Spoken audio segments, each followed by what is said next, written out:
The Island Hideaway, Getaway Bay Romance, Book 3. Written by Elena Johnson. Narrated by Terry Clark Linden, member SAG-AFTRA. Chapter 1. Zara Reddy pulled her dark hair out of its ponytail, the amount of water squeezing out with her elastic making a huge puddle on the floor. She was used to being wet because she worked as a synchronized swimmer on the island on Getaway Bay in some of their most popular shows. This summer's show kept her busy with practices during the week and nightly shows from Thursday to Sunday. She didn't work the matinees, thankfully. She was grateful for the jobs that always seemed to come her way.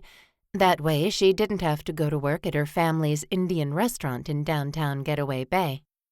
They were traditional in every sense of the word, and Zara had made more explanations about her life choices over the years than she cared to admit.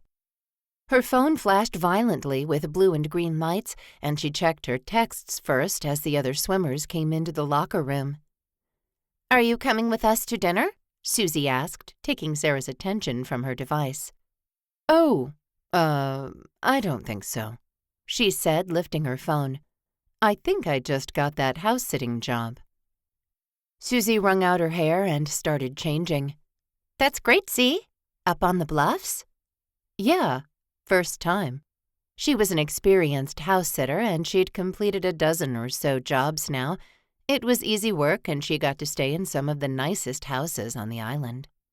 And this one?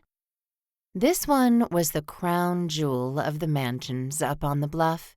She'd been texting back and forth with a woman named Petra for several days now, and Zara had never answered so many questions. It was house-sitting, not rocket science. But Petra wanted a background check and Zara's references, and if there would be any pets in the house. Zara did have a long-haired white cat, but she'd kept that to herself. Petra didn't seem like the kind that would tolerate felines. The pay was sky-high, and Zara smiled as she tapped out her acceptance of the job. She had a small apartment in a long row of them, and staying up on the bluffs would add to her gasoline bill. But it would be so much better than listening to the 30-somethings next door try to become Hawaii's next big boy band at all hours of the night. The address to the house appeared on her screen, along with the code to the gate and the garage. "Any time tonight or tomorrow," Petra said. "Send me your pay me, and I'll get you the money." Zara showered and dressed, throwing her heavy bag full of suits, props, caps, nose clips, goggles, and more over her shoulder and heading out to her car. Hopefully it would start. It was much too hot to sit in the car without air conditioning, listening to the engine click while she prayed it would turn over.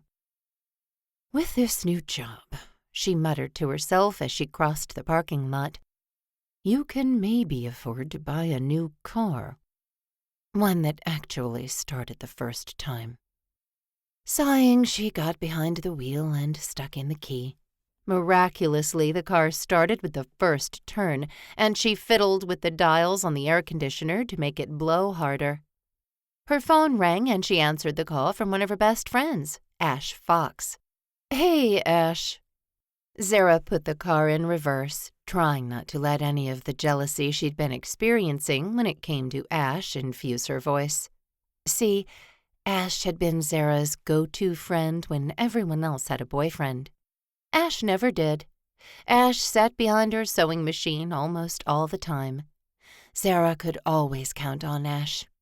Until Burke. And now Zara had a huge empty house on the bluffs to go home to. "So remember how you said you might be able to help out at your title forever?" Ash asked. "Yeah," Zara said slowly. "Well, Hope is swamped, and she's looking to pick up a few seasonal people this summer, just until the Bellagio wedding is over in September." Normally, Zara would have jumped at the chance because it was work, and she didn't pass up an opportunity to make connections around the island in case she met someone who could open another door for her. Anything was better than the door leading to Indian Room. "I can't," she said, infusing the appropriate amount of disappointment into her voice. "I just picked up that house-sitting job I was telling you about. With the show and now this, I'm not sure I'll have time." "Oh, that's fine," Ash said. "Hope just said to spread the word. If you know anyone, have them call over to Your Title Forever and ask for her assistant, Shannon." "I will." Zara knew Shannon, too, and how she worked so closely with Hope and didn't go insane was a quiet miracle. "So, you got the house-sitting job?" Ash asked. "Yes." Zara smiled as she turned onto the road that led back to her apartment. She just needed to pack a few things and get Whitewater, her cat, into her carrier. "I'm pretty excited about it. I'm heading up there right now." "Pool?" Ash asked. "Big pool," Zara said. "In fact, I think there are 2 pools at this place." "I have 4 dresses to make by next weekend," Ash moaned. "I'll be here until September," she said. "In fact, I think I'm going to give up my lease." After all, it was only June, and she could save 3.5 months of rent if she gave up her place. There were plenty of rentals on the island, and she wouldn't have any problem getting somewhere else come fall. Not only that, but then the boy band wannabes wouldn't be her neighbors anymore. Oh yes, she was going to give up her apartment just as soon as she made it back down to town from the Bluffs the following morning. Tonight, she was going to bask in the grandeur of this mansion, maybe sit by the pool and just relax. An hour later, the sun was nowhere near setting, for which Zara was thankful. She didn't want to pull up to the house in the dark, but Whitewater would not get in her carrier, and it had taken Zara an extraordinarily long time to pack a bag and leave her house with the cat. The backs of Zara's hands could testify of that, what with all the scratches from Whitewater's protests. The cat yowled from the passenger seat, and Zara said, "Oh, be quiet, Whitey. You're fine." So maybe the words held a bit of exasperation, but some of those scratches were deep, and 2 had bled a little. So the cat could be quiet as Zara navigated the twisty road up to the Bluffs. All of Getaway Bay's rich and famous lived up here. Okay, fine, not all of them, but all the ones who didn't live in the swanky penthouses on the beach. Beachside didn't exist up on the Bluffs. Oh, no. People bought these houses for the privacy and security, as well as the stunning, spectacular 360-degree ocean views. Zara couldn't decide which she'd rather have: soft white sand right out her back door or a mansion in the hills. But for the next 3 months, she'd be taking this 20-minute drive up to the mansion. She turned onto the appointed road and went about a block before she met a closed and locked gate. After keying in the code, her excitement grew while the gate rumbled open. A sprawling piece of land sat before her, and she eased her car through the now open gate onto the driveway. With the gate moving closed behind her, another sigh passed through her body. She had tomorrow off from swimming practice, as the director was working with the acrobats and the main characters in Fresh Start, the not-to-be-missed show of the summer in Getaway Bay's outdoor theater pool. Zara had done a few shows at the same venue, and the special effects capabilities were superb. She'd also worked with Ian Granger, the director, several times, and while she thought they might have a spark in the beginning, it had fizzled fast. Just like every other relationship Zara had had. She'd been in the dating pool for a long time, and she was feeling wrinkly and dried out from all the chemicals. She wouldn't care that much that she was boyfriendless if her mother didn't badger her constantly to find that special someone. As if Zara hadn't been looking. She gazed at the beautiful Hawaiian flowers, the trees, the black lava rock in the landscaping. This was done by a professional, and Zara loved every piece of it as she drove slowly past.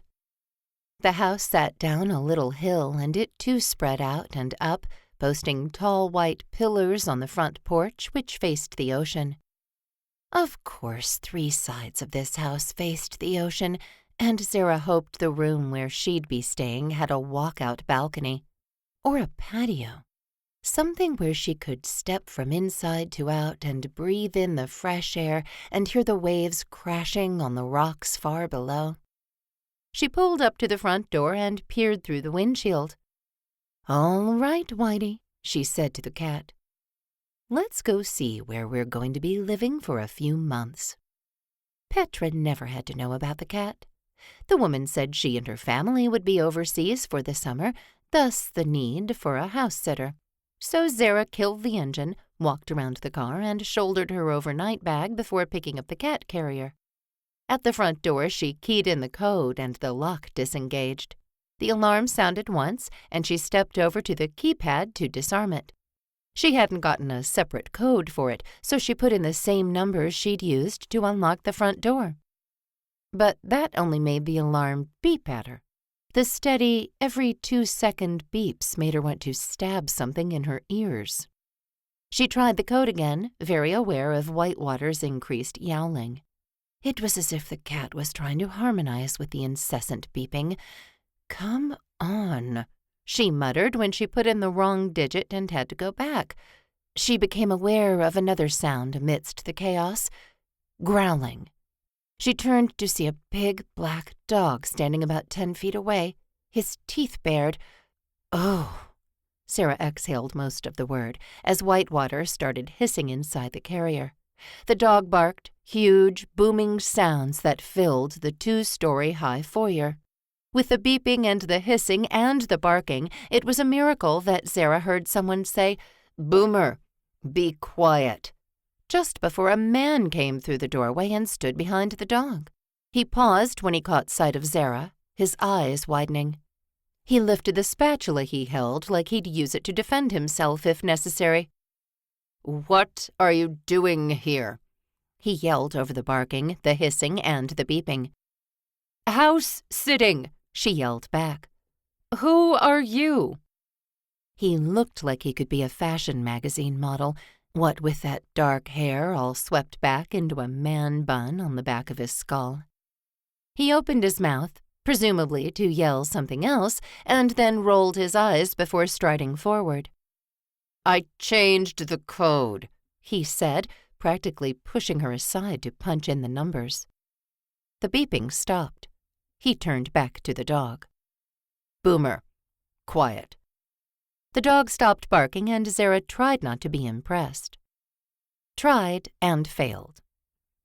"Sit," the man said next, and the dog did that too. Now, if she could get Whitewater to stop hissing.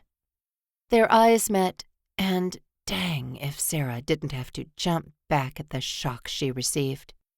He had gorgeous eyes, the color of the black lava rock outside, and his olive skin had certainly been featured in many a woman's daydreams about European beaux.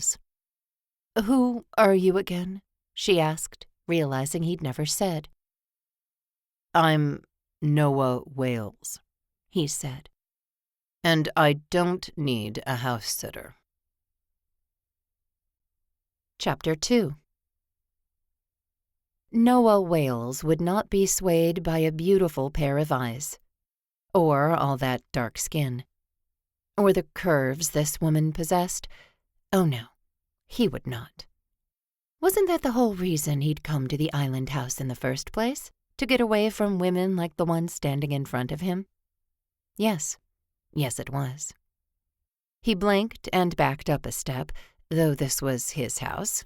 Fine, his family's house, and he didn't have to go anywhere. He gripped the spatula he'd been using to flip eggs, wondering why he still held it. She blinked too, confusion coloring those dark, chocolatey eyes. He hated that description, as if everything had to be related to food, but when he tried to come up with another way to categorize her eyes, it was related to coffee. He sighed. "Did my mother hire you?" "Is your mother named Petra?" "Yes," he said. But you said it wrong. It's not Petra, like your cat is a pet. It's Petra, like peat moss. Petra, she said correctly, swinging the cat carrier behind her back as if Noah hadn't already seen it. Then yes, your mother hired me. Noah's mind raced. He didn't want his mother to know he was here. He didn't want anyone to know he was here. He didn't want this woman here with him. He just needed somewhere to lie low for a while until he could figure things out, repair his reputation, and then return home to Trigard. "What's your name?" he asked. "Zara Reddy." She extended her hand like they'd be bunkmates. He looked at it for a moment, passed comfortable, and then gave it one pump. Could he send her away? Would she text his mother? Her phone shrilled out a few quick beeps in a row, stealing her attention and giving him some time to think. She tapped out a quick response and looked at him.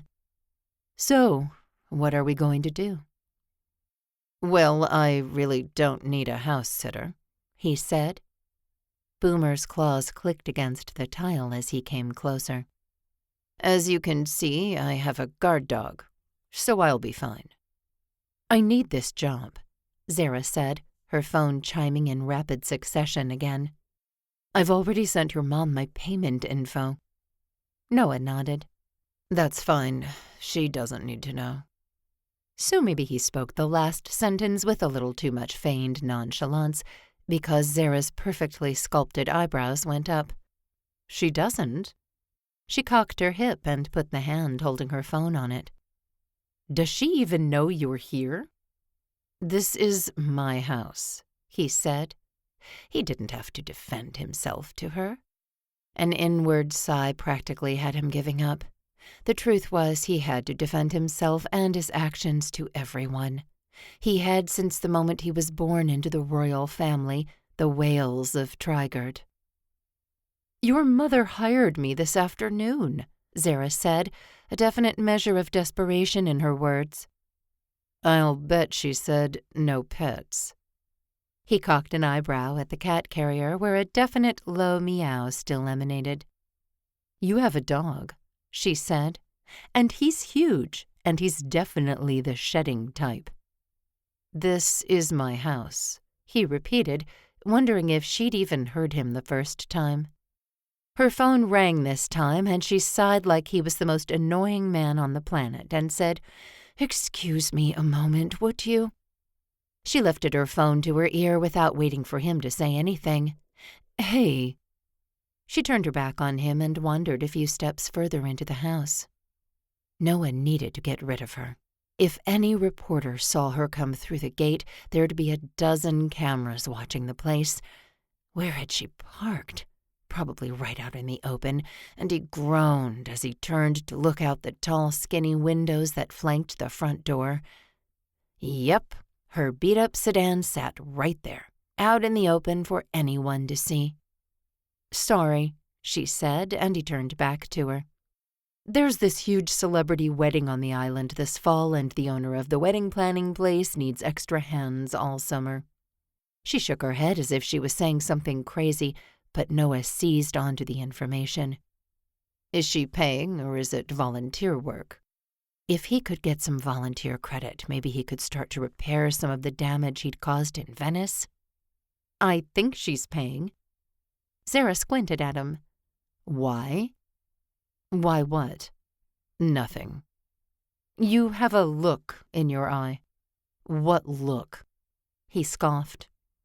"You met me 5 minutes ago. I don't have a look." "Mm-hmm," she said, nodding. "I know your type. Rich, spoiled, handsome, living up here on the bluffs like you own the world just because you can see a lot of it. Always looking to play an angle. What is it this time? Knocked up a woman and need to play nice with the press now? Or maybe you've had a bit of a scandal and need a way to clean up your image." Noah simply stared at her. Had she crawled inside his mind and rooted around in there until she'd found his exact situation? I have not knocked anyone up, he said with disgust. And I really can't have the press here, so I need you to move your car. Now. Had she said he was handsome? Yeah, right. After rich and spoiled. Where? She asked. The garage, he said. Then we'll talk some more about stuff. Stuff? She stood there with that strap over her shoulder, her bag bumping her hip. An arrangement, he said, the idea swirling around in his mind. I'll go put coffee on, unless you prefer tea. She blinked at him, and Noah himself was a little weirded out by the way he was whiplashing between polite and defensive. Coffee's fine, he said, moving away from her. As he went, he caught the scent of her perfume, and it was part flowers and part something else that he couldn't quite name. As he left her in the foyer and entered the kitchen, the word came to mind. Chlorine. She smelled like chlorine. He checked over his shoulder to make sure she hadn't followed him, and relief ran through him when he heard the front door open and close. All right, he said to himself and Boomer as he filled the coffee pot with water. Let's just hear what she has to say, okay? Maybe this won't be so bad. Zara took so long to return to the house that Noah thought she may have left. But she left her bag and her cat in the front foyer, so he poured himself a cup of coffee and waited. After all, he was the youngest child of a king, and waiting was practically part of his genes.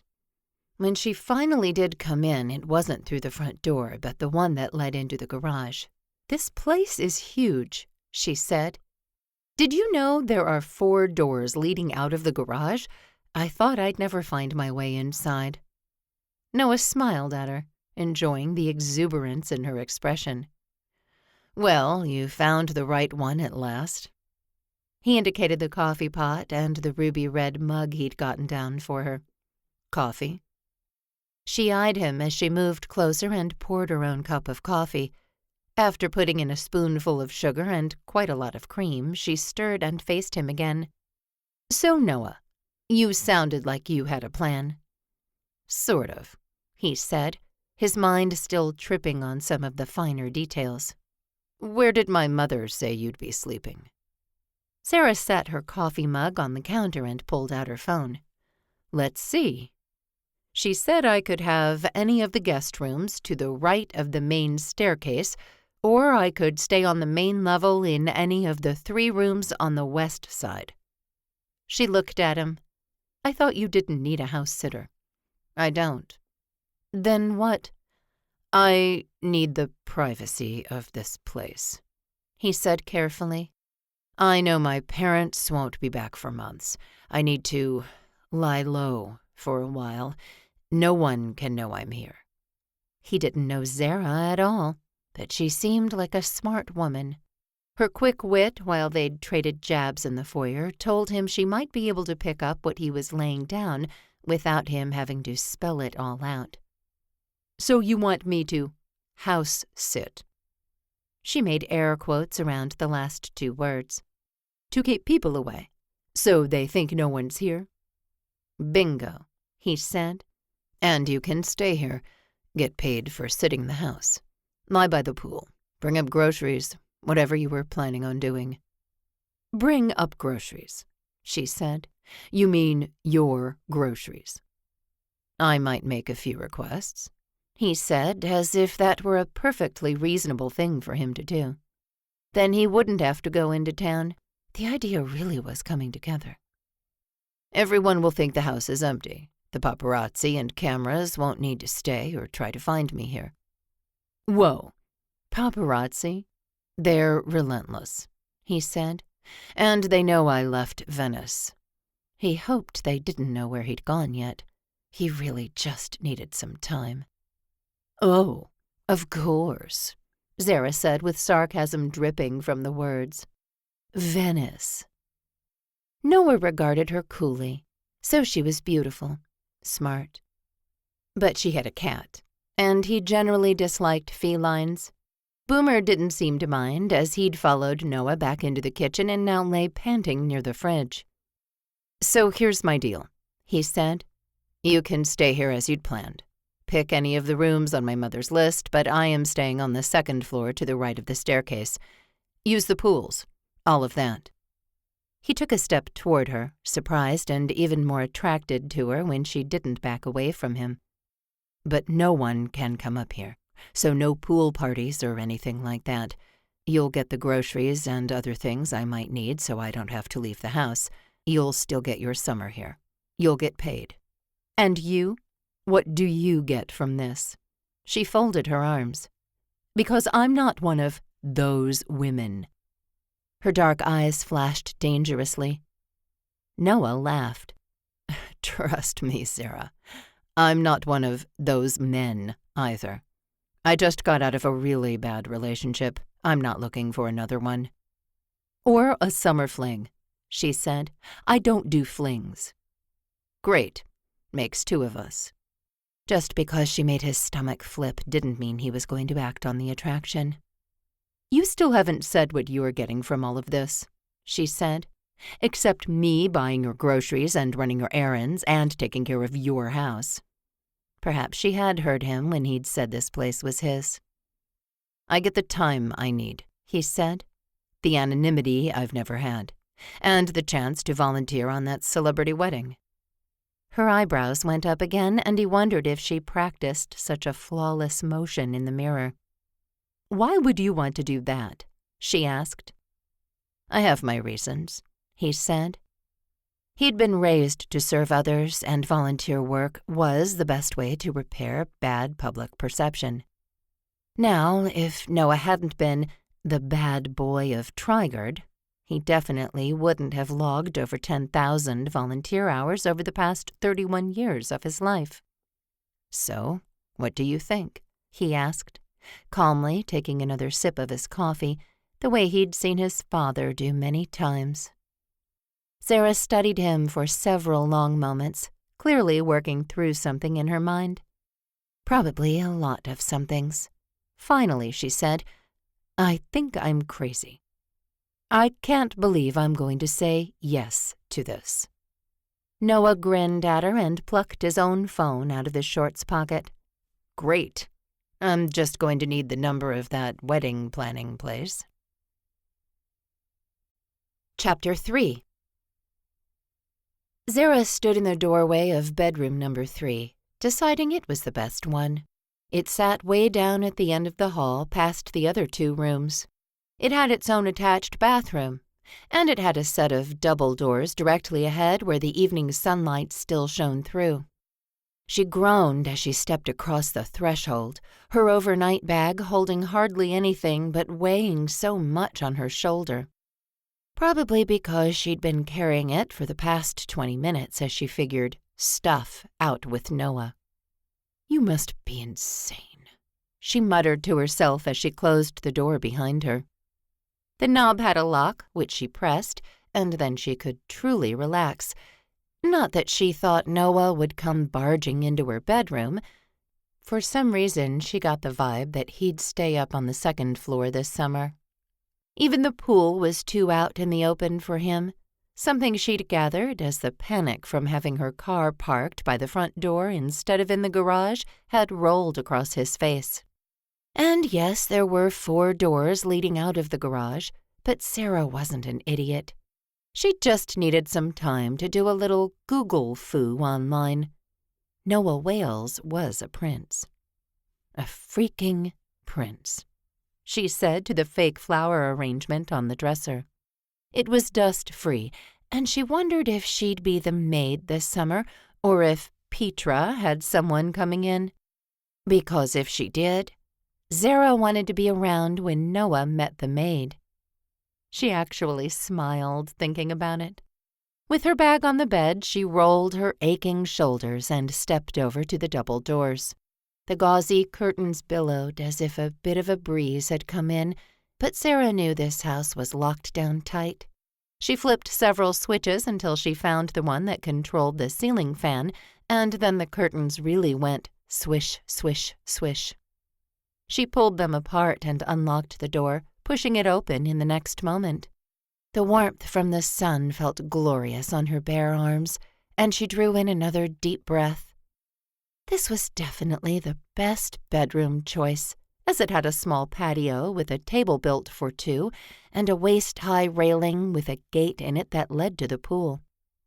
The aqua water undulated and sparkled in the sun, and Zara could think of nothing better than the sight before her. Oh, yes, she could.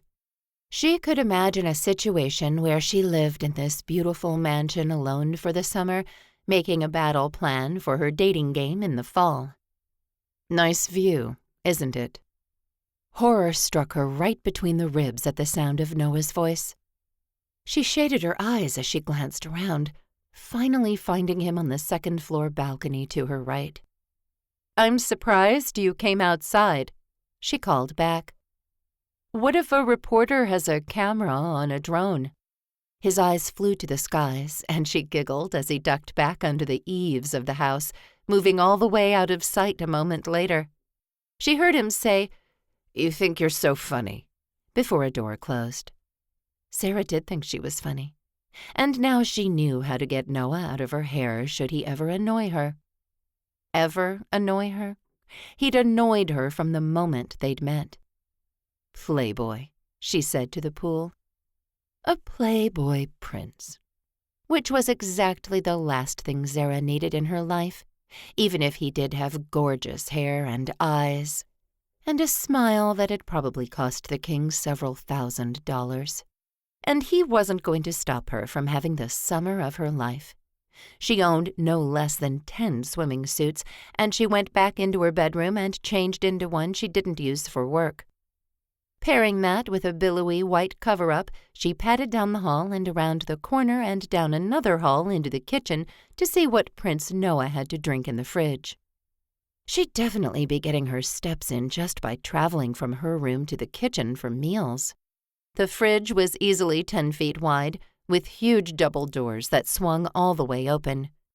Zara felt like she was standing in front of the refrigeration units at the convenience store as she took in the bottles and cans before her. "At least he has good taste in beverages," she said, selecting a bottle of pomegranate lemonade. Down the halls, around the corners, and out the doors, Zara positioned herself beside the pool, her lemonade and her phone all she needed to watch the sunset into the Pacific Ocean in front of her. And it didn't matter that she'd have to deal with a spoiled prince and his huge dog this summer. This place was big enough for the two of them, and if she couldn't have friends up to the mansion, so be it. Zara liked being alone anyway. The following morning, she'd fed Whitewater and shut her in the suite where they'd be living for the next few months. The rainfall shower head in the bathroom had been divine, and she wound her damp hair around and around into a bun as she entered the kitchen at the same time Noah slid 3 fried eggs onto a plate. "Morning," he said, like they'd be best friends forever by the end of the day. "Breakfast?" He raised those deliciously thick eyebrows at her, his face a bit less clean-shaven this morning. "You cook?" "A little," he said. "Coffee, toast, eggs, bacon, the usual suspects for breakfast." "Then sure," Zara said, sliding onto a bar stool. "I'll take an egg." "Coming up." He set the pan back on the stove and cracked another egg into it. The satisfying hiss of the white and yolk meeting the hot pan sang through Zara's soul. So she liked to cook. It wasn't a crime, and she didn't want to be a chef at Indian Room just because she liked putting a meal together. "So how'd you sleep?" he asked, turning from the stovetop. She peered at him, trying to decide if he was really asking or if he knew she'd been awake half the night, wondering if he wore pajamas to bed or not. "Fine," she ended up saying. "You?" "Oh, it was a rough night." He ran one hand down his face, flashed her a smile, and plucked a fork from a drawer. He started cutting into his eggs, letting the yolk run out and touch his toast. Zara almost gagged. "I like my eggs well done," she said. She got up and rounded the island. "I can do it." She'd just picked up the spatula when he appeared at her side. "I can do it. My mother called a well-done fried egg a rubber sole." He took the spatula gently from her fingers and carefully broke the yolk, adding a bit of salt and pepper before flipping the egg with the ease of someone who'd done it a great many times before. "Well then, I need a rubber sole." She inhaled, finding it so unfair that he could smell so good and look like he'd just tumbled out of bed moments ago. She found a hint of pine, something spicy, masculine, and a hint of fabric softener under that, maybe the fresh breeze scent. "Are you going down to town today?" he asked. "Yes," she said. "It's my day off, but I'm going to give notice at my apartment and pack a few more things." "I was thinking you could drop me off at your title forever before you did all that."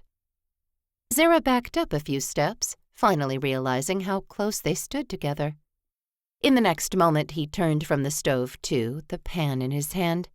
He pulled down a plate with his free hand and slid the rubber sole out of the pan. "There you go." "Thanks." She opened the same drawer he had, grabbed a fork, then a couple slices of bacon, and retreated back to the bar stool she'd been sitting on earlier. "So today?" he asked. "I've already spoken to Shannon, and she said I can come in any time." "Great," Zara said, though she did not think it was great.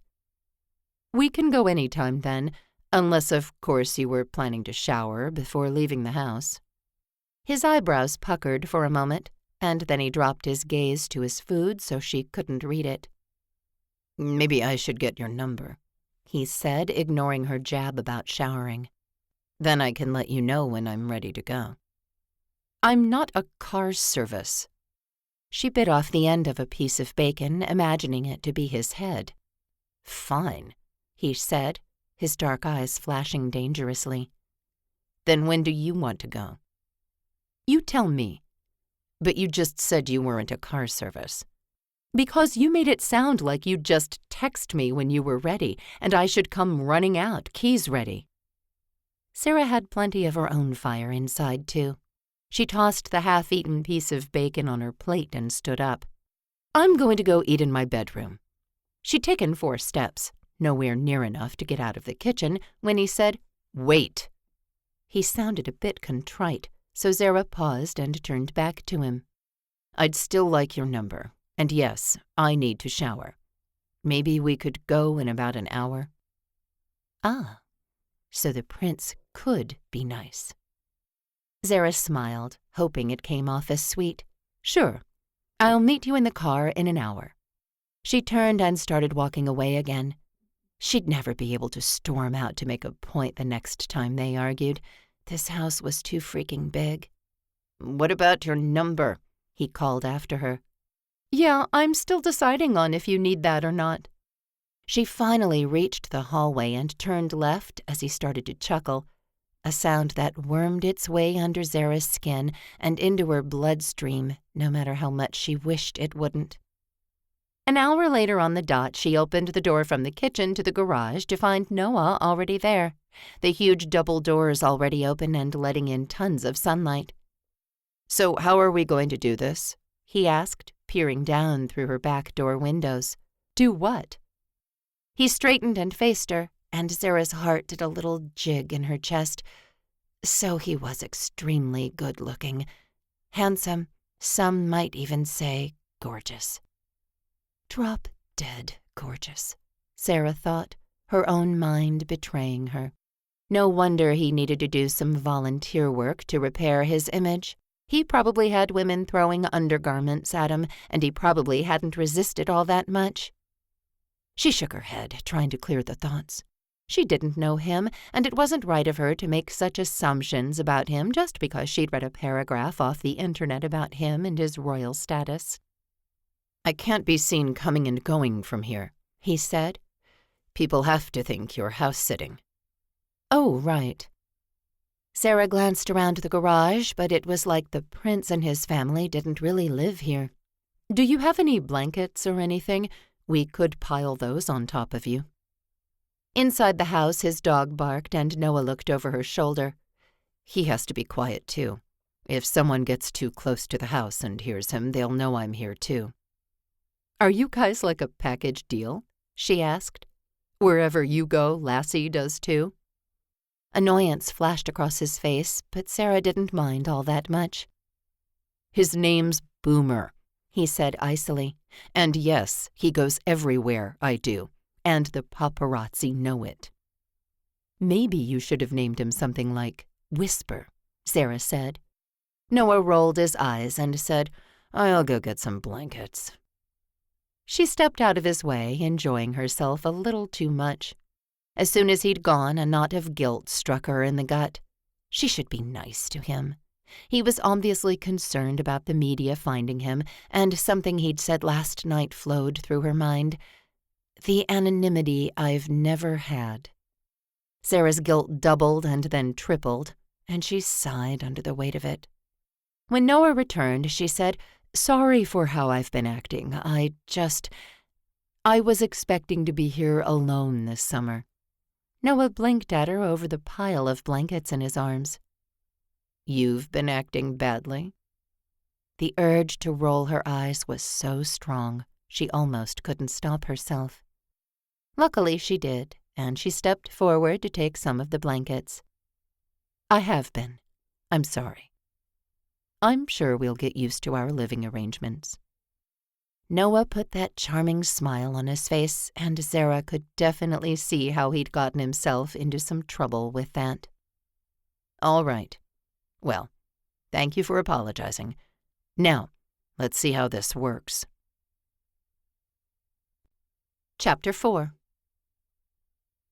Noah was much too tall and much too broad for the back seat of a sedan, especially the floor of a sedan. Zara had moved the passenger seat up as far as it would go, and if he put most of his weight on one arm, he could almost fit. To cover him, though, the blankets would need to go almost all the way to the windows, and he thought that was way too obvious. And how would he get out? Spill out the door and shake off a dozen blankets like he was Boomer? Foolishness raced through him. Maybe he should abandon this insane plan to be seen volunteering in Getaway Bay. It wouldn't create that much sympathy for him because everyone would just leave comments like, "Oh, he has to spend his summer in Hawaii. Too bad for him." Noah had read hundreds of sarcastic comments in his lifetime, and he didn't need any more. "Okay," Zara said, starting to cover him with the blankets. "Are you ready?" "Maybe this is stupid," he said. Their eyes met, and in that moment where she wasn't saying something about how he stunk because he hadn't showered, or telling him he'd named his dog wrong, there was a tenderness in her gaze. "You want to volunteer at the wedding, right?" she asked. "Yes," he said. "Then this is what we have to do." She started unfolding another blanket to cover his legs. "And you better text me a grocery list so we don't have to do this more than we have to." "I'll need your number for that," he said, his heartbeat rioting the slightest bit. He wanted her number, and not just to send grocery lists. He'd lain awake in bed last night, thinking about her downstairs and wishing he could talk to her. Tell her some private, personal things about himself that he'd never told anyone before. Because despite being wealthy and having nearly everything he wanted, Noah was desperately lonely. And sometimes he made bad decisions just to have someone to talk to. That was all that had happened in Venice, though it certainly looked like something else entirely had gone down. She laughed, which made Noah smile, and she said, "Oh, you're good, Mr. Wales. Very slick." "Hey, you're the one who suggested it." She lifted a pile of folded blankets and dropped them on his head and shoulders. He grunted, but when she said, "Give me your number and I'll text you," he decided he could handle having the blankets unceremoniously tossed on him. He recited his number, and a few seconds later his phone chimed and vibrated. "That's me," she said. "Now let's get going. This day is almost halfway over already." The ride down the twisty, winding road from the bluff to the city seemed to take forever. Every turn put more pressure on his arm, and by the time she parked, his entire left side was numb, and he was sweating. They hadn't spoken, so when she said, "All right, the coast looks pretty clear," her voice was muted and muffled by all the blankets. "Am I coming to let you out?" "Yes, please," he said, his royal training kicking in. His tutors would be so proud. "Oh, there's a couple with a dog." Noah wanted to scream, but he held still and waited. "Bicyclists," Zara said next, and Noah started to squirm, trying to find a position that didn't cause agony from his hip to his spine. But her floor in the back wasn't flat, and he felt like a rainbow over the hump that ran down the middle. Finally, the door opened, and she lifted the blankets off his face. It was like breathing for the first time. The sun was too bright, and he squinted as he looked up at Zara. She was haloed in sunshine, and the most beautiful creature he'd ever laid eyes on. His pulse thrummed through his body, and he wondered what it was trying to tell him. "Come on," she hissed, breaking the vision. "You can't just lie there and stare." He wiggled his way out of the car and onto the hot pavement, jumping up a moment later and dusting off his hands. She dumped the blankets on the back seat and closed the door behind him. "Very graceful, Your Highness."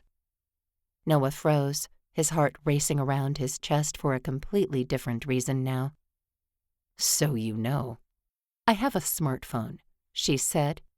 "I looked you up when I was parking yesterday." Noah clenched his teeth and pressed his lips into a tight line. "Did you recognize me?" She scoffed like this wasn't the most important conversation on the planet. "Don't flatter yourself." A measure of relief moved through him, especially when she said, "You gave me your name. I Googled it." She clicked her tongue as she started walking around the car to the driver's side. "You brought up a lot of articles, buddy." Embarrassment heated his blood now. "Which ones did you read? Because you know not everything on the internet is true." Zara laughed, the sound magical as it lifted into the sky. "I read enough to know you're, She glanced around and closed her mouth, thankfully. "I'll be back in a bit. You better text me what you want for lunch, and at the grocery store, okay?" He nodded and looked out at the ocean. It had been so long since he'd actually touched an ocean despite living beside one. "Okay," he said. She gave one curt nod like she was his nanny and slid behind the wheel. So Noah watched as her shorts hitched up a little higher on her leg. It wasn't a crime. Zara was beautiful, with long limbs and miles of that Indian skin.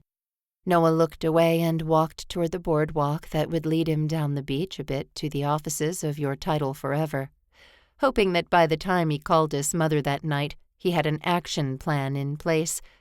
Otherwise, the Queen of Trigard would dictate one for him, and Noah was much too old for that. Hope Sorensen blew around the building like a tornado, and Noah kind of just wanted to stand back and watch. But she had her assistant, a curvy brunette named Shannon Bell, who Noah had communicated with the most, hand out assignments to everyone there to volunteer.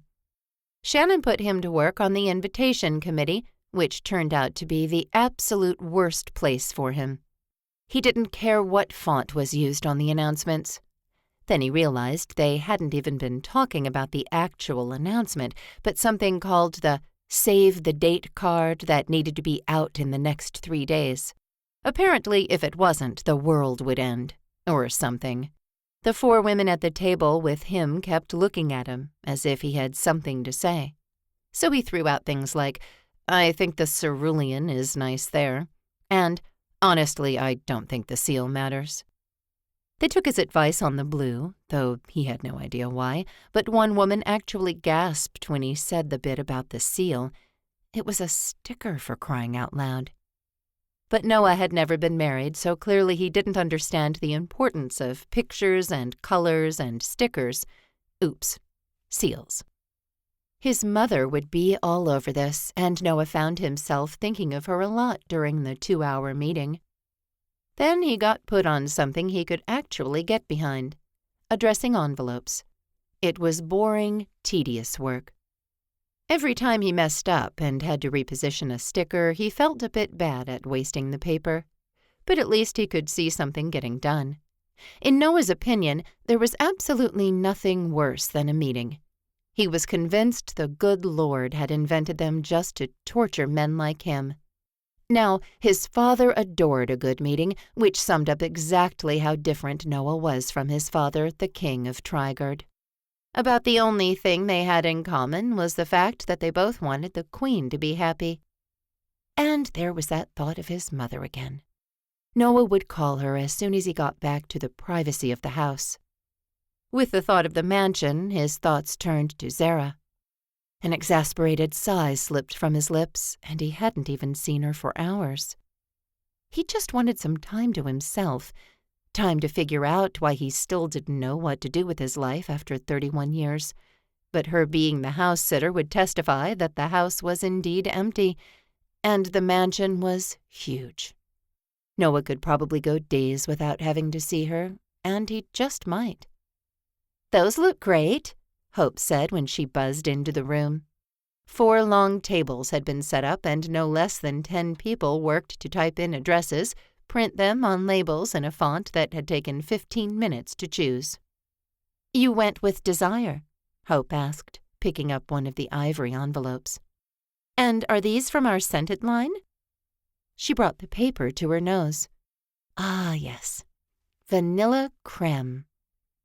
Noah stared at her, sure she was joking.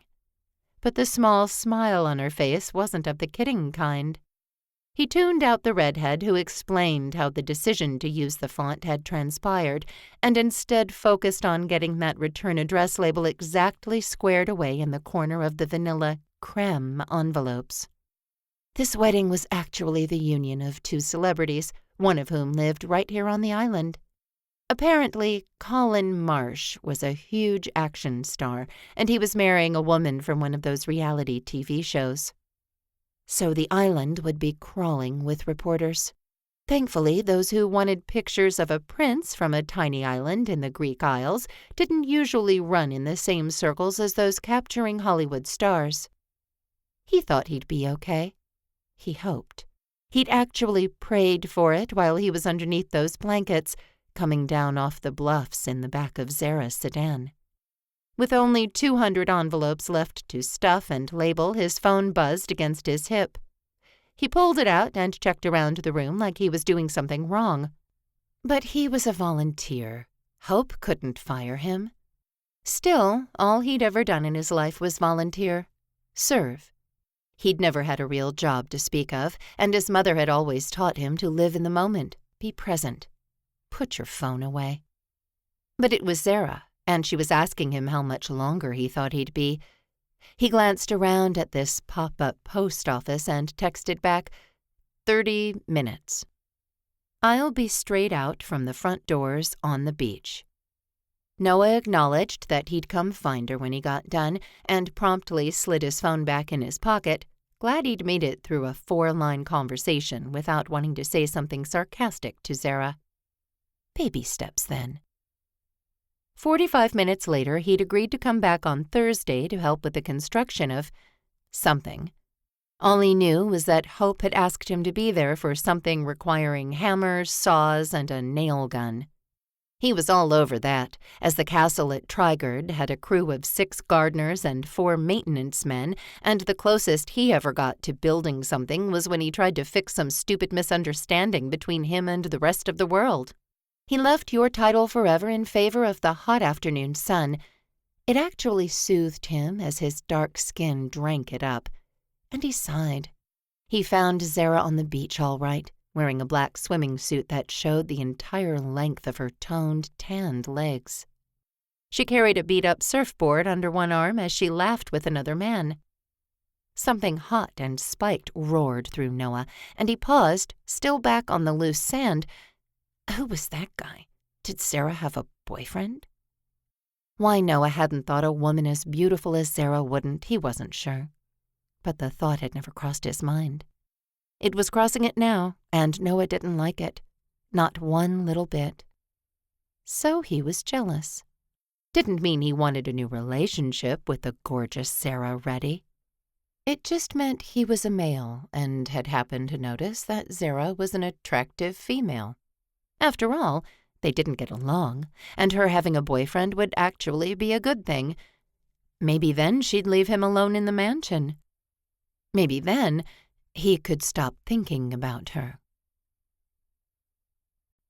Chapter 5. Hey, do you give lessons? Zara turned toward the man asking the question, saying, Yeah, sure, all the... She cut off when she saw it was Noah. She cursed herself for speaking so quickly. Her exuberance to book another job, anything that made money and kept her out of the restaurant, had cost her this time. I mean, not anymore. She gave him a tight, closed-mouthed smile as he approached. It was wholly criminal how good he looked wearing a pair of sunglasses, his hands all tucked in his pockets like they were. Too bad, he said, staring out over the beautiful teal water of the East Bay. I've always wanted to learn how to surf.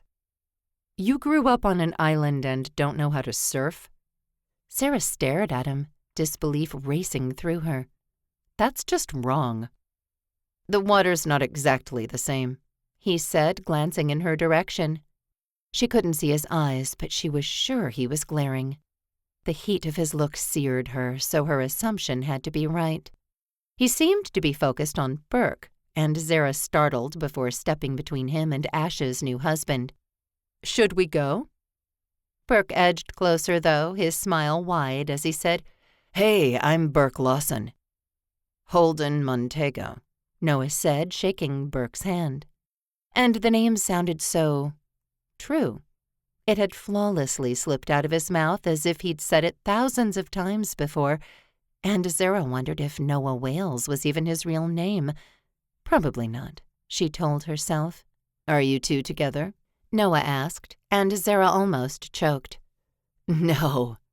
Burke laughed and pointed down the beach a bit. My wife is down there. She and Zara are best friends. He turned back to Noah. But she doesn't like to surf, and Zara does, and she's nice enough to let me tag along sometimes.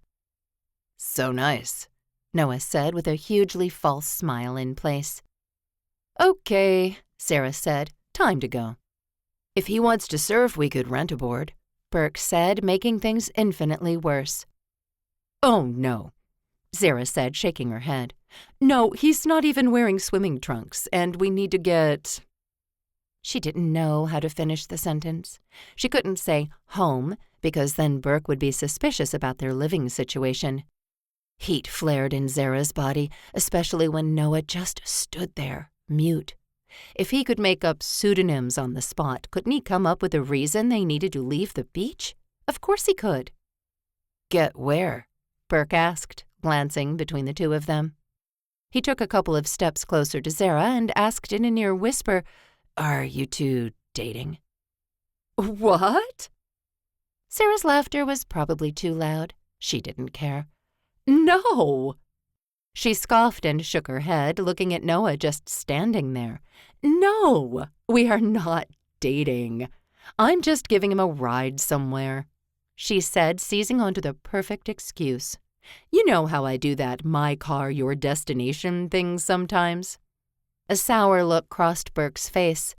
I thought you gave that up after that guy. Well, I didn't. Zara practically yelled at him, hoping he'd shut up already.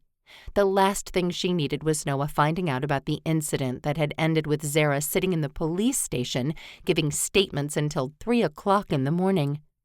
She met Noah's gaze, and even through those blasted mirrored shades, and she could feel his curiosity practically sizzling in the air between them. And we need to go." She started toward Ash, who lay on her back, a book held up in the sky over her face.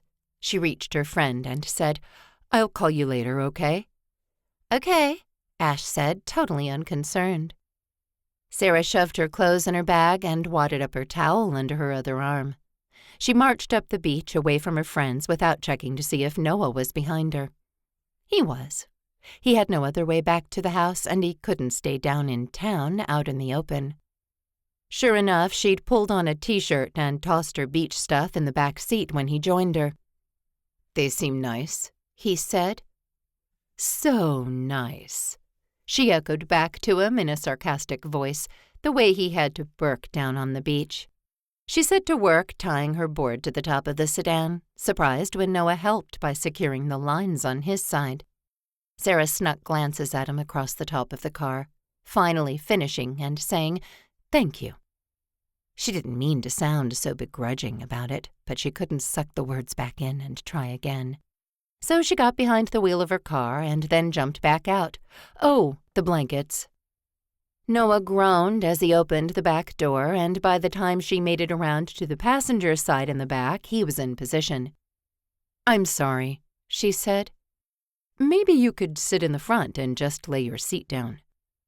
"No, just put the blankets on, and let's go." She worked not to throw them with all the force she had in her as she told herself that he probably didn't mean to sound so demanding, so barky, like she better jump to it with a smile on her face. Probably, she told herself all the way up to the bluffs and into the garage. Then she got out and left Noah in the back seat to get himself out.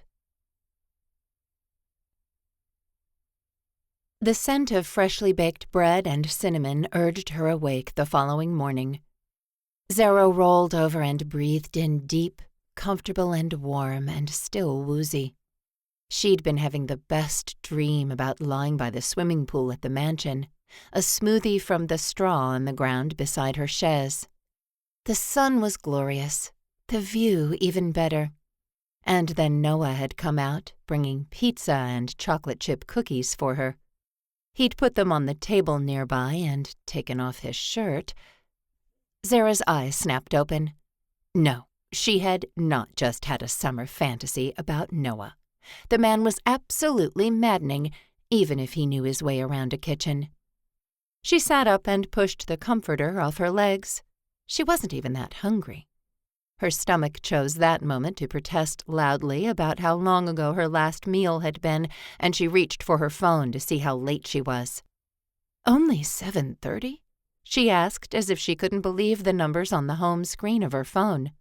She had swimming practice that morning at 9, so she'd shower after work. So maybe she had time for a quick bite to eat before heading out. The fact that she never ate breakfast. Well, no one needed to know that. Especially not the handsome man standing in the kitchen, twirling a pair of tongs like they were drumsticks as he sang along with the music blasting through the house. She leaned against the wall and watched him, a smile tugging at the corners of his mouth. So maybe he was adorable when he let go of his stuffy prince persona. Maybe he was capable of having a conversation that didn't include sarcastic remarks and barking commands. He flipped a few pieces of bacon and lifted the tongs to his mouth, like they were a microphone. Zara couldn't help the laugh that bubbled out of her mouth. Noah stiffened and turned toward her, a perfectly pleasing blush entering his cheeks.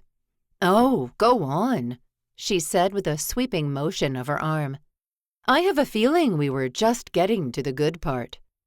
He reached up to his speaker on top of the fridge and turned down the music. "What?" She shook her head and kept grinning. "Nothing. Are you sure you're a prince?" She gasped, but it was obviously fake and over the top. "Maybe you're Prince, you know, the prince. They reported that he'd passed away, but I don't know." She cocked her head. "I think you kind of look like him." Noah frowned, reached to turn off the burner under the bacon, and twisted away from her as he lined a plate with paper towels. "Who's Prince?" "Oh, now, "That's just sad," Zara said as she moved into the kitchen and took her spot at the bar. "You don't know who Prince is?" "No, I don't." And the barking was back. "He's a pop star," Zara said, eyeing the cinnamon rolls and enjoying herself entirely too much. "I don't think he used tongs for a mic, though." She giggled, and Noah turned around, half a smile on his face, too. "I'm definitely not a pop star." "What I heard goes to the contrary." This banter, flirtatious banter, was better than the sarcastic jabs. At least Zara liked it better. He set the plate of bacon on the counter and asked, "Are you eating or going?" "Eating first," she said, "then going. I have practice today." Then she'd bring in all the stuff she'd packed at her apartment. She had another week to get everything out, and she was planning to make several trips. "What time are you going down on Thursday?" he asked, using a rubber spatula to retrieve a cinnamon roll from the pan. "I have practice at 9, she said. "Can I get a ride to your title forever?" He looked at her, and for a moment Zara felt like she was falling. A breath in, then out, and everything righted itself. She looked away, suddenly self-conscious with him. With her heart beating at the speed of hummingbird wings, she reached for a piece of bacon. "Sure, yeah," she said, a nervous undertone to the words. "We'll just have to leave a little earlier. My practice facility is in the other bay." "Tell me what time," he said, the words gentle. "And I'll be ready."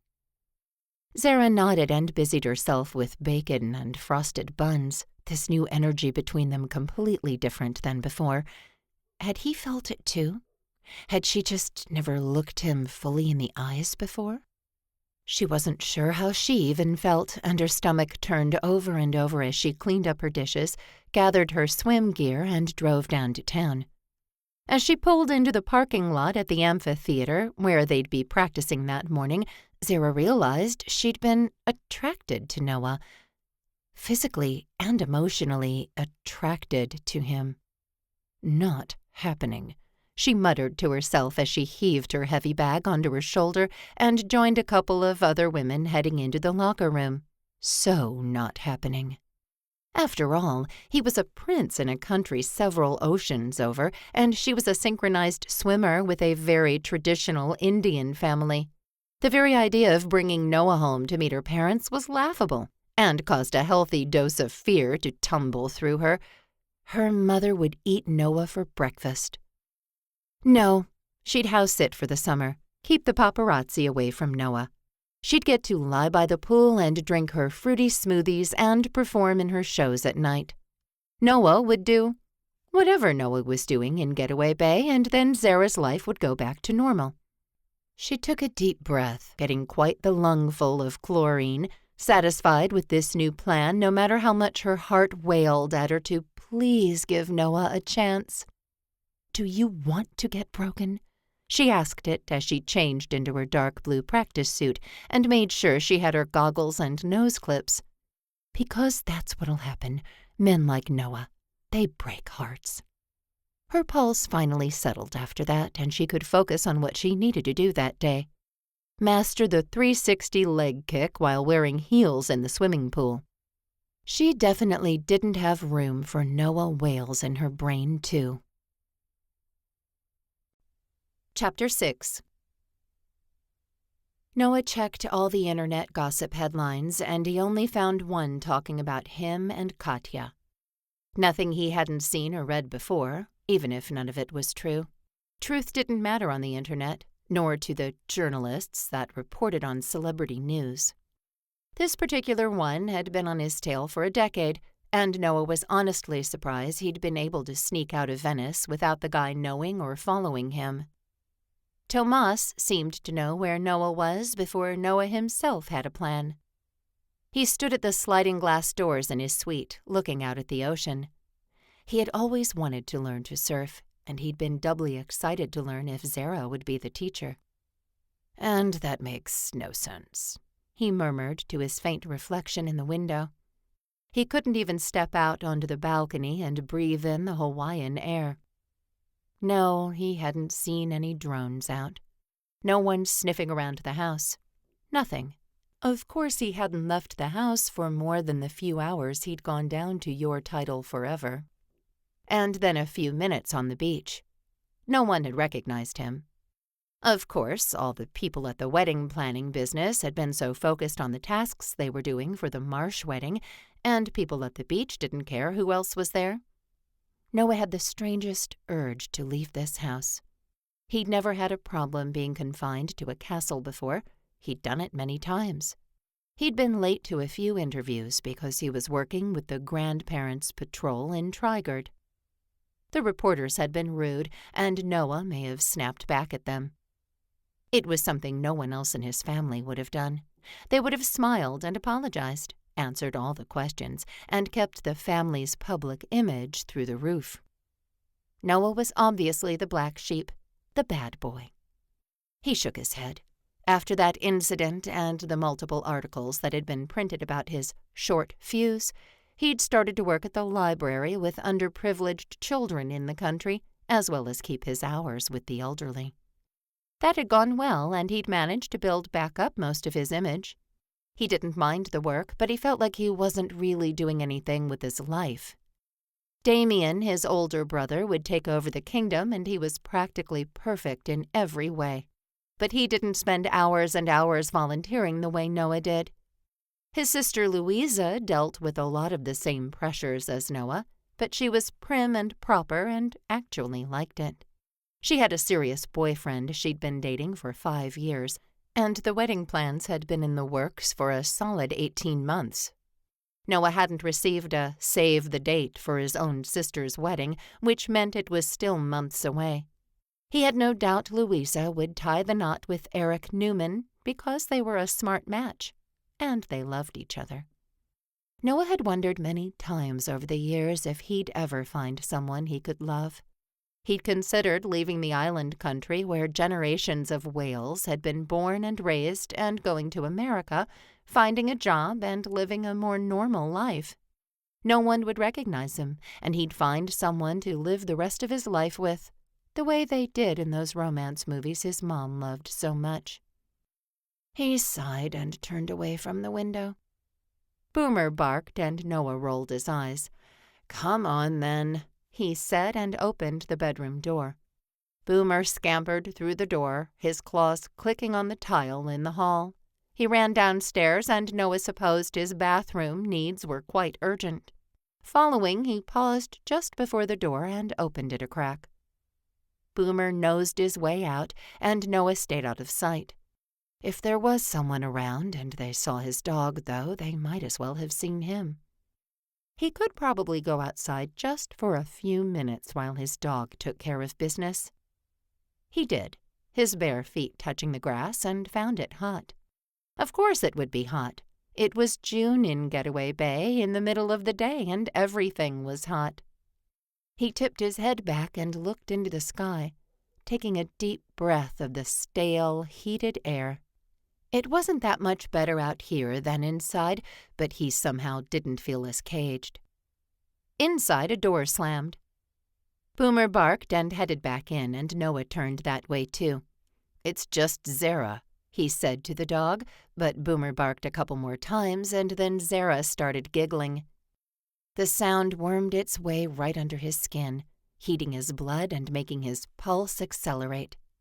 He stepped over to the door and peered in to see her kneeling down, scrubbing Boomer's back and telling him what a good boy he was. How would she even know? But Noah enjoyed watching her, and Boomer obviously liked the attention. He licked her face and she laughed again. "How was practice?" he asked as he stepped inside and brought the door closed behind him. "Oh!" Sarah quieted and stood up. She picked up her bag, and it looked like it was heavy. He wondered how much swimming suits and swim caps could weigh, but he didn't say anything. What he wanted to say he couldn't. "If I asked, would you go to dinner with me?" Number one, they couldn't leave the house to go somewhere on the island. With all the modern apps, he could get anything delivered to the house. Well, Zara could. He didn't want to call and order anything. nor answer the door, so trying to have a romantic dinner with her would be impossible. The fact that he wanted to have a romantic date with her was insane. Completely insane. "What's your show called?" he asked next, because she hadn't answered his first question and she stood there staring at him. "Fresh Start," she said. "Anyone can get tickets?" He took another step closer, his eyes locked onto hers. Hers were dark with hints of gold, and he wanted to dive in and bask in the warmth of them. "Well, yes," she said, backing up against the island in the kitchen. "But we've been sold out for a while." Sold out? Noah blinked. Sure, he could find tickets somewhere. "Do you get any tickets?"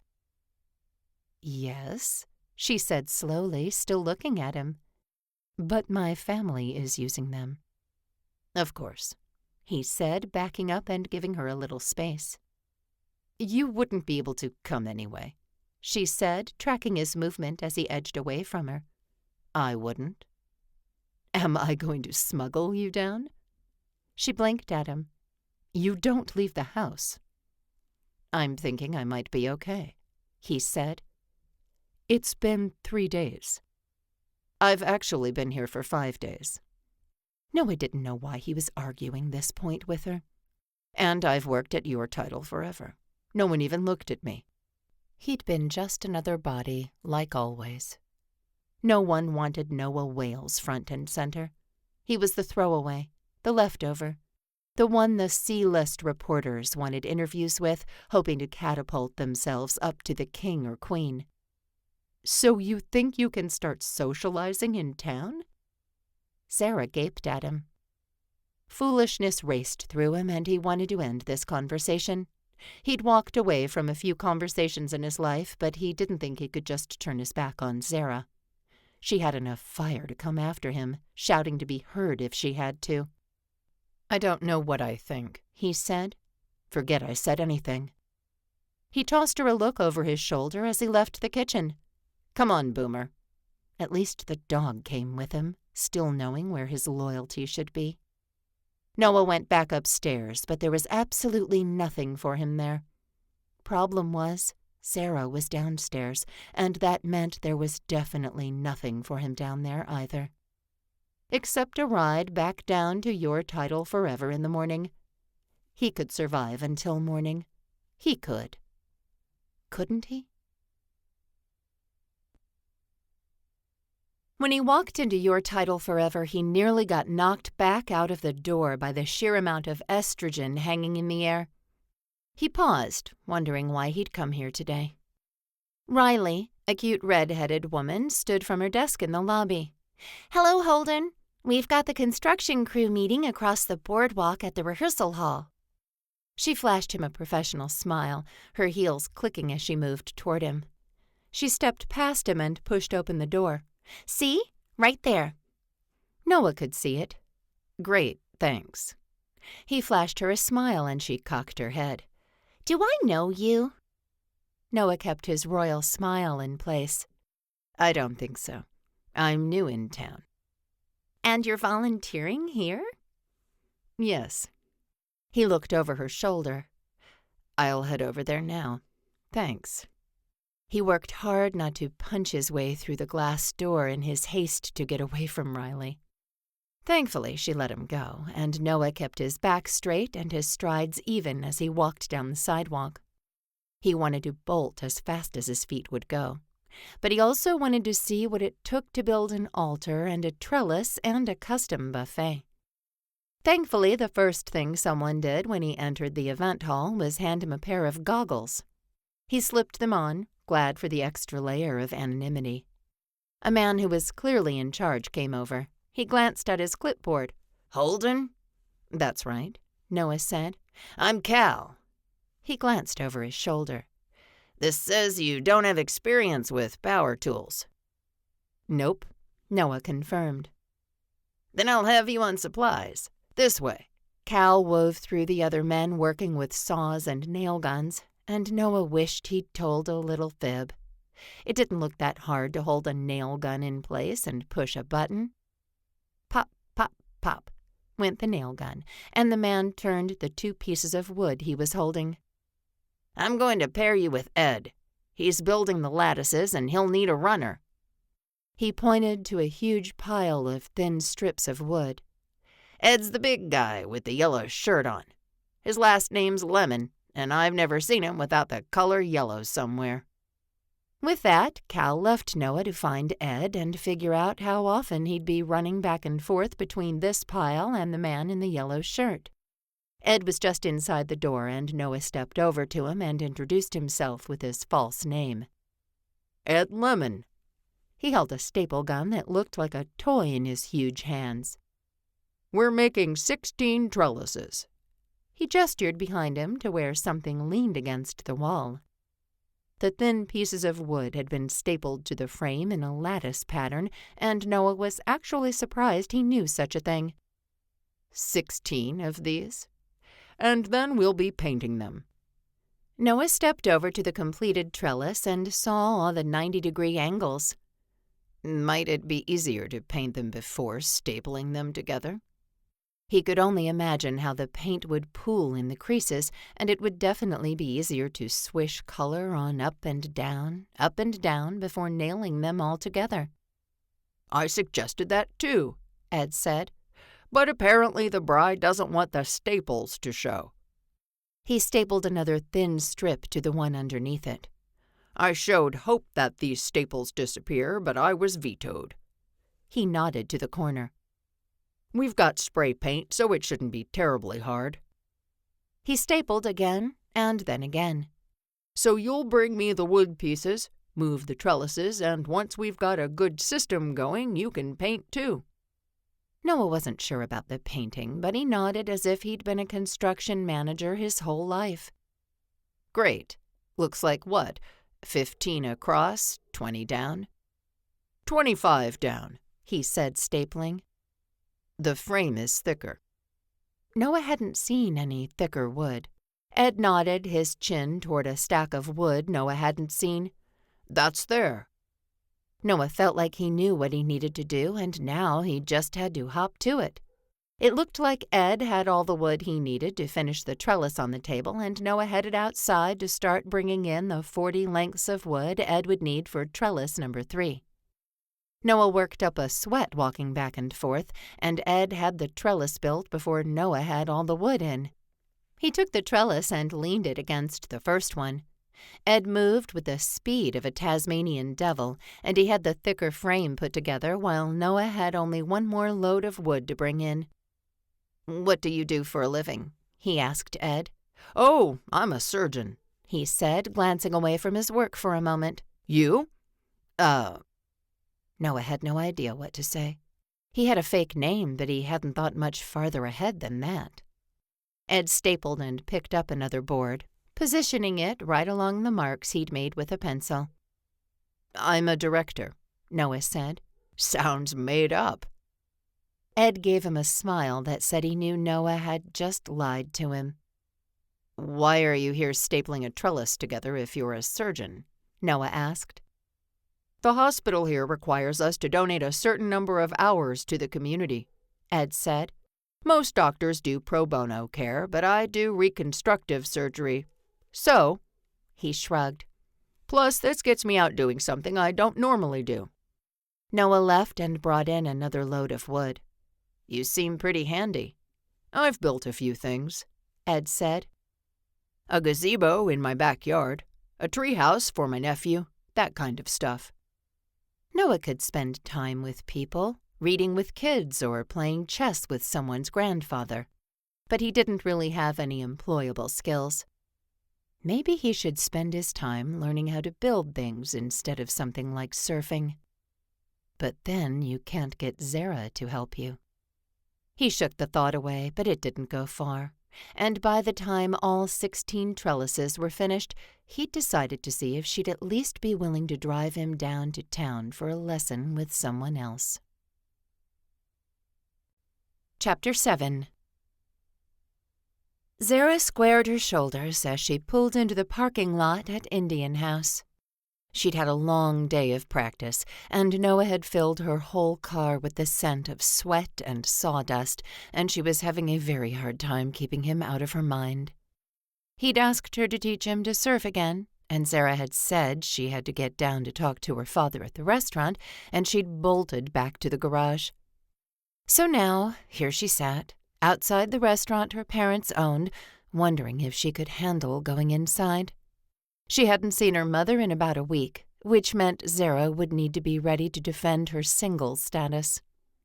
Her stomach grumbled because Ian had made them work through half of their lunch, dissatisfied with the way the formations on the island that came up out of the water looked. So she killed the engine and headed for the entrance. It was almost the weekend and right during the dinner rush, which was actually perfect. Then her siblings would be busy, and she wouldn't have to be crammed into a booth for 4 with all 5 of her sisters. The bell rang as she opened the door, and Abby, the hostess, looked up. Her whole face brightened, and she said, "Zara!" She put the menu back in the holder on the front of the podium and said, "Mom and Dad just sat down for dinner. You want to join them?" Sarah's heart sank, but she painted a plastic smile on her face and said, "Sure." She gave Abby a big hug, as her older sister was actually one of the more sane members of her family. As Abby led her through the dining room, she caught sight of her youngest sister, Myra, standing at a table, her left hand out for the patrons to admire her new engagement ring. Sarah turned away, her throat dry and her heart suddenly beating at triple time. Coming here was definitely a mistake. But her mother had caught sight of her, and she exploded out of the booth, her sorry catching as she stood. "Zara!" She wrapped Zara in her arms, the smell of fresh cotton and Indian spices meeting Zara's nose. "What are you doing here? You look so good." "Hey, Mom." She slid into the booth first, and another of her sisters asked her what she wanted to drink. "Just water," Zara said. Swimming in water all day really dehydrated her, and she tried to stick to water during the day and coffee in the morning. While Krisha went to get the drinks, her mom scooted into the booth. "Still swimming?" "Every day, Mom." "We're coming to the show on opening night." She gave her father a look. "Right, Samir? Aren't we so excited to see Zara's show?" "Of course," her dad said. "Only 1 month to go." He beamed at her. He'd had a difficult time when Zara had told him she would not be working in the restaurant, though Zara wasn't sure why. All 5 of her sisters worked here, as well as 2 brothers-in-law. They didn't need her. 1 month, Zara said, as Krisha put her water on the table. "I want the butter chicken, Chris, with extra naan." Krisha smiled at her and said, "Coming right up." "So," her mother said, "are you seeing anyone?" Sarah rolled her eyes and swung her head toward her mother. "No, Mom." "No one?" Her mom had the best puppy dog eyes on the planet, and they could morph into a pool of disappointment in mere moments. "Well, I met someone," Zara said, the image of Noah entering her mind. She couldn't believe she was still talking. "But I'm not sure about him." "Not sure?" her mother practically shrieked.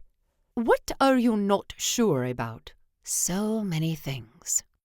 "Well, Mother, for one, he's not Indian." Her mom looked like Zara had punched her. But what Zara was not expecting was the scoff that followed.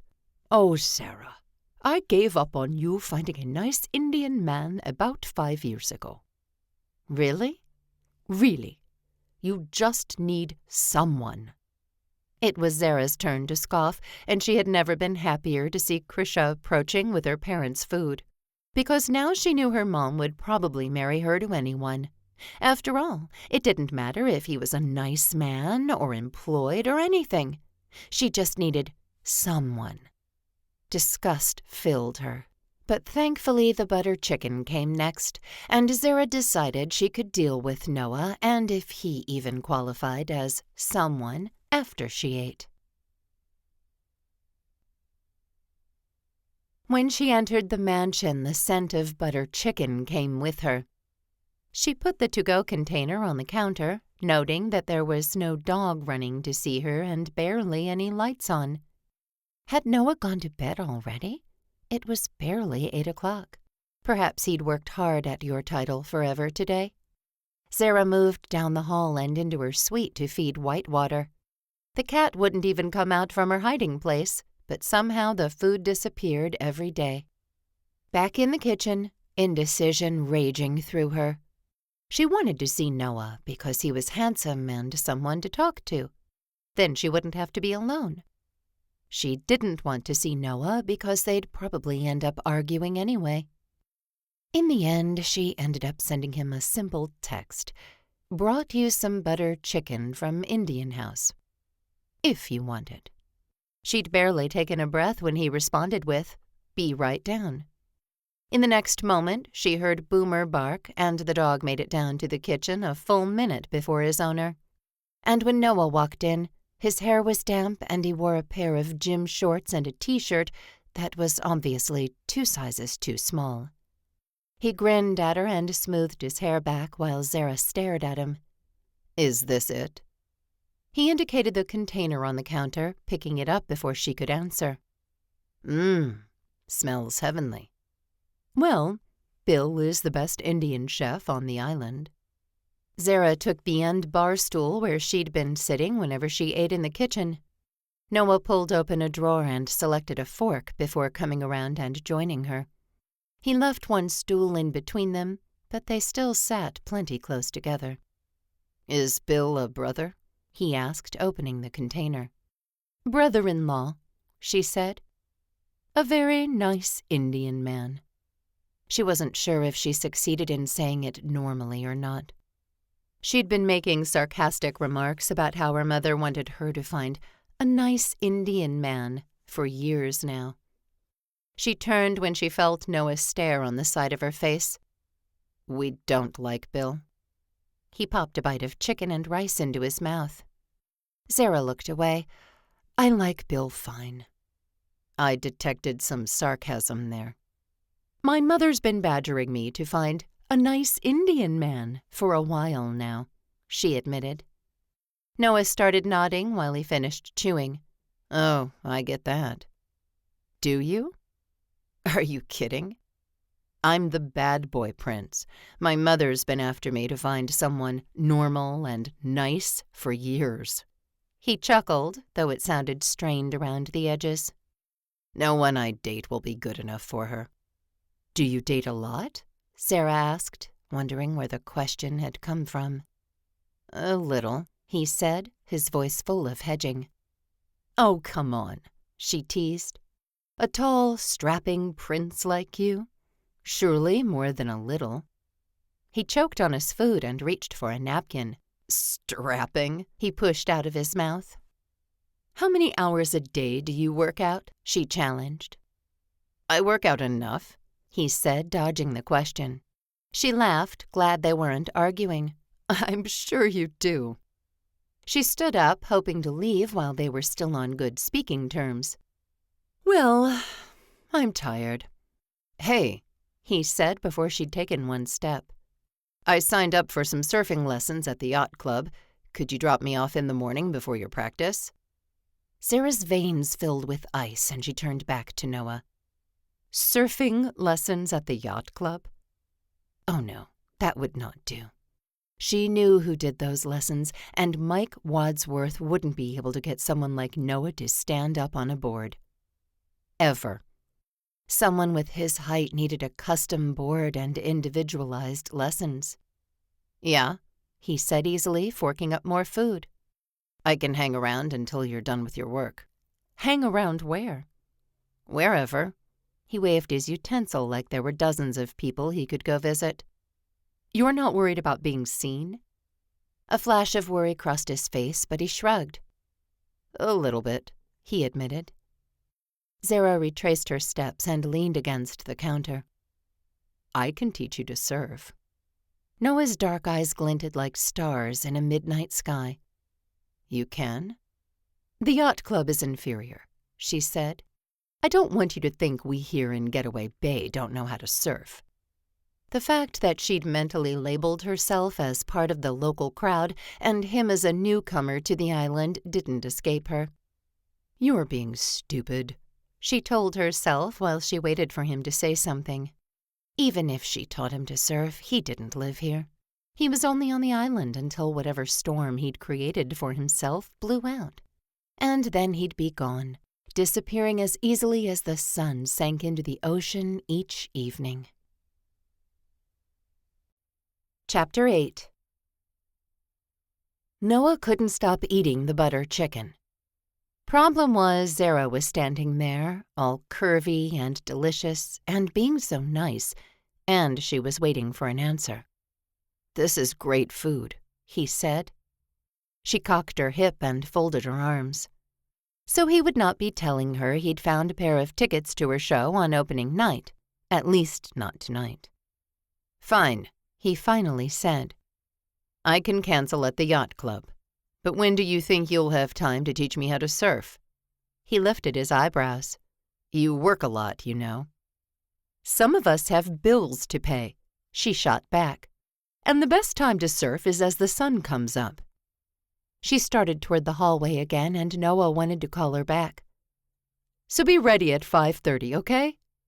She tossed him a grin over her shoulder as she reached the arched doorway. "Zara?" he asked, not sure what to say to get her to stay. He only knew he didn't want to eat alone. She twisted back to him. "Yeah?" "Did you—" His mind blanked, something it literally had never done before. He always knew how to get a woman to come sit by him, smile at him, spend time with him. But Zara was so different in so many ways. Everything he wanted to suggest required that they leave the mansion, sit by the pool, go on a walk, grab breakfast after the surfing lessons. He couldn't say any of those. "Maybe we could watch a movie tonight," he suggested, stuffing the last of his butter chicken and rice into his mouth. He watched her eyes widen, her surprise palpable. Honestly, he was a bit stunned he'd said the words, too. He was even more shocked when she said, "Yeah, all right. I just need to go change." She gave him another smile and left the kitchen. Noah's heart started partying in his chest, and he worked to keep it in check. It was a movie. In the mansion. Still, he could make popcorn, and he jumped up from the counter, tossed his empty container in the trash and his fork in the sink, and started opening cupboards. Surely his mother kept popcorn in this place. It took him several minutes, but he finally found some in the cupboard above the microwave. It was 99% fat-free, but Noah had put butter on his grocery list, and he could spruce up this diet popcorn in no time.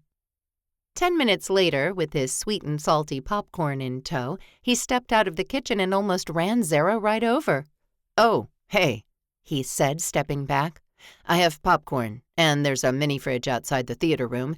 I'm sure there are drinks in there." She looked from him to the popcorn, her hair hanging over her shoulder. It was the first time he'd seen her with her hair down, and he looked closer at her. She'd put on a bit of makeup, too, her eyes pulling at him until he realized he was leaning forward. "What kind of movies do you like?"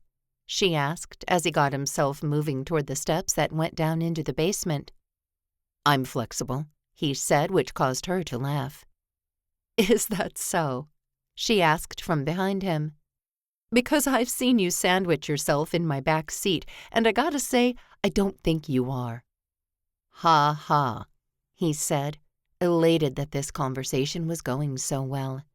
"You know what I mean." "So if I say I don't want to watch something where everything explodes, you'd be okay with that?" "Sure," he said, reaching the bottom of the steps and appreciating the cooler temperatures down here.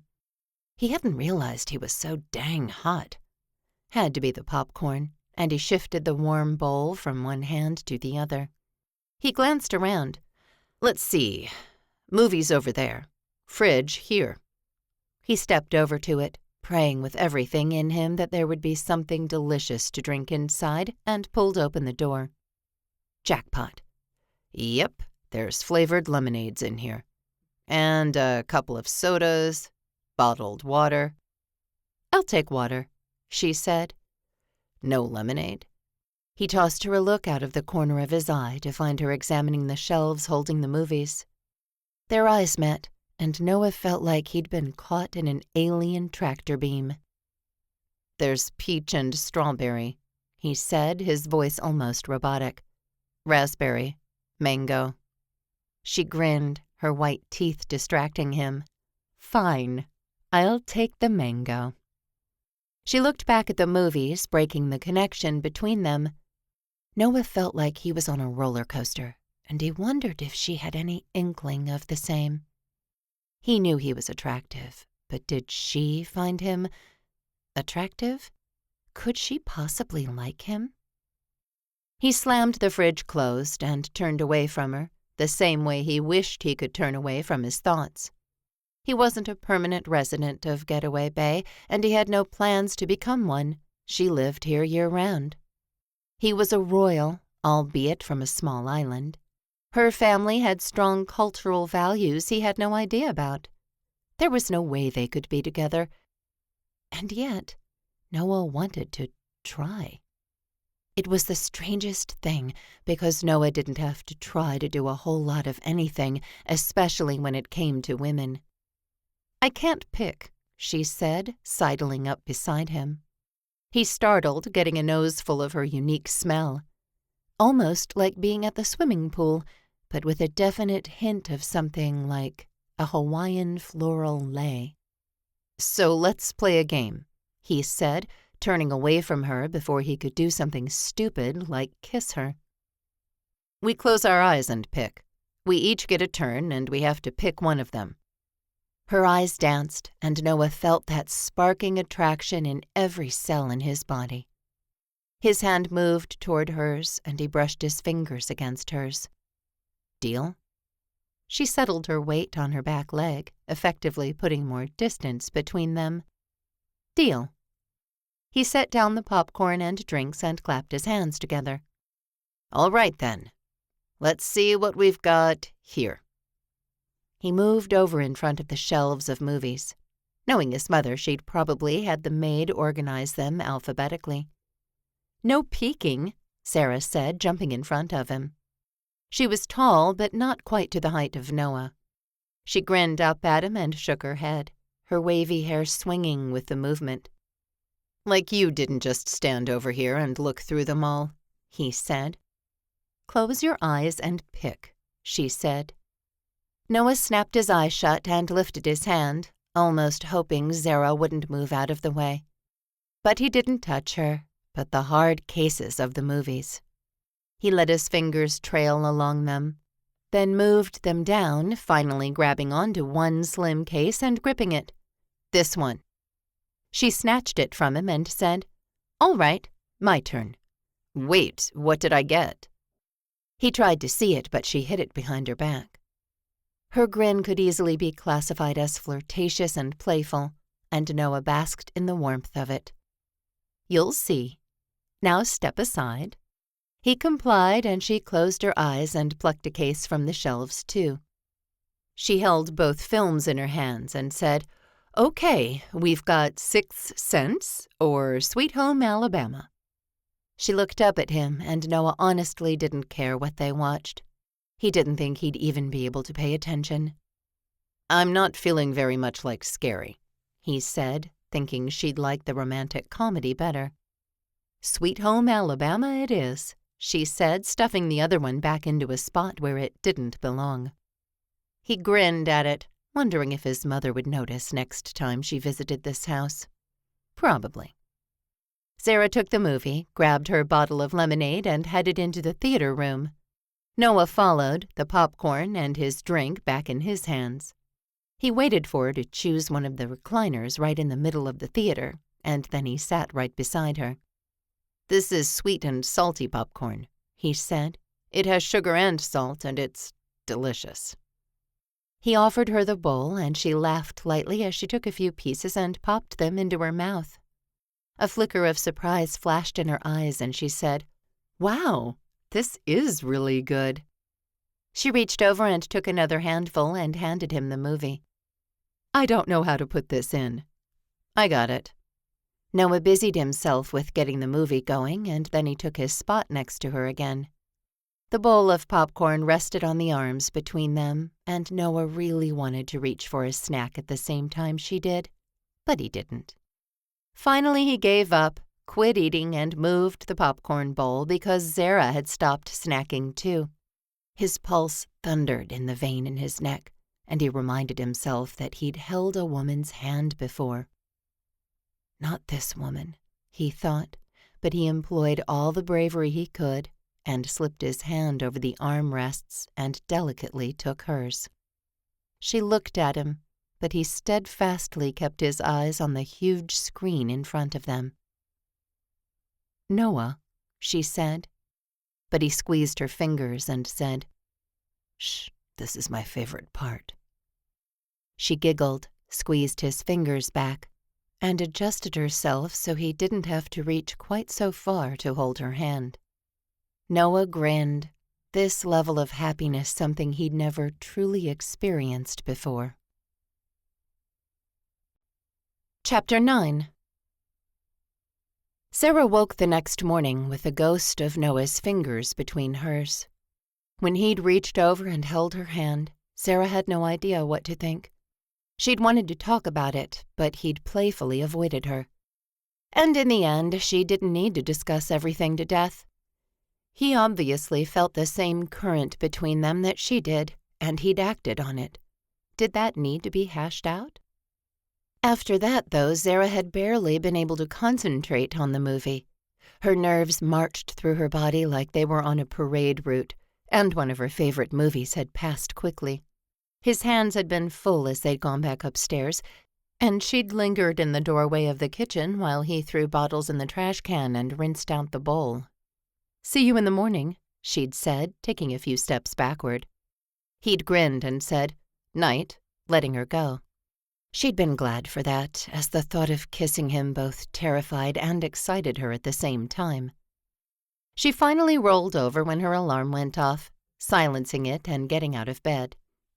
She yawned, the dawn not that far away, and she didn't want Noah to beat her to be ready to go. When she walked into the kitchen with her swim bag and her beach bag, she found him standing in front of the refrigerator, the door open, and the light spilling onto his face. "Oh, you're up." He swung the fridge closed, and even in the dim light, his gaze was powerful and penetrating. "You're late. There's no way we're making it to the beach by dawn." Zara's shoulder ached already, and her day hadn't even started yet. But she wasn't taking "you're late" from the party boy prince. "Of course we will," she said, "if you're ready to go." She walked past him and toward the garage door. "Oh, I'm ready." "Great. The surf shop opens in 10 minutes, and if we're lucky, we'll be the first ones through the door." She walked into the garage, Noah catching the door so it wouldn't hit her and all her bags. He sat in the passenger seat instead of cramming himself onto the floor of the car. "Riding up here? I'm going to have to go into the surf shop, right?" "Yes, they'll have to measure you." "Then I think I can—" His voice cut off as she backed out of the garage. "Wait." She hit the brake, her heart thumping painfully against her breastbone. "What?" "Pull back in." She did. "Close the door." She pressed the button and the garage door rumbled closed behind the car.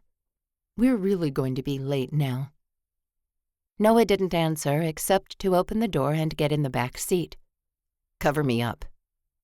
Zara twisted and started tossing the blankets over the top of him. For good measure, she slid one of her bags over too. He groaned, but she ignored him. "Ready?" "Yes." His muffled reply reminded her that there was no way she could have a normal relationship with him. The hand-holding felt stupid now, and she wished she'd ripped her fingers away from his. With the garage open, she backed out again, this time glancing around like she expected a mob of reporters to manifest on the front lawn. There wasn't a mob, but a single car waited at the closed gate as Zara drove toward it. "Did you see this car?" she hissed out of mostly closed lips. "I had a feeling. he said, and Zara kept going toward the gate, even though the two vehicles couldn't pass on this private drive. The other car backed up and pulled to the side like they'd have a friendly chat. Zara opened the gate and eased through, indeed stopping beside the other car. She pulled a little too far forward, so her window was nearly past his. The man behind the steering wheel looked at her behind mirrored shades. He was definitely a reporter, and a tremor of unease ran through Zara. She watched the gate close behind her, and then she said, "Can I help you?" "Do you live here?" "No," she said, wondering how much to tell him. She had the inexplicable urge to blurt out everything, but she held her tongue and watched this guy right back. "Do you know the people who do live here?" "No," she said. "I was hired to house sit, so that's what I'm doing." "So the house is empty?" "Well, except for me, yes." Something bumped the back of her seat, and she didn't appreciate Noah kicking her. What didn't he like? What did he want her to say? And how was she supposed to know with just a tap? She inched forward again. "I'm late for work. This is private property." "Of course." Zara pulled forward very slowly, relieved when the reporter made a 3-point turn and followed her down the tree-lined lane. "He's following us," she said, her eyes glued to the rearview mirror and refusing to move her lips. "Then go to work," Noah said, his voice barely audible. "I'm about 3 hours early," she said.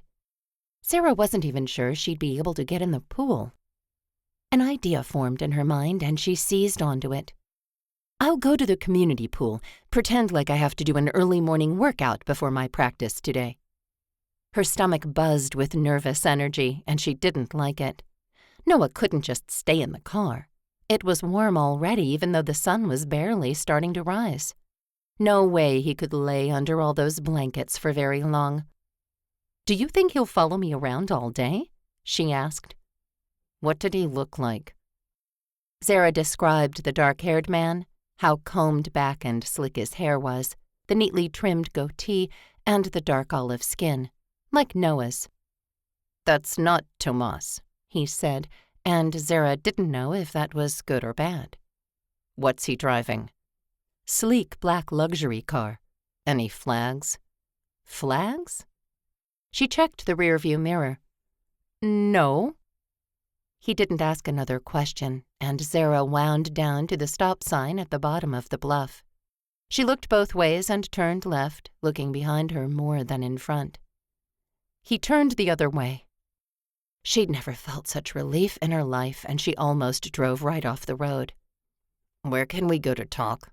Noah asked. "I don't know." "You've lived here your whole life and you don't know where we can go?" Zara wanted to pull off the road and leave him behind.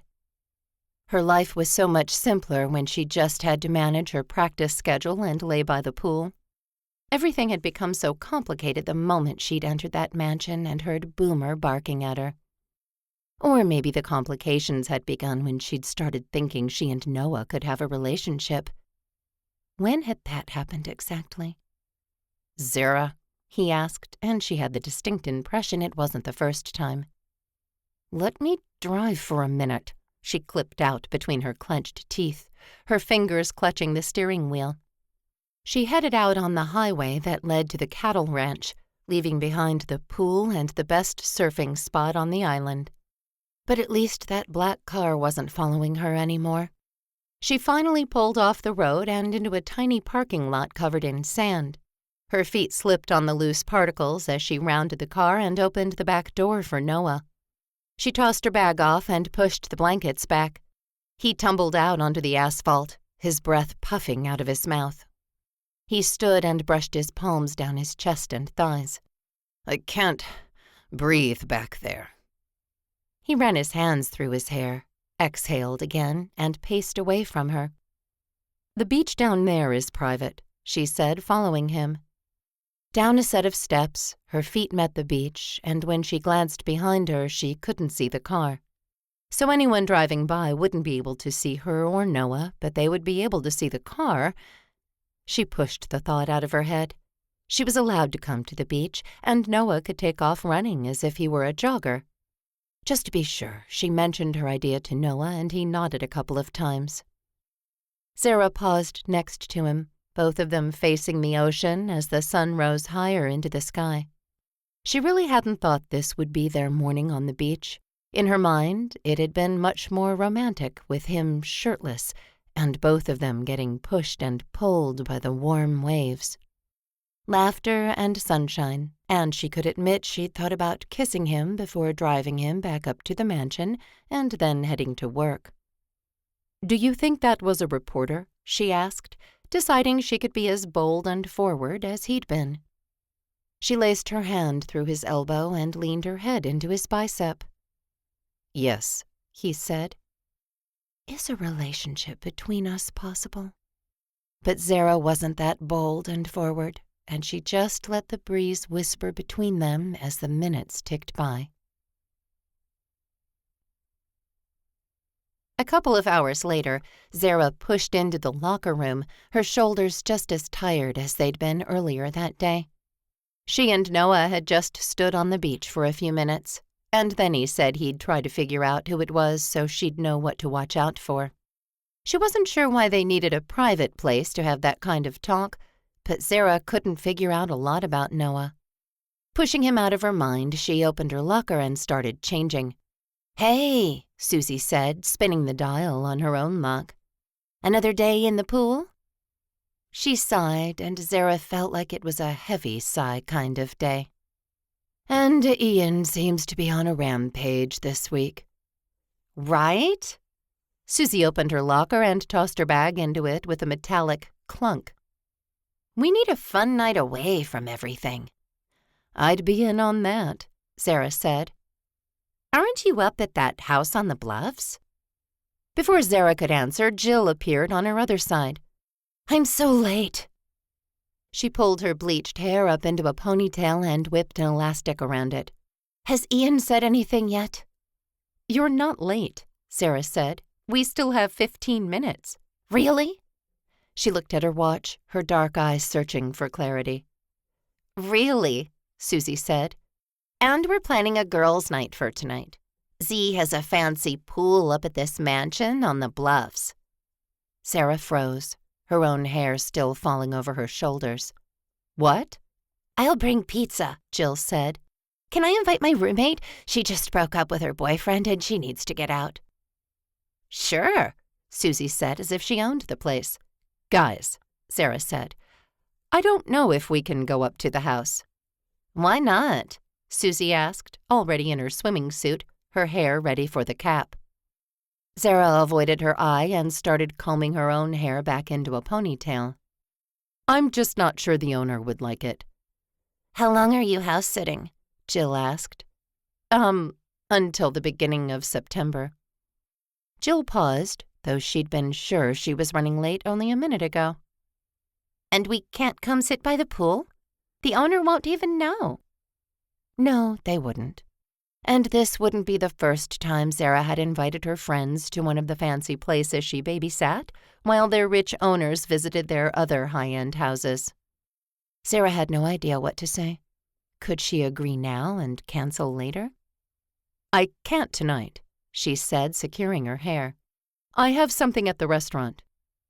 "When then?" Susie asked, a bit of a whine in her voice. "We could try for this weekend," Zara said. Maybe she could talk to Noah and convince him that if she had her friends up to the house, it would convince whoever was watching her that he really wasn't there. The door to the pool opened, and Ian said, "Come on, ladies, starting in 5 minutes." The heavy door swung closed with a thunk, and Zara took a deep breath. "All right, friends." She looked at Susie and Jill, 2 women she'd performed with many times. "If we make it through this, free Indian food on me." Susie's face split into a grin. "Deal," she said, and she practically bounced to the exit. Zara laughed and followed with much less zip in her step, though she was grateful for the friends she saw at work each day. And tonight, perhaps they could help her figure out what to do about Noah. if she should do anything at all. Chapter 10. Noah felt like he'd been living underneath a storm cloud for hours. Beyond the curtains and the glass, the sky was a crystalline blue, as was the ocean on the horizon. The trees were bright green, and birds flew through the sky. But he wasn't part of this world, but some other alternate world where he just watched the real world pass him by. I can't believe this is happening, he muttered to himself. Behind him, Boomer whined, and Noah knew how he felt. At least at home in Trigard, he could leave the castle for the grounds. Reporters didn't dare come onto the grounds, and he could wander through the trees and stay out of the public eye. His phone buzzed, but he ignored it. Zara had said she'd check in with him later, but he honestly wasn't sure he should perpetuate anything with her. He sure did like her, though, even when they argued. But a real relationship with her would require a lot from her, and he wasn't sure she'd be willing to give it. She'd have to leave Getaway Bay, her family, her job, and he didn't see that happening. Every one of those was important to her, as he'd picked up from the conversations they'd had. Could he leave Trigard and move to Getaway Bay? He didn't hold any position in anything important in Trigard, and his mind started down paths it had never been on before. It had been long enough that he could call his mother, and he pulled out his phone to get the unpleasant task done. He noticed that his brother had texted, which caused a heavy dose of surprise to bolt through him. "Stopped by the house today," he said. "I really thought you'd be there. Can you please check in so Mom won't call the authorities?" He read and reread the text, sure the words weren't right. His brother, the next king of Trigard, had flown halfway around the world to Getaway Bay to see if Noah was at the Bluff House? That couldn't be. Why hadn't Damien pulled through the gate? He knew the code. Noah half shrugged. Maybe he didn't know the code. He tapped out, "Calling her now," and then dialed his mother. She answered after only one ring with, "Noah Sven Wales." Nothing else. No demand to know where he was or when he was coming home. Of course, he hadn't expected one, just the scathing disappointment. "Hello, Mother," he said. "As you can see, I'm fine." "I'm not even going to ask where you are." "That would be great," Noah said. "And you know that nothing in the newspapers about Venice is true, right?" "Nothing?" "Well, I was there with a woman named Katya." "But you didn't get married." She wasn't asking, which was comforting to Noah. "Mom, come on. Of course not." She sighed, and he imagined her sitting at her personal desk, her back straight, the phone held to her ear while she participated fully. She was one of the most attentive people he knew, and a twist of guilt hit him hard. "Do I want to know what you were doing with her?" she asked. "Nothing, Mom. She was in trouble and needed some help. That's what I do, so I helped her." "You helped her." He did not appreciate the sarcasm, and honestly he didn't expect anyone to believe him. "Yes," he said. "She had an abusive boyfriend and needed someone to keep her safe, so she stayed at my place, in her own bed, and she was supposed to leave after a couple of days." Those days had turned into a week, and then a month, and Noah honestly didn't mind. With sudden realization, he realized he was basically doing the same thing here. Kind of. Zara didn't need his protection or presence. If anything, that situation was reversed. But they were living in the same house, and he was thinking about kissing her. So he'd kissed Katya. Didn't mean they'd slept together, or that he'd proposed, both things she'd either outright said or insinuated. Then the press had descended on his condo in Venice, and he'd denied everything and fled. So the fleeing had probably canceled out the denials. Noah was used to denying things and then hiding. It was something he was actually quite good at. "Oh, Noah," his mother said, and Noah recognized the disappointment and acceptance in the words. "So what are you doing now?" "Just laying low," he said, turning back to the window. The glass separating him from reality seemed so thick, and he looked away again. "Damien went to Hawaii, but he said he only found the house-sitter." Noah said nothing, not wanting to outright lie to his mother. His long hesitation obviously clued his mother into something because she said, "Noah," with plenty of warning in her voice. "What?" he asked. "Where are you?" "I'd rather not say," he said. "I'm safe, and I'm going to fix everything that happened in Venice." How, he didn't know. He couldn't retract the articles, and there was no way he could contact Katya and make her come clean. No, Noah knew he couldn't fix anything. If he waited things out, the story would die, and no one would care what he did. He was an inconsequential prince, and he knew it. So maybe he could make a relationship with Zara possible. "Noah," his mother snapped, and Noah startled. He continued his conversation with his mother, but his mind never strayed far from the beautiful woman who was currently staying downstairs. Noah met Zara in the kitchen when she got home from work, the sausage and green pepper pizza only minutes away from coming out of the oven. He set the salad bowl on the counter and smiled at her. "Are you hungry?" Relief crossed her face, and a soft smile touched her mouth. "Starving." She took her place on the bar stool on the end of the counter and looked at him. She'd promised her friends free food at Indian House, but Susie had hit the water strangely during one dive and just wanted to go home. "You've been gone for a long time today." "Yeah." She blinked, and it took a second for her eyes to open again. They looked sleepy, and Noah leaned toward her. The timer on the oven went off, startling him back to his tasks. He got the pizza out and set the sheet pan on the stovetop. "Do you like pizza?" "Who doesn't like pizza?" "Well, I'm sure there are some people," he said. Noah cut the pizza into thin rectangles and used a spatula to slide a piece onto a plate for her. He placed it in front of her and slid a fork across the counter, too. "You made this," she said, first gazing at the pizza and then him. "Like, from scratch?" "Yeah." He served himself a couple pieces of pizza and joined her at the bar, keeping that stool between them. "My nanny taught me to cook, and some of my favorite times are with her in the kitchen." He flashed her a smile, comfortable with her and glad they'd figured out how to get along. "Surely you learned to cook, what with your family being in the restaurant business." "Yes," she said.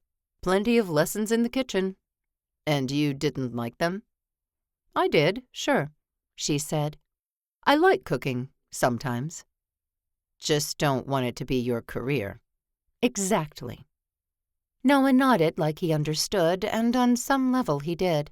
After all, he had an overbearing family who expected him to play a certain role. "And how did your family take it when you became a synchronized swimmer?" "Oh, my father was livid," she said. "My mother cried and prayed for a week straight." Sarah shook her head and cut off a bite of her pizza.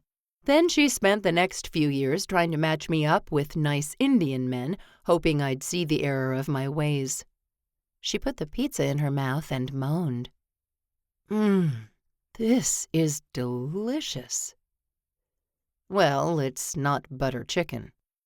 Noah picked up his pizza with his hands and bit into it, but it was good. The Alfredo sauce, the sausage, the red peppers. It was like a party in his mouth, and Boomer lay on the floor gazing up at him hopefully. "What about you?" she asked. "Is the bad boy prince a disappointment to his parents?" "I talked to my mother today," he said in response, as that was easier than thinking his parents were disappointed in him. "And that man who came by this morning? He was my brother." Zara dropped her fork, the sound of metal on ceramic rattling through the whole kitchen. "He was? I talked to a man who's going to be king?" Noah rolled his eyes. "He's just a guy," he said, "like me, except proper and polished and perfect." Zara cocked her head, the surprise gone from her face. "Perfect? Nobody's perfect, Noah." The soft, sincere way she said his name made him once again wonder if they could somehow make their two worlds into one. "Anyway, you did a great job. He believed I wasn't here. He's on his way home." "Are you surprised he came?" she asked. "Actually, yes. But I haven't been in touch with my family for a couple of weeks now, and he wanted to make sure I was all right." "That's nice of him." "See? Perfect." Noah finished his pizza while Zara put some salad on her plate.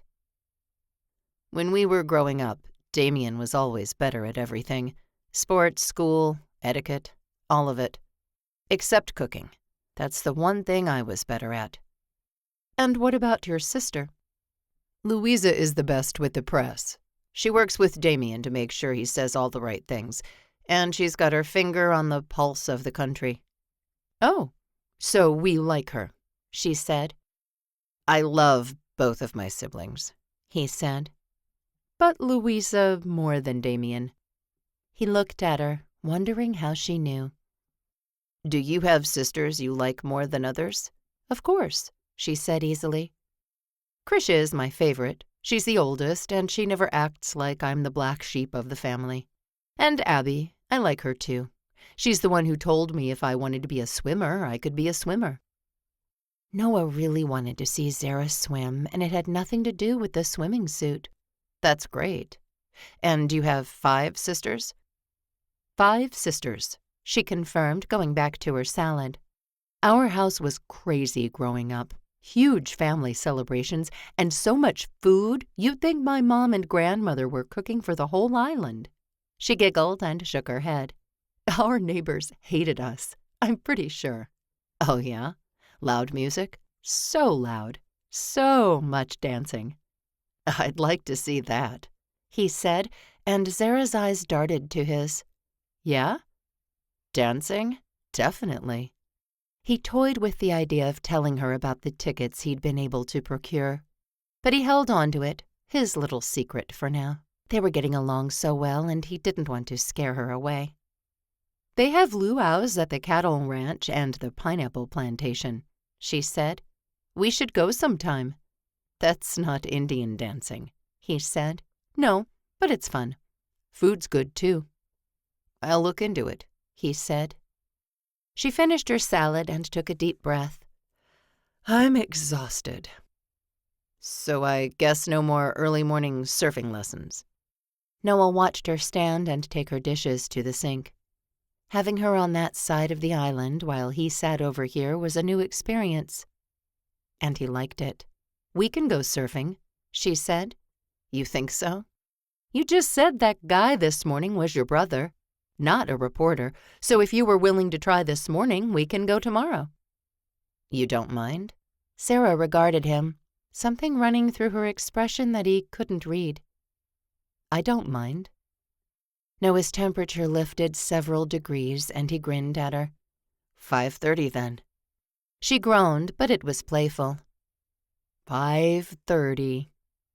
She turned and walked away, twisting back at the doorway, giving him a flirtatious little grin before entering the hall and leaving him sitting in the kitchen, wondering how he could make this summer fling into something more permanent. Chapter 11. Zara met Noah in the kitchen again, wondering if the man ever slept. When she asked him, he said, "Very little, actually." "Why's that?" she asked, accepting the cup of coffee he handed her. "My mind never shuts off," he said simply. "There are pills for that, you know." Their eyes met, and that zing between them was almost familiar now. Hot and quick, and like lightning, but familiar. "I've heard." He nodded her toward the garage exit, and she went that way, fire erupting through her whole body, when he put his hand on the small of her back and guided her through the door. She moved on wooden legs, and he must have noticed because he said, Sorry, dropped his hand and hurried around toward the passenger door. Zara threw her bags in the back seat and got behind the wheel. She turned on the ignition and sat there, her fingers curling around the wheel.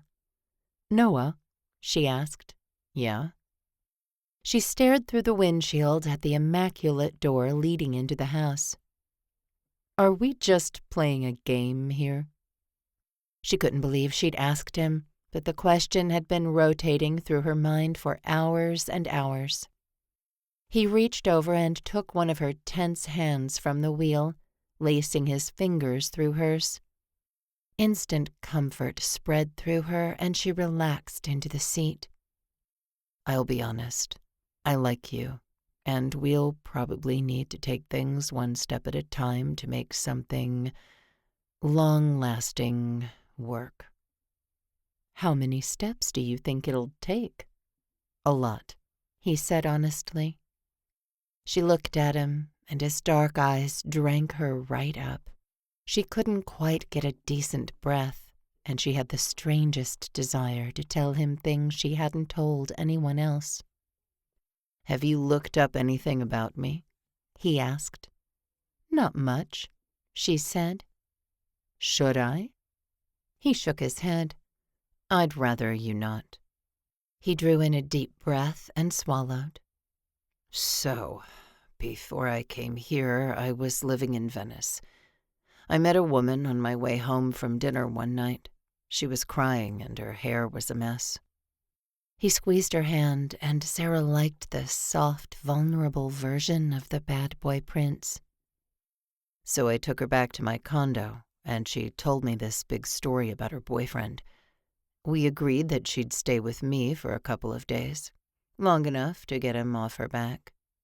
He sighed and leaned his head back against the seat. "But she stayed longer than that, and when I finally asked her to leave, she went straight to the press. Told them that we were married and that I'd broken up with her when she'd lost our baby." Zara blinked, trying to make sense of all he'd said. She came up with, "Baby?" None of it was true. He looked at her again, his expression earnest and sincere. "I wasn't married. We didn't sleep together. There was no baby. She was just staying in another room in my place." "Kind of like me," Zara said, recognizing the similarities there. "Yeah, but you're not going to go to the press, are you?" "No." She shook her head. She couldn't imagine a scenario where she'd go to the press and tell them anything about Noah. He leaned forward, almost like he'd kiss her right then, and Zara's heart tumbled through her chest. But his lips touched her forehead, the gentlest of touches. "Thanks. So can we go surfing?" She flipped the car into reverse. "Surfing. Yes, let's go surfing." She pushed into the surf shop first, the rays of sunlight just starting to paint the sky behind her gold. "Morning, Rich," she said to the man standing a few feet away. He turned toward her. "Sarah!" A smile filled his whole face, and he embraced her. Rich was probably 10 years older than Zara, and his family had owned this surf shop for generations. They'd been friends since she was a little girl, and her grandfather had brought her to the beach to learn to surf.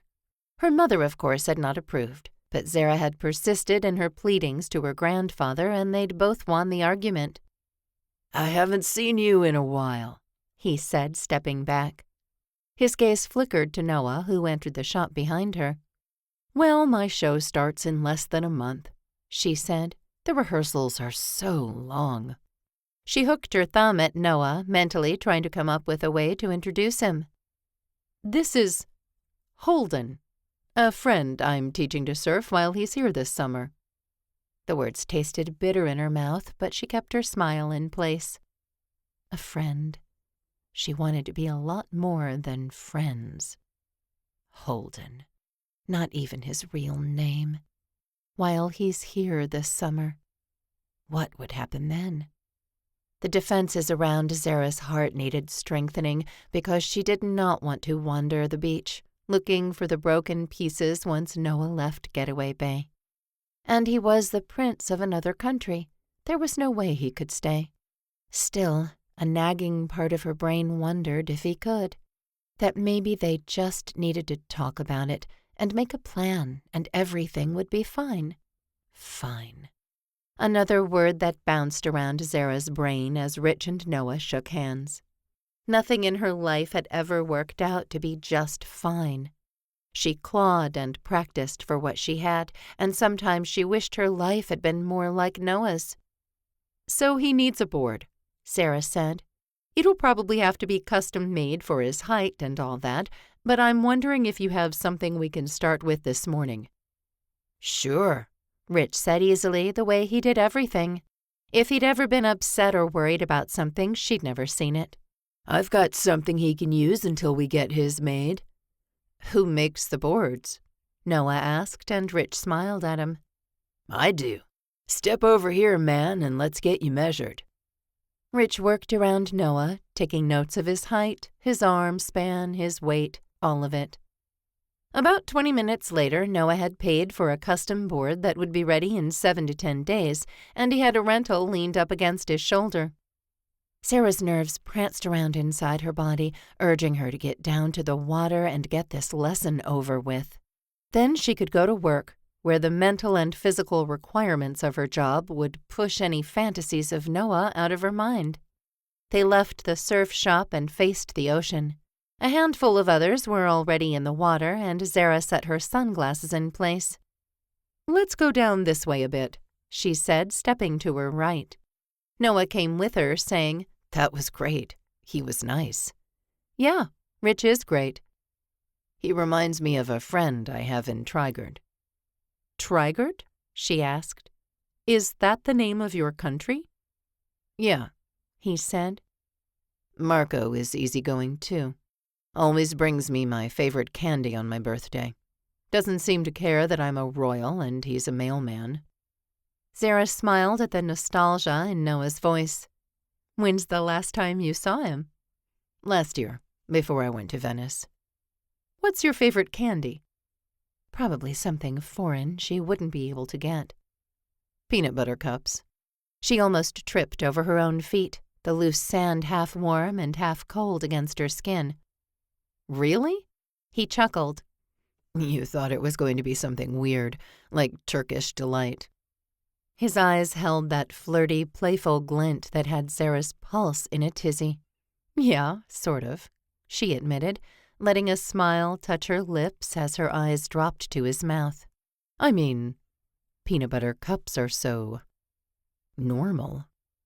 As they stood there and watched one another, Zara realized that Noah was indeed normal, and that somehow made him more attractive. "Yes, well, I'm human," he teased. "And for the record, Turkish delight is delicious if done right." "Isn't that rose-flavored?" Zara made a face and started walking again. "Yes, and the kind that is covered in powdered sugar and is super soft. It's divine." "I'll take your word for it." "Some people cover it in chocolate, but that ruins it for me." "Anything covered in chocolate is better," she said. He laughed then, a truly happy sound that filled the sky around them. Zara couldn't help joining in. Something sparked between them again, in this joyous moment with the sun just coming out to breathe life into the day. Their eyes met, and he slung his arm around her shoulders. "Thanks for doing this," he murmured, just before pressing his lips to her temple. "I know your days are long, and I appreciate it." Zara gazed up at him, wondering if she could kiss him right there on the beach. There were other people around, but not many, and they were dozens of yards down the sand anyway. Her skin sizzled where his touched it, and the insanity of their situation somehow felt sane. She tipped up onto her toes, and he bent down, brushing his lips against hers almost like he was seeking permission. But she'd already given it, and in the next moment, he kissed her like he meant to, and everything in Zara turned into that super soft Turkish delight covered in powdered sugar. She was aware of his rented board falling to the sand, of both of his hands cradling her face and then moving into her hair, of the way they moved together, fit together, breathed together.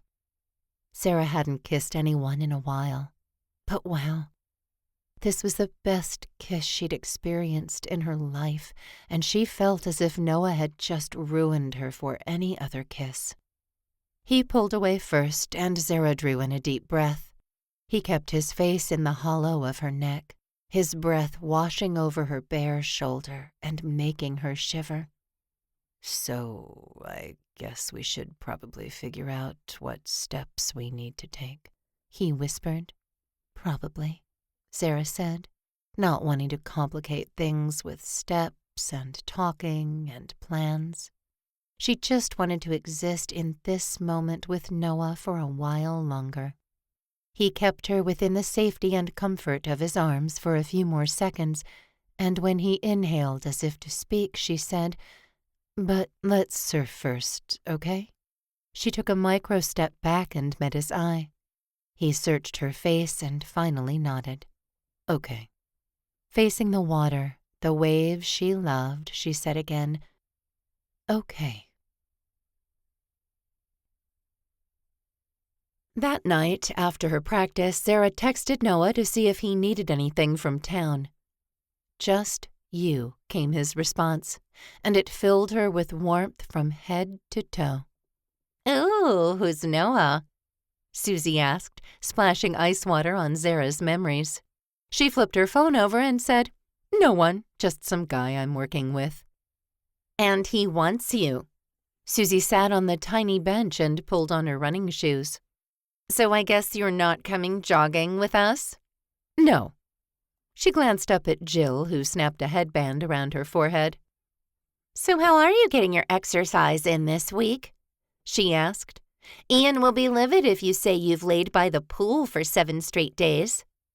"I'm surfing in the morning," Zara said, thinking of it on the spot. "So I run a bit there, and then paddle and swim and all that. It's quite strenuous." Jill looked doubtful, but she shrugged and said, "Okay, just don't want you to get in trouble." "I won't." Zara had worked with Ian before, and she knew what it took to earn his approval. She stood with a groan and rubbed her back. "See you guys tomorrow." "Can't wait to hear about Noah," Susie said with a dangerous glint in her eye. Zara just smiled and waved at her friends as they left. A pit opened in her gut at the fact that Susie knew his real name. She probably should have put his pseudonym in her phone, but she hadn't. Susie had already seen it. "Just you." She shivered again, hoping tonight would include as much kissing as talking. She showed up at the mansion with sushi and Chinese takeout, hoping Noah hadn't cooked. Even if he had, she could eat sweet and sour chicken for breakfast. After all, Chinese food was delicious any time of day. Thankfully, the kitchen was devoid of food when she entered and set all her bags on the counter. "Noah?" she called, and a moment later Boomer barked, from outside. She turned that way and found the dog wagging his tail furiously from the other side of the French doors that led into the yard. She walked over to him and let him in, scrubbing him down with a smile and the words, "Where's Noah? Huh?" The car he'd obviously driven at some point was still in the garage, but the house felt empty, and Boomer's body was hot, as if he'd been outside for a while. Concern rippled through her, but Zara pushed it back. Noah was a grown man. He could leave the mansion if he wanted to. The gate had been closed, the garage too. Still. She straightened and watched Boomer run over to his water bowl and begin to lap at a speed unknown to other dogs. So, as she walked down the hall to make sure Whitewater was okay, she pulled out her phone and called Noah, hoping she wouldn't come off as too desperate or too worried. He didn't answer, and she let her hand fall to her side. What should she do now? She filled the cat's food and water bowls, ready to go find Noah. Her phone rang, and she practically threw it as she swung it wildly up to check who was calling. "Noah," she said once she got the call connected. "Where are you?" "I fell asleep," he said, his voice still a bit on the slumbery side. "Are you home?" "Yep, and I brought sushi and Chinese food." "On my way down." She hung up and went to meet him at the bottom of the steps. He swept her easily into his embrace, both of them laughing. "Hey, beautiful." He leaned down and kissed her, and it felt like the most natural action in the world. "Hey," she said breathlessly when he pulled back. "So," he said, taking hold of her hand and leading her into the kitchen. "I've been thinking." "Oh boy," she said. "Sounds dangerous." She unpacked the white Chinese containers and started popping them open. "Ha ha." He took out the sushi and got out silverware and plates. "Anyway, I'd need to talk to my parents about leaving Trigard, but I don't see why they'd make me stay there." Sarah's eyebrows went up. "Are you serious?" "I mean, I'm a prince, but I'm not going to be king, ever. So why would I need to stay there?" "I don't know," Sarah said, her mind spinning a million different ways. "Family solidarity, united front, that type of thing?" "Yeah, they don't need me. I cause more problems than anything." Sarah watched him take a California roll and then scoop ham-fried rice onto his plate. She heard the measure of regret and sadness in his voice. "I'm sure that's not true," she said. "Trust me, it is." Noah met her eye briefly and went back to the food. "So, anyway, I'm thinking of calling my mother tomorrow and talking to her." Sarah let a few seconds go by while she thought about how to phrase her next question. "Will you tell her about us?" "Of course." "And she'll be okay with you having another girlfriend only a week or two after your last one?" That got him to look up, and when he met her gaze she found sharp edges in his. "Katya wasn't my girlfriend. Ever." "Did you kiss her?" Noah's teeth clenched, and he said, "Yes." "Ah, well, then she was your girlfriend." "Is that a rule?" Sarah wanted to sigh and roll her eyes.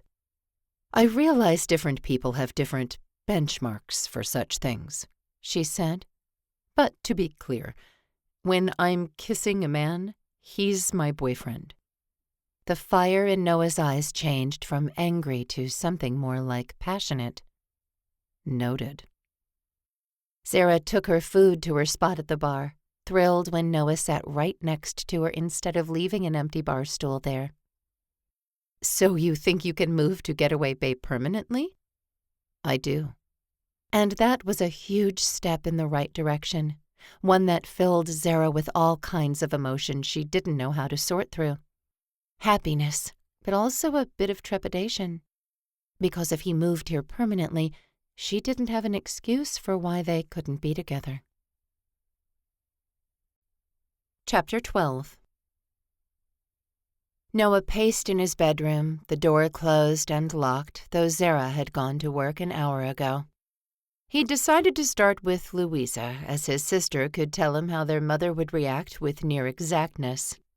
But she wouldn't pick up the phone, so he hung up without leaving a message. She'd see he'd called, and she'd call him back when she was done with whatever obligation she was dealing with. His stomach writhed as if he'd swallowed a nest of vipers for breakfast.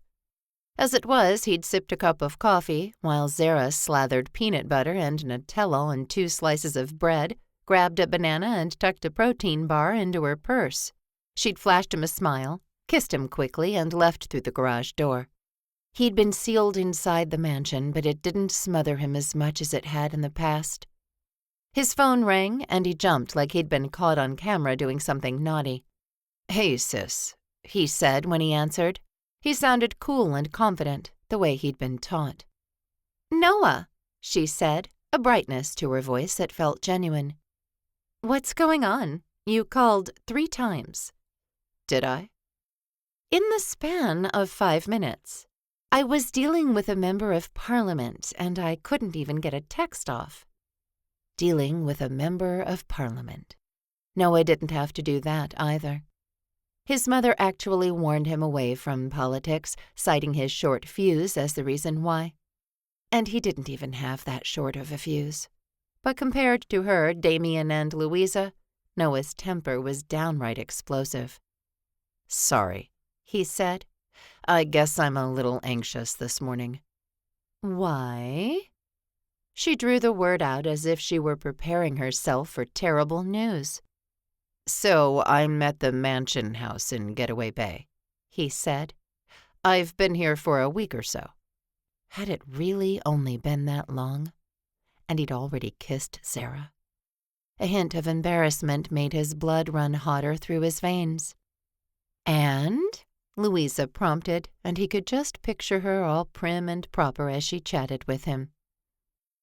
"And I'm thinking I'd like to just stay here." He drew in a deep breath. "Permanently." The word landed like a bomb between them, and Noah waited for his sister to say something. Anything. "Have you spoken to Mom and Dad about that?" she asked, her voice quiet and downright diplomatic. He'd heard her speak like this before, and he didn't like that she was using the tone on him. "Not yet," he said. "You're my sounding board." "So Damien doesn't know either?" "No," he said.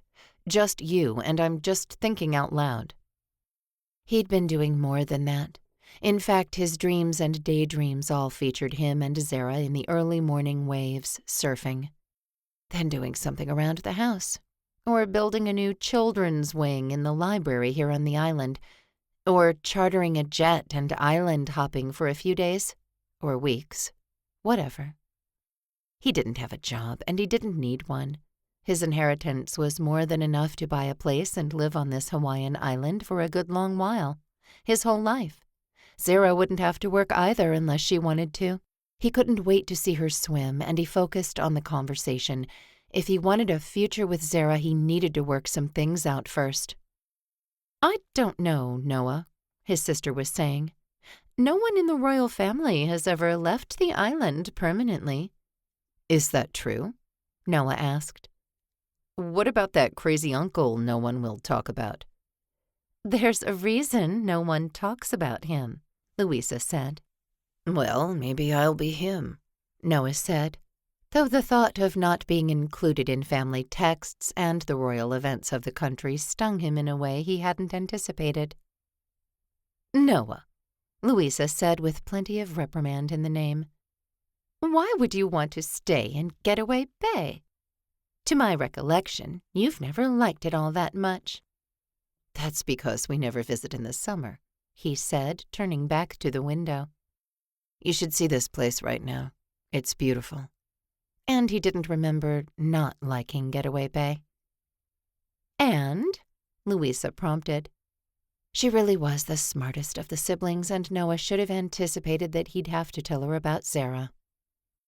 "And nothing," he said, his voice only the teensiest bit false. "Do you think Mother will veto it immediately?" "Veto outright? No." Louisa paused for a moment. "But Noah, you should expect to have an ironclad argument in place. Just this morning she mentioned she'd spoken to you and you'd be home soon." "I didn't tell her that." "You know how she is." "Yeah," he sighed. "Does she have a parade all lined up?" "Not yet." Louisa laughed and added, "But she did mention a new charity she wanted you to focus on once you return." "I'm doing charity work here," he said. "I'm volunteering at a wedding planning place, and I'm donating to the Synchronized Swimming Association here on the island." The last one had just popped into his head, but he seized onto it, determined to do it.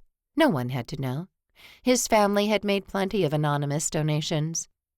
"Mom said she didn't even know where you were." "No, I didn't tell her." "So I get the exclusive scoop." Louisa was the last person on earth who would tell the press where he was, and honestly, he wasn't sure he cared anymore. If he was going to live here permanently, he couldn't take every trip down the bluff concealed under blankets in the back seat. He chuckled. "Something like that, sis." So you think I need a better argument than it's pretty here in the summer? Definitely, she said. And, Noah, it better not be another woman. He cringed at the word another, and he said, Of course it isn't, Louisa. Like such a thing was utterly ridiculous. They talked a bit longer about Damien's quick trip to the island and if she was any closer to a firm date for her wedding. Then he hung up and returned to his position at the French doors, watching the ocean in the distance. It better not be another woman. Well, so what if it was? He hadn't been in Venice for a woman, nor to run from a scandal. He'd simply been there on vacation. An extended vacation, sure, but not because he'd screwed up again. Noah was tired of being the bad boy prince. He didn't want to return to his life in Trigard, even if it was somewhat fulfilling to volunteer and serve the people of his country. He wanted a more normal life, with a wife and kids and Boomer. He wanted to go to the beach in the summer and carve pumpkins at Halloween and establish his own family traditions for every other holiday. And when he pictured himself doing those things, it was Zara at his side. So he lifted his phone again, this time calling his mother. No idea what he was going to say to her. You want me to meet your family? Noah stared at Zara, her hair still damp from the pool. She unpacked the grocery bags and started putting things in the fridge and cupboards as if she lived in this house. We've been dating a few weeks now, she said. My show opens next week. They'll see you there. He'd told her about the tickets he'd found, and she'd simply shook her head, smiled, and kissed him like she was glad he was so resourceful. He nodded and swallowed, suddenly so nervous. And you don't think there'll be a huge roadblock? Zara shrugged, but Noah could read her expressions by now. And this one said yes, of course her family was going to be a major roadblock. He still hadn't gotten royal permission to relocate to Getaway Bay, and he'd made a dozen phone calls, 2 of them conference calls with the whole family, and the job still wasn't done. His father simply didn't understand why Noah needed to live on a different island. Noah had steadfastly refused to tell them about Zara or the fact that she was house-sitting in the same mansion where he was currently living. His mother would think that was a scandal, and she'd likely demand her money back from Zara and send someone from her security detail to retrieve Noah. So he hadn't gotten what he wanted yet because he hadn't been able to give the right answers to his parents' questions. But he didn't want to jeopardize Zara's job. He didn't want to lie. So he said nothing, and the frustration over the whole thing was starting to take its toll on him. No, he didn't have official permission to leave Trigard, but he considered himself a permanent resident of Getaway Bay now. He and Zara had fallen into an easy and enjoyable routine. She drove him to Your Title forever. He worked on whatever Hope needed him to do, and then he went to the beach, or hired a pro to teach him more about surfing. Whatever he wanted to pass the time until Zara finished with her rehearsals. Then they grabbed dinner, went back to the privacy of the mansion, ate, and spent evenings together until one of them fell asleep. It was almost always Zara, but Noah really didn't mind waking her and then leading her down the hall to her bedroom.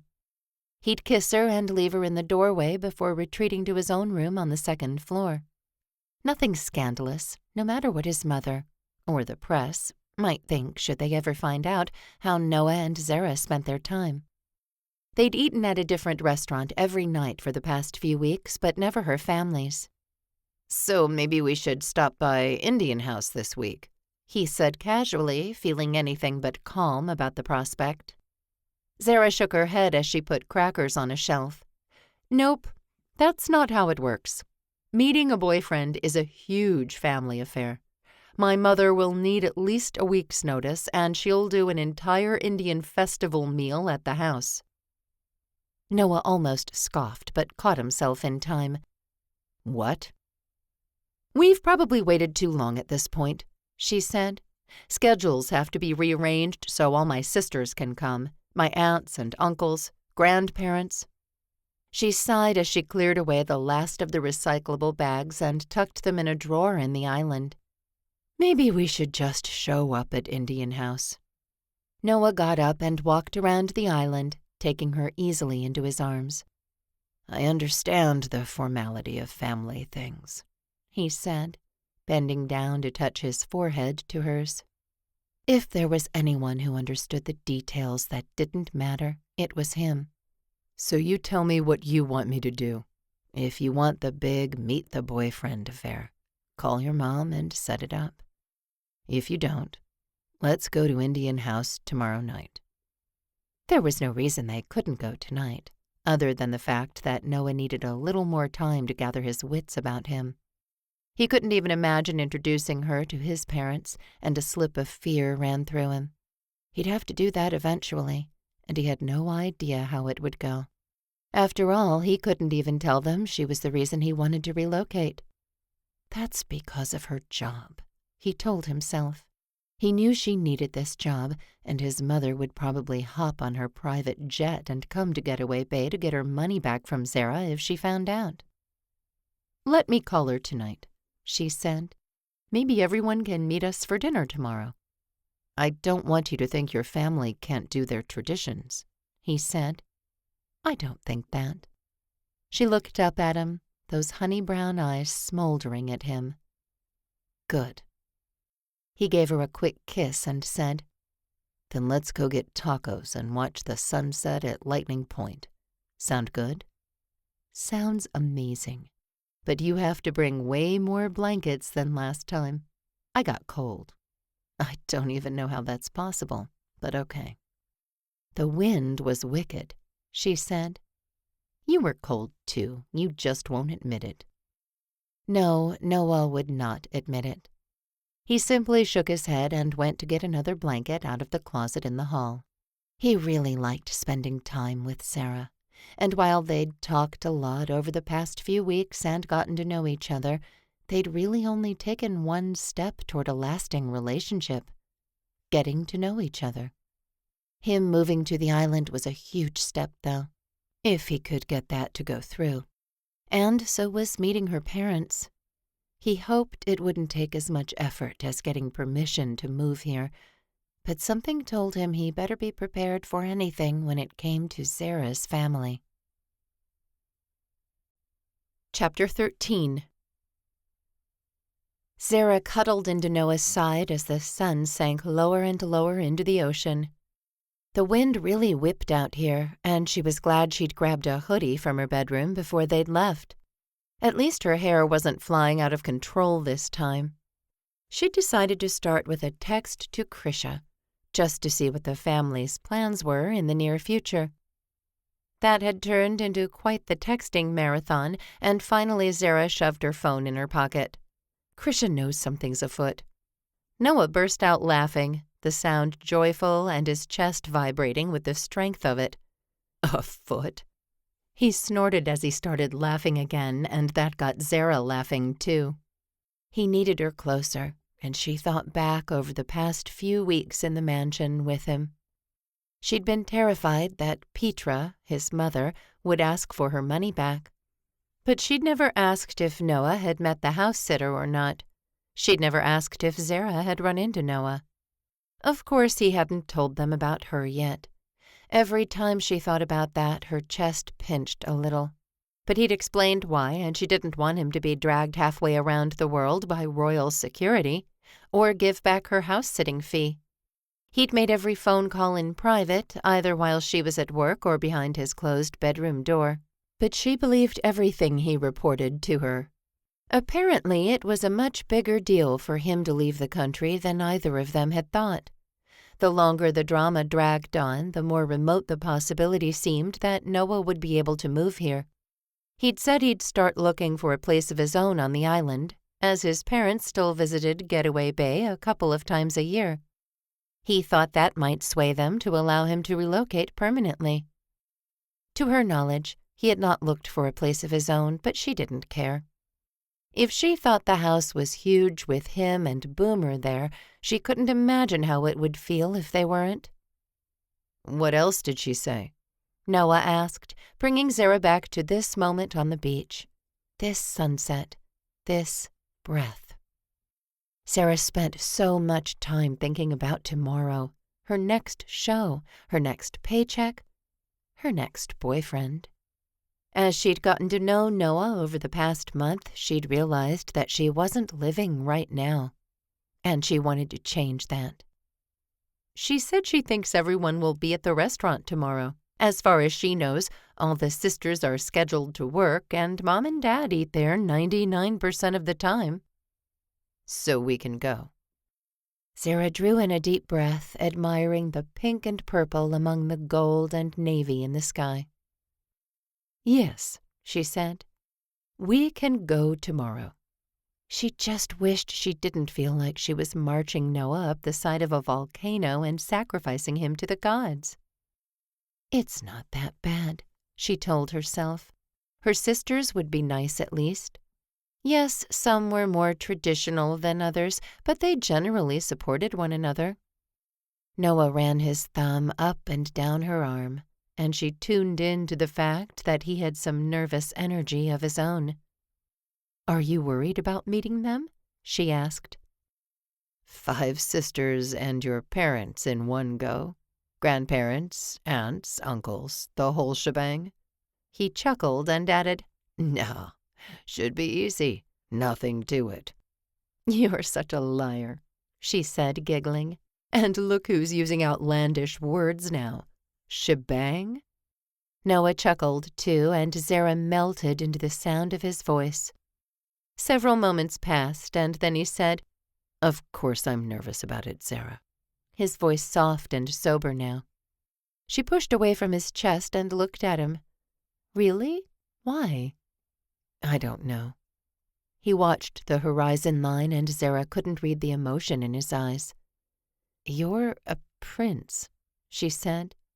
If anyone should be nervous or worried about not meeting expectations, it should be me. I'm just a regular guy, he said, something he'd told her a few times over the past few weeks. Zara knew that. Well, deep down inside, she knew he was just a normal man. But there was something kingly and royal about him she didn't think just anyone could learn. Should I go buy a new suit tomorrow? He asked. Do you even have a suit here? She asked. No. Then yes, she said. You should go buy a new suit tomorrow. Great, he said, seemingly glad for the opportunity. At least I'll be able to get out of the house. Zara giggled, but she knew the walls of the mansion trapped Noah from time to time. He didn't go volunteer at Your Title Forever every day, and while he rode in the front seat now, he wasn't exactly traipsing all over the island either. She watched him, this handsome man that had come into her life unexpectedly. No, they had not gotten along in the beginning. But as she learned more about him, and as she shared more about her heart had opened to the possibility of a real future with him. Thanks for doing that, she said, lifting up to kiss him. He received her willingly, and she sent a prayer up to whoever was listening that her family would accept Noah. That seemed a bit far-fetched, so she amended her plea to just be, let them be kind to him, and snuggled back into Noah's side to watch the night steal the last breath from the day. The following evening, Zara twisted and turned and looked at herself in the nicest dress she wore. She should probably be dressed in her nicest sari, but something about it felt false, almost like she'd be manipulating her mother by wearing such traditional clothes. She pulled on the hemline of the black fabric, sure it had always fallen a little lower than it currently was. She'd steamed it, and it fell down the lines of her body nicely, but would it be modest enough for her mother? I don't know why you care, she muttered to herself. Over the past decade, Zara had blazed her own path, unconcerned about her parents' feelings, but that wasn't entirely true, and she knew it. She did care about them and how they felt and her cultural traditions. She simply wanted to be her too, and her family still loved her. She fluffed her hair one more time and deemed herself as good as she was going to get. Her heels clicked on the marble hallway as she made her way into the kitchen. Noah wasn't there, which meant he was probably twisting to look in a mirror and tugging at something to make it lay right. She opened the fridge and promptly closed it again. She was starving, but they were eating at Indian House. With the way her stomach vibrated with nervous energy, she wasn't sure how much she'd actually be able to eat. Noah's footsteps finally echoed off the steps, and he came into the kitchen a few seconds later. Zara froze, the breath in her lungs absolutely solidifying at the sight before her. If she'd thought he was good-looking before, she now had a new definition for the term. He wore a suit the color of midnight, and it fit his frame perfectly.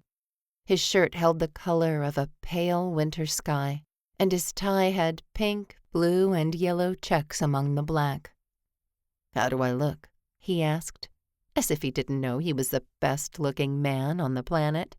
Zara stared, sure this man was not her boyfriend. He seemed so far above her, and her self-confidence took a nosedive. "Zara?" he asked, stepping toward her. He smelled like musky cologne and soap, with a hint of mint from his toothpaste, and Zara wanted to breathe him in, hold him tight, and kiss him senseless. He touched her elbow, unfreezing her, and she managed to say, "You look great," in a throaty voice. She cleared her throat and grabbed her purse from the kitchen counter. "Should we go?" With a curious look on his face, he said, "Sure. Can I drive?" She stalled in her flight toward the garage. "Do you remember how?" "Ha ha," he said. "You think you're so funny." "Well, you never drive, and you said even in Trigard you'd get chauffeured around." She threw him a playful smile, hoping that would somehow elevate her to his status. But it was hopeless. A synchronized swimmer had no business being with a prince. "I'm just trying to make sure I don't die tonight." Though she did risk her life with her car every time she got in it, as she still hadn't had a second of time to get it looked at or fixed.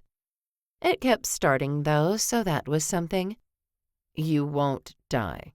He put his hand on her back and guided her into the garage, grabbing the keys that had literally hung on the hook beside the door for a solid month.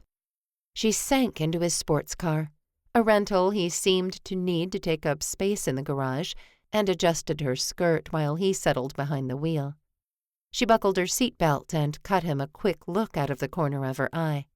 He seemed utterly nonplussed, like he remembered where all the important pedals and switches were, and he backed out of the garage just fine. Zara squinted into the bright sunlight and reached into her purse for her sunglasses. With someone else navigating the twisty roads, Zara simply enjoyed the sunshine and the way it glinted off the ocean in the distance. Once they made it down to the town, she directed him down Main Street to Indian House. The parking lot was full and every cell in her body rioted. Neither of them had said much on the drive down, and Zara took a few steadying breaths while Noah parked the car. "Ready?" he asked. And while every stitch of him was in the perfect place, she could see the anxiety in his eyes. Somehow it brought her comfort, and she nodded. "Ready." She got out of the car, and Noah arrived on her side to close the door and link his fingers through hers. "They're just people," he said as they walked toward the entrance. "We're people. It'll be fine." "Is this your speech to yourself?" she asked. "I mean, yeah," he said. "I haven't eaten all day, and I feel like I'm going to faint. My brain isn't working totally, so yeah, this is the best I've got right now." "Why didn't you eat something?" "Too nervous." He reached for the door and pulled it open to let out a blast of Indian music. 3 or 4 couples waited in the area in front of the podium, and Abby looked up, a harried look on her face.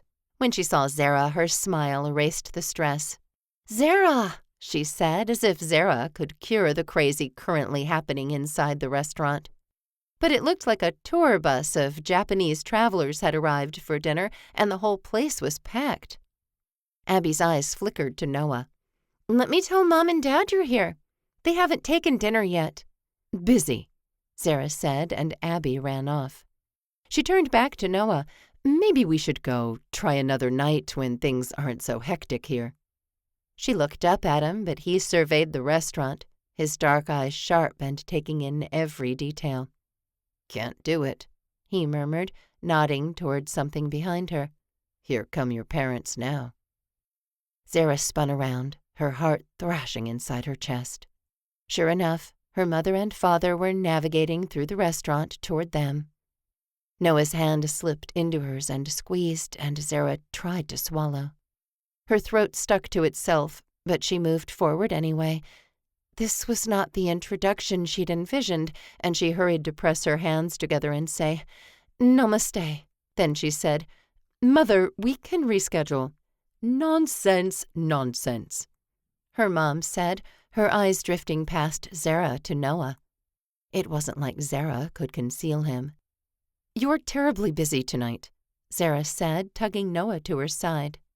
"Really, we can do this another time." "Nani and Daddy have a corner booth," her father said, nodding to Zara. "Come with." "Come with," her mother said, gesturing with her hands. Always the hands. Zara swallowed, a little moisture in her mouth now, and looked up at Noah. "Let's go with, sweetheart," he said, barely loud enough for her to hear. And she really had no other choice.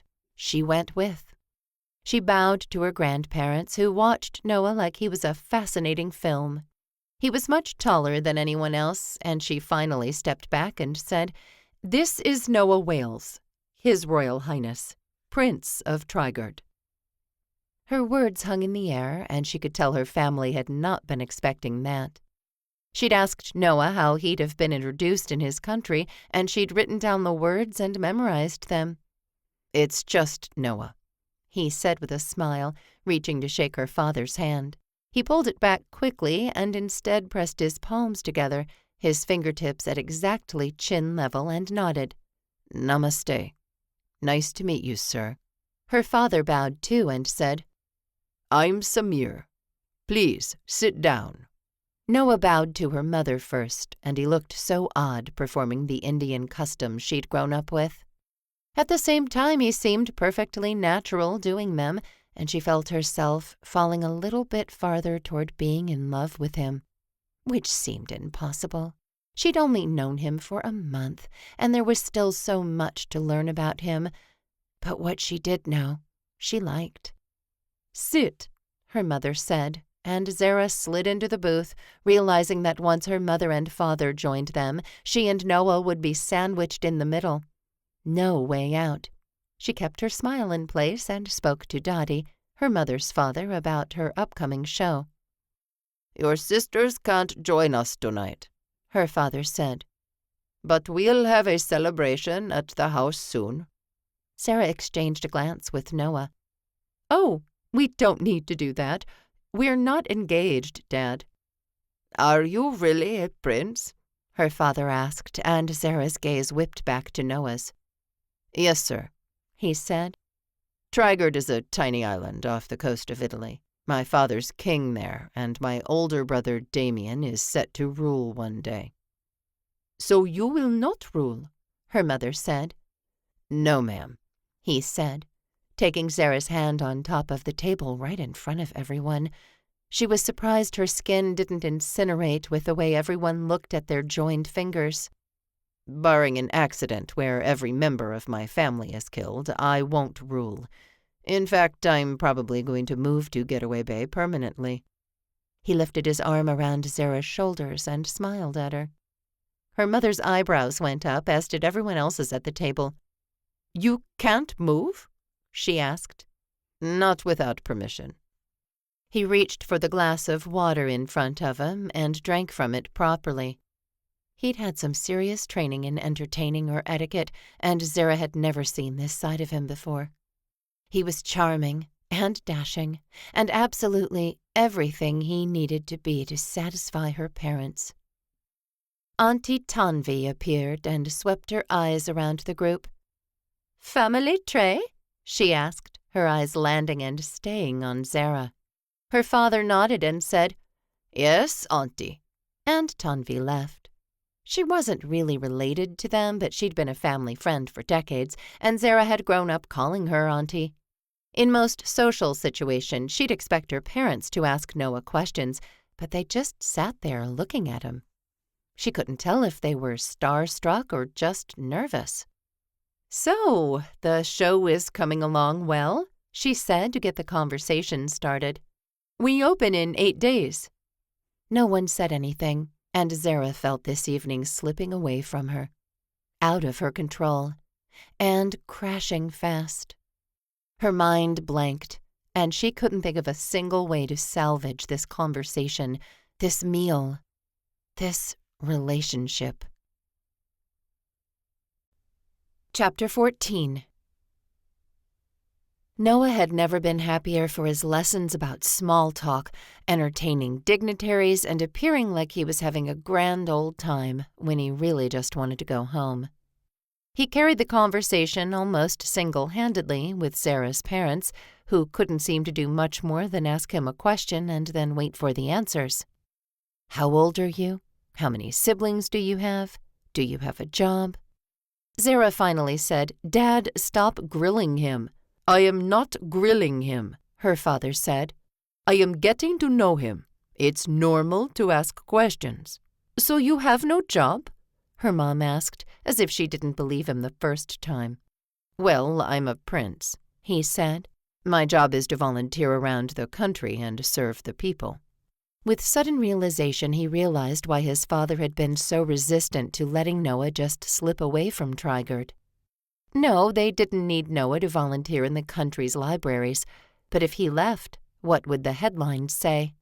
There would be an assumed scandal, and the fact was, Noah's service did keep the royal family in a good light.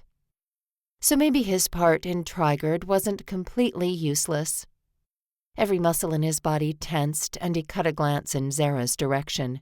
She hadn't relaxed since they'd left the mansion, and Noah's helplessness had his mood sinking fast. He was going to call his dad tomorrow, and now he dreaded the task. The only way he could fathom that his dad would let him leave Trigard was if he told him the truth. And that meant outing Zara as his girlfriend, not the house-sitter. "Noah," Zara said, half under her breath, nudging him at the same time. "I'm sorry," he said smoothly. "What did you say?" She looked at him with those beautiful eyes, which looked a bit shiny, glassy, full of tears. "My dad asked how you'll leave your country if your job is there." Noah opened his mouth to speak, the perfect answer always right at the tip of his tongue. But he wasn't Damien or Louisa, and he simply sat there. He snapped his lips closed and smiled. "Well, people change jobs," he finally said. Two of Zara's sisters, Myra and Sai, appeared, and her mom and dad slid out of the booth to make room for them. Myra reached for the lamb and lentils and said, "So Krisha says you're a prince." Noah smiled, but he felt like he was about to crack. "That's right. Tell us about that." She looked genuinely interested, and thankfully Zara came to life then, detailing the things he did based on what he'd told her. After they'd made it through meeting everyone and driving back up to the mansion in silence, Noah sat on the end of his bed, Boomer's head in his lap. "And it didn't go well," he told the dog after relaying a few other low points of the evening. He heaved a sigh and finished taking off the suit. With a fresh t-shirt and a pair of gym shorts on, Noah collapsed back onto the bed. "I don't know, Boom. Maybe this is too hard." He stared up at the ceiling, realizing that he and Zara hadn't even cleared one roadblock on the highway toward a lasting relationship. Her familial customs were so foreign to him. He hadn't expected that they'd fall down and worship him, but he had hoped for a smile at least. Her sister seemed okay with the relationship, but Zara's parents had definitely been icy. And he had no idea what to say to his father in the morning. As the minutes ticked by, Noah's mind went round and round, trying to find a solution that he was beginning to think simply didn't exist. His phone rang before he'd gotten out of bed. He'd managed to fall asleep at some point in the night, and because he didn't have to go down to your title forever today, he'd set no alarm. He saw "The King Calls" on the screen and was immediately awake. He sat up and swiped open the call. "Hey, Dad," he said, his voice only slightly hoarse. "Did I wake you? I had a rough night." "Not sleeping again?" Of course his father knew of Noah's insomnia. Just because he was king didn't mean he wasn't also a good father. He paused, the words right there in the back of his throat. He felt like he was standing on the edge of a cliff, and the only way back down to safe ground was to jump. "I met my girlfriend's family," he said, his voice soft but strong. "And it didn't go well." Silence poured through the line, and it was amazing to know how thick and dense it could feel from halfway around the world. "So this is why you want to leave Trigard?" His father wasn't asking, and Noah would be surprised if he hadn't at least suspected that Noah had met someone in Getaway Bay. "Yes," Noah said. "Noah."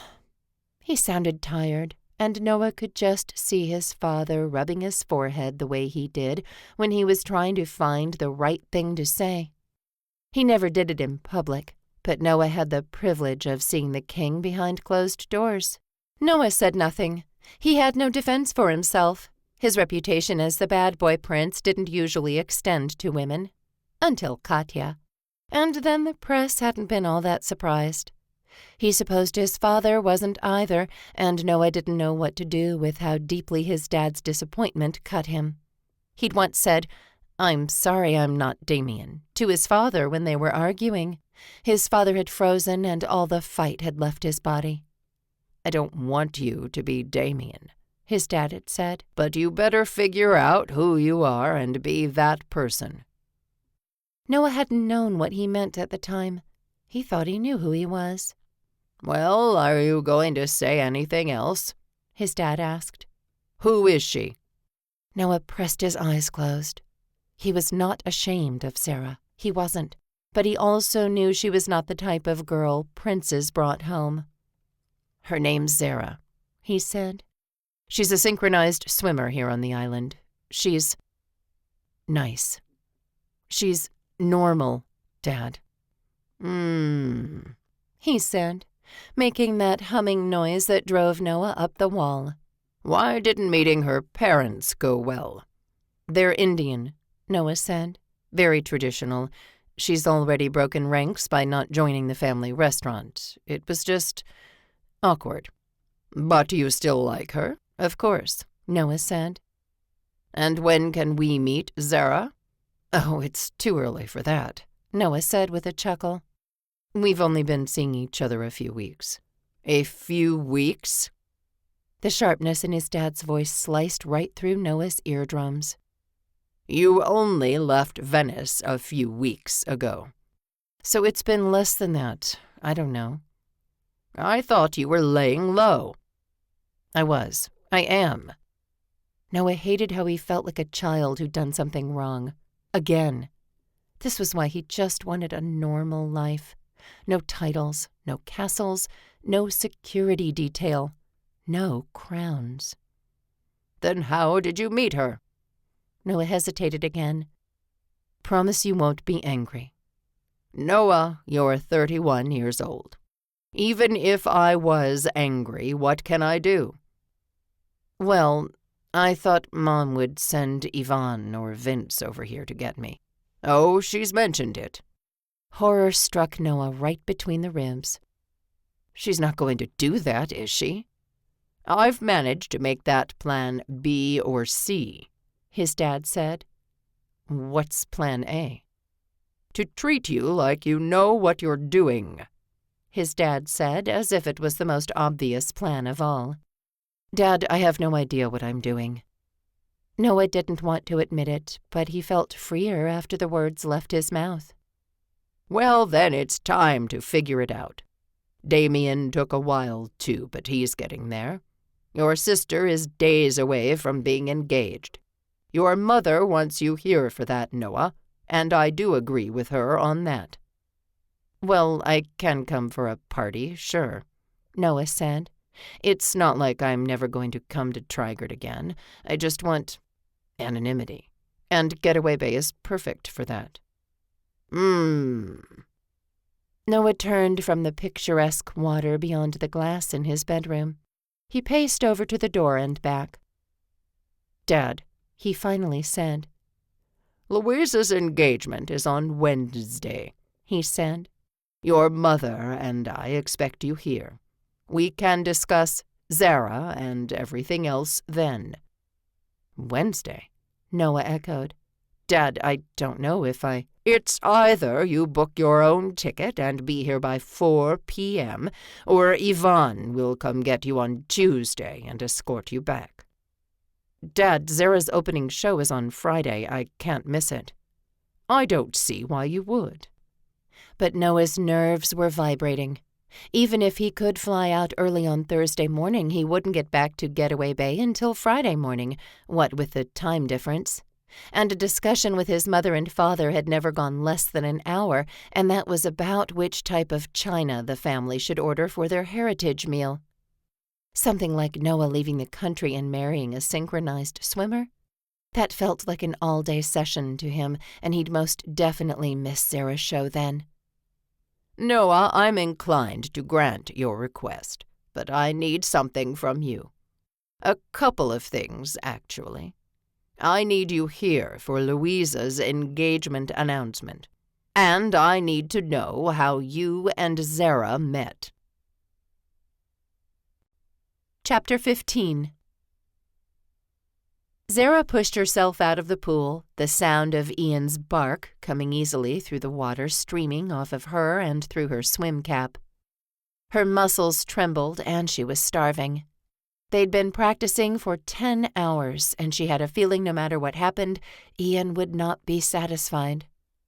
She stood on the deck, her chest heaving as she tried to make up for the oxygen she had deprived herself of while underwater. At least she wasn't in Ian's direct line of fire. But she knew she could do her kicks sharper, and she'd run into someone underwater on their last run. So she had some room for improvement, too. And the show was only a week away. Ian finally released them with, "Be here by 8 tomorrow," which was an hour earlier than normal. Zara sighed, her stomach roaring at her for something to eat. She stooped by her bag and pulled out a towel to wipe her eyes. "Is he always this intense?" She glanced over at the question asked by James, one of the acrobats who did the high dives. "Unfortunately, yes," she said with a weary smile. James watched Ian's retreating back and then looked at Zara again. "A bunch of us are going to dinner if you want to come." "Thanks," Zara said, a flash of missing hitting her. She usually did spend a lot of time with the cast of the show she was in, exercising and getting meals. But since she'd met Noah, she'd driven straight back to the mansion to spend evenings with him. "James," someone called, and he waved to them. He turned back to her. "So are you coming?" "Oh, she can't," Susie said, appearing on Zara's other side and dropping her swim cap into her bag. "She's got a secret boyfriend up in this house on the bluffs." She was practically whispering by the end of her sentence. Zara rolled her eyes as Susie started giggling. "But I'd love to go to dinner." James grinned and said, "All right, we're meeting out front in 10 minutes. Everyone's invited."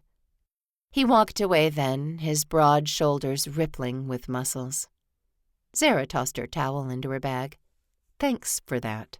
She lifted the bag, her shoulder groaning with the added weight. "Well, it's true." Susie followed her toward the locker room.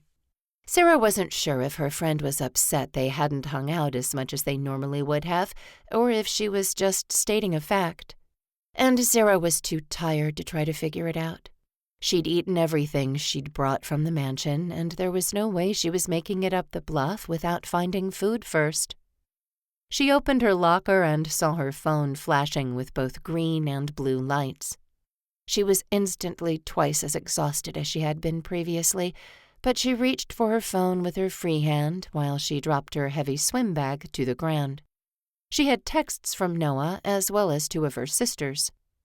She had missed calls from Noah and someone named Petra.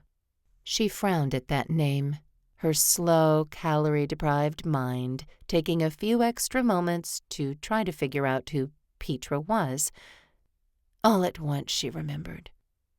Noah's mother, the woman who'd hired Zara to house-sit the mansion on the bluff. Her blood felt like ice in her veins, and her heart pumped harder and harder to keep her circulation going. She sank onto the thin bench in front of the lockers and ignored Susie when she asked what was the matter.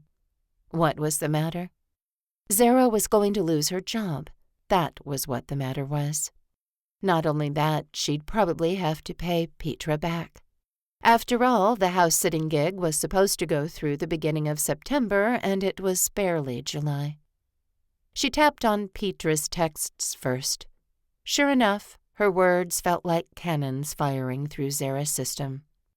I just found out my son has been staying at the beach house, which means I obviously don't need a house-sitter. Zara decided to let the technicalities of what constituted a beach house slide by. He claims there's been no impropriety, and that you are indeed his girlfriend. However, I don't need to pay someone to be my son's lover. Therefore, I would like you to be out of the house by tonight, and I will need 2/3 of the money back. Zara's head felt like it weighed hundreds of pounds, and she couldn't hold it up. Her neck ached, and her heartbeat wouldn't stop jumping around her chest. There was no way she could be out of the house tonight. She had nowhere to go. And worse, his mother's words felt full of acid, and Zara feared she'd never please the woman now. The fact that she wanted to was ridiculous, but Noah was her boyfriend, not her lover.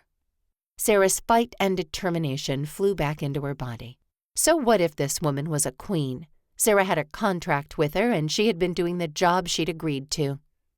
Before arguing back with her, though, she swiped over to Noah's messages. Zara, I just got off the phone with my father. I told him everything. I'm so sorry. Zara, call me when you go to lunch. Zara, my mother is livid about the house-sitting.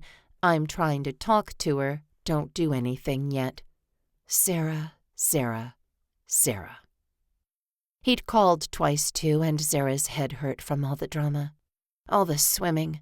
So much hunger. She slumped against the lockers, but all that did was make her back hurt. She'd known she and Noah were from different worlds, and yet she'd allowed herself to believe they could build a bridge between them, one step at a time. Wasn't that what Noah had said? And she'd been foolish enough to believe him. She shook her head and got to her feet. Petra wanted her out of the house, so she'd get out of the house. She hadn't spent any of the money she'd gotten from house-sitting, so she'd just send some of it back. Easy. Done. But she knew as she walked toward her car that nothing about what was happening was easy. She knew because her heart was beating strangely. She knew because she didn't answer Noah's call when it came in. She knew because she didn't drive up the bluff to the mansion the way she had been for weeks now.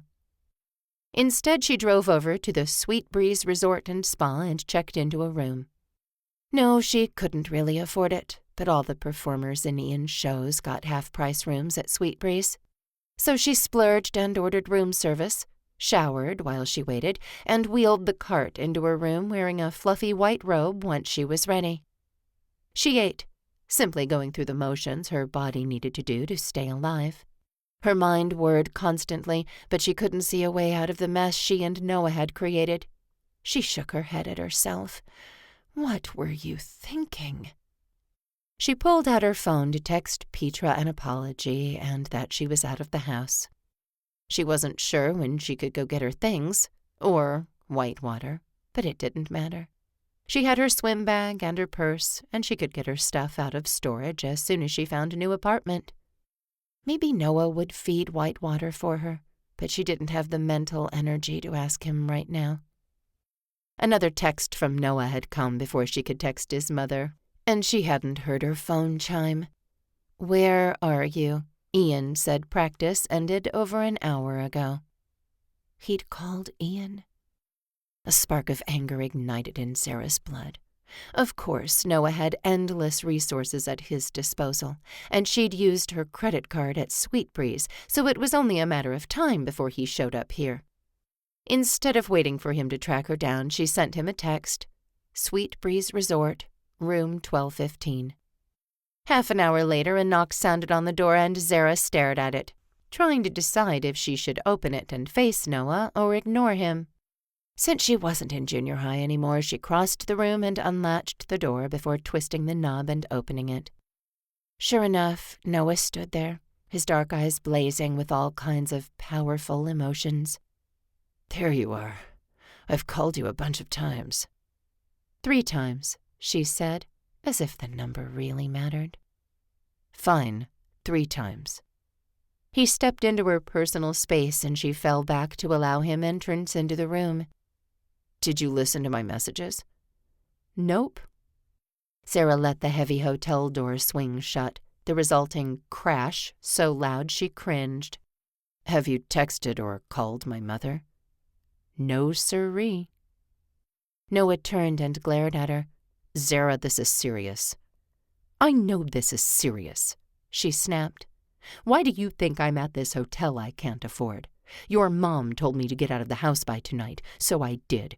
I've been off work for a couple of hours and I was starving, so I showered and I ate, and I'm trying to figure out what to do." Her chest heaved and tears pricked her eyes. She was so tired, and she just wanted the fun, easy, casual month she'd enjoyed with Noah to be her reality all the time. His expression softened and he said, "All right," in a voice made of marshmallows. "All right." He stepped into her and gathered her into his arms, holding her close to his heart while she worked to contain her emotions. She did not want to cry in front of him. She would not. "I spoke to my mother," he said. "I convinced her not to take the money back because you have been taking care of the house. I do nothing there." "You cook," Zara argued because she could. Had he really asked his mother to let Zara keep the money? "And I've moved out," he said. "So there's no reason you shouldn't be at the mansion, taking care of it according to the contract you signed with my mom. You'll earn your money and you'll have a place to live." He pulled back and held her at arm's length.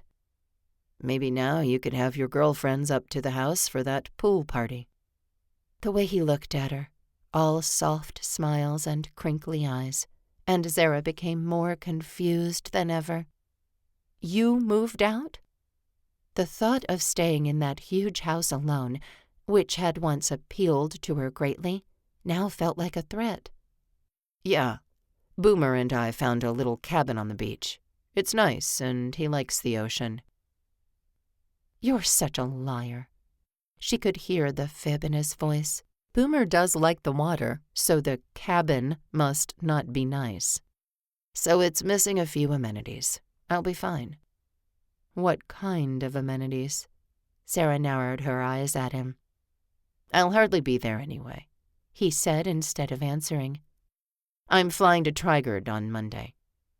Alarm pulled through Zara. "You are? Why?" "My sister is getting engaged on Wednesday, and I need to be there for the event. I'll be meeting with my parents on Tuesday night to talk about everything." Zara stepped out of his arms and searched for the bravery she needed to speak. "What?" he asked when she couldn't quite find it. "I think this might be too hard," she whispered. "Zara," he said, his voice full of compassion but also argument. "It's fine. I've worked everything out." And he likely had. He'd always been able to get what he wanted, even tickets to a sold-out show. But his parents had not granted him permission to leave Trigard permanently, and her parents had not appreciated that he was a prince. Apparently, nice Indian men were higher on the social ladder than royalty. And she'd caused a rift in his family because of the house-sitting, and she felt dishonest, though she had been taking care of the house the way Petra had asked her to. "Did you tell your mom about my cat?" she asked. "Of course not." "You said everything." "Well, I'd actually forgotten about Whitewater." He smiled at her gently. "Okay, everything is going to be okay." Zara didn't know what else to do, and she wanted to believe that Noah really could work everything out. So she nodded, let him draw her back into his arms, and bit back the idea of asking him if he at least had running water and a working sewer. Chapter 16. Noah knew there were different levels of comfort in a bed, intellectually, but he'd never experienced it as firsthand as he did that first night in the beach cottage he'd found on a moment's notice. Sure, he could have gotten one of the condos in the posh buildings near the new Ohana resort, but there wasn't anything available on the first floor. Noah didn't want to take an elevator ride every time Boomer needed to go out and take care of his business. He'd searched online, and for being touristy, Getaway Bay didn't have a lot available for move-in immediately. Of course, it was the height of summer, and there would certainly be more opening up once autumn came. He really hoped he'd still be on the island then, but his hopes for getting permission to leave Trigard permanently seemed like a distant dot on the distant horizon. Like the sleep he was trying to get on this rock-hard mattress. He finally pushed the flimsy blanket off and said, "Come on, Boomer. The hammock will be more comfortable than that bed." He could call the furniture store and order the nicest thing they had, authorize them to come in whenever they could, even if he was back home. Home. He stared at the dark water, marveling at how it kept coming ashore no matter what. He also liked that it seemed mysterious and a bit sinister in the moonlight, as opposed to how joyful and bright it was during the day. Would Getaway Bay ever feel like home to him, or would he be a perpetual vacationer here? His day had been one of chaos, dozens of texts and phone calls, desperation all the way up his throat as he tried to find a way to appease his mother while keeping Zara employed. When he'd found out his mother had texted her and called her, demanding she moved out of the mansion and return most of the money, Noah hadn't felt that level of anger in a long, long time. Thankfully, he still had access to his bank account, and he'd found this beach house, shack, and said he'd already moved out of the mansion, that Zara was doing the job she'd been hired to do, and there was no reason that had to change. His parents were not happy with him, and Noah wondered how old he'd have to be before they let him make adult decisions for himself. Because he was not letting Zara go without a fight. As he watched the moonlight glint off the water, he had the sinking feeling that a fight was exactly what he would get when he touched down in Trigard. He'd booked his own ticket, choosing to go before the engagement announcement so he could return to Getaway Bay in time for Zara's show on Friday night. He was absolutely not missing it. Her words from earlier, "Maybe this is too hard," rotated around in his very alert mind. He hadn't liked the sound of them, and he'd promised her that everything would work out, but he honestly had no idea if it would or not. Her parents hadn't liked him all that much, and the roadblocks they faced seemed insurmountable. He collapsed into the hammock, glad he was right about one thing. It was infinitely more comfortable than that blasted bed. Sunday night he drove to the airport ready for his trip to Trigard. It would take a day and a half to get there, and he was already annoyed. He landed in Newark sometime near morning and had half a mind to wander around the state of New Jersey as if he were a regular man. Maybe ride the subway or visit a park. Maybe carry a briefcase, like he had a job to get to, like everyone else. In the end, he found a hotel that would let him check into a room that hadn't been used the previous night, and he slept for most of his 18-hour layover. The bed wasn't the best he'd slept in, but it beat the beach cottage by a large margin. The sun shone brightly in Trigard when he landed, which totally didn't reflect his mood. Exhaustion weighed him down, and he just wanted to crawl into bed and sleep for a while. Though he'd flown first class, his legs didn't fold right on an airplane, and he was in no mood for the press, or for his family, for that matter. But word had obviously gotten out that he'd be arriving today, because the reporters were 5 deep as he walked out of the airport.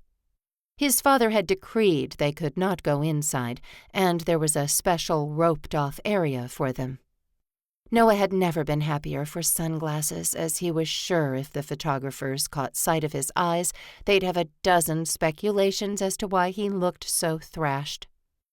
As it was, he grinned and lifted his hand in a royal wave, as if he was so incredibly happy to be back in his home country.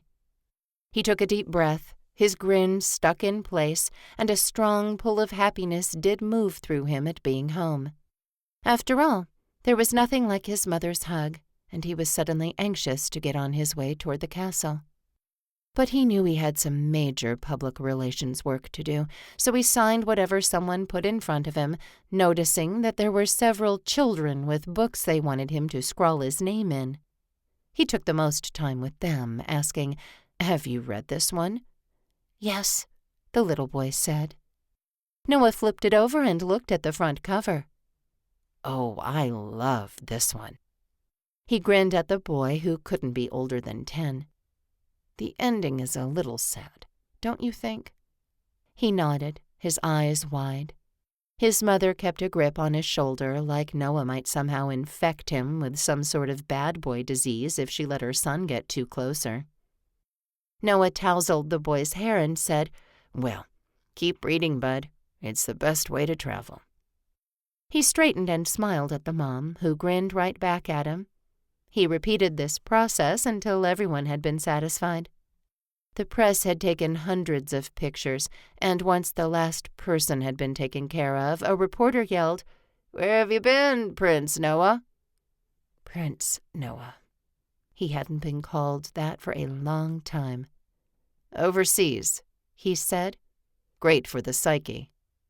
"Are you home for good?" someone asked at the same time someone else called. "Are the rumors about Princess Louisa true?" Noah waved and hitched his bag higher on his shoulder. "I've been gone for months. I'm sure I don't know what's going on with my sister." He glanced around for his ride, sure his father had arranged something for him. After all, Noah had passed along his flight info, which someone had obviously leaked to the media. He'd been standing outside talking to people for about 20 minutes now, and as he glanced down the busy street, he saw the long limousine with the royal flags. He stepped right over to the curb and lifted his hand as if the driver wouldn't know where he was. Sure enough, Luke eased to a stop with the back door only inches from Noah's hand, but he didn't open the door. He never did. He waited for Luke to do it. After all, they paid the man an exorbitant amount of money to drive the limousine and open doors. He came around and said, "Good afternoon, Prince Noah. So good to see you." Noah's heart swelled, and he said, "Good to see you too, Luke." And it really was. The servants had never judged Noah, and he'd never been so appreciative of that fact as he was right now.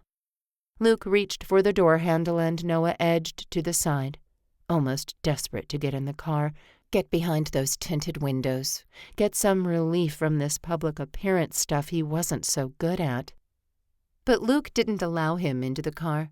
He stood back as Noah's father, the king himself, unfolded his tall frame from the car. He buttoned his suit coat and looked at the press. He lifted one hand and smiled the same way Noah had before turning to his son. So many things were said in those few seconds. So much communicated with the meeting of eyes and a few moments of time. Noah's emotions swelled and roared, and he knew his father loved him, screw-ups and all. His dad took the couple of steps to Noah and embraced him, sending the reporters into a complete tizzy. "Welcome home, son," he said, his voice soft and sincere, and Noah held on to him like his life depended on it. It was as if 31 years of emotions bubbled to the surface all at once. Noah had kept everything bottled up, only showing what he couldn't control in rare instances. He'd long thought his brother and sister were simply better at everything, but really, they were better at blowing off steam behind closed doors, while Noah sometimes erupted when there were cameras around. He stepped back as his father released him and turned back to the crowd. "Thank you all for respecting the crown," he said. "And don't forget, we have a royal announcement tomorrow evening at 6 p.m. With that, he turned toward Luke, nodded, and slid gracefully into the back of the limo. Noah followed him, ignoring the shouted questions from the media. Inside the car, he found his mother and Damien, and surprise rolled through him that they hadn't gotten out of the vehicle. "Mom," he said, accepting her side hug, which wasn't nearly as good as the full thing. He glanced at his brother, who wore a completely unreadable look. "What's going on? Where's Louisa?" Might as well have made it a family reunion in the back of the limo, though it was bad enough the king and his heir were in the same car. Something was really going down, and nerves ran through Noah. "She's busy preparing for the engagement announcement," his mother said. "Why didn't you guys get out?" "Clara said it would be more powerful to have your father welcome you home." His mother flicked something invisible off her skirt. "She said I always forgive you, and you needed to be seen with the king as he welcomed you back with open arms." Noah met his father's eye again. "And am I welcomed back with open arms?" "Of course," his dad said, and Noah nodded. Their conversations these past few weeks had been civil, personal, familial. Noah had never felt like he didn't belong in his own family, not the way Zara did. He just felt stifled by the royalty of it. "What else did Clara say I need to do?" he asked, thinking their press secretary should have come along for the ride too. "She's lined up a speaking opportunity for you," his mother said, exchanging a glance with Damien. "Mother, I'm not going to be here long enough for a speaking opportunity." His flight left on Thursday at noon, and with the day-and-a-half trip home and the 11-hour time difference, he'd have exactly an hour to spare before Zara made her first dive into the water. He was not missing it. His mom said nothing, and Noah looked at Damien, too. "What's going on?" Time seemed to slow as the car continued to move, but no one spoke. Only his mother looked uncomfortable, and Noah realized Damien really was ready to take the throne. "We need you to stay for a few weeks," he finally said. "A few weeks?" Noah practically yelled, heat shooting from his toes to his brain. "No."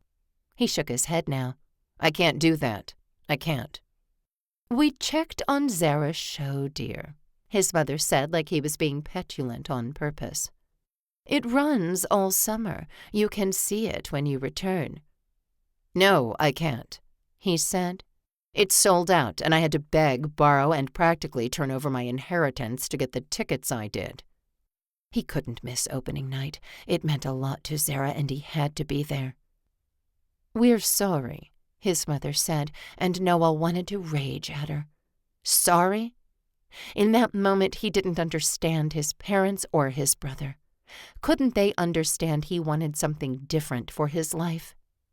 "We'd like Zara to come here," his father said, and Noah's gaze shot to him. "She's working, Dad. She can't just leave the show." "Of course." He looked out the window. "Well, Louisa needs an escort around the island as she celebrates with the people, and Clara thought you'd be the best man for the job.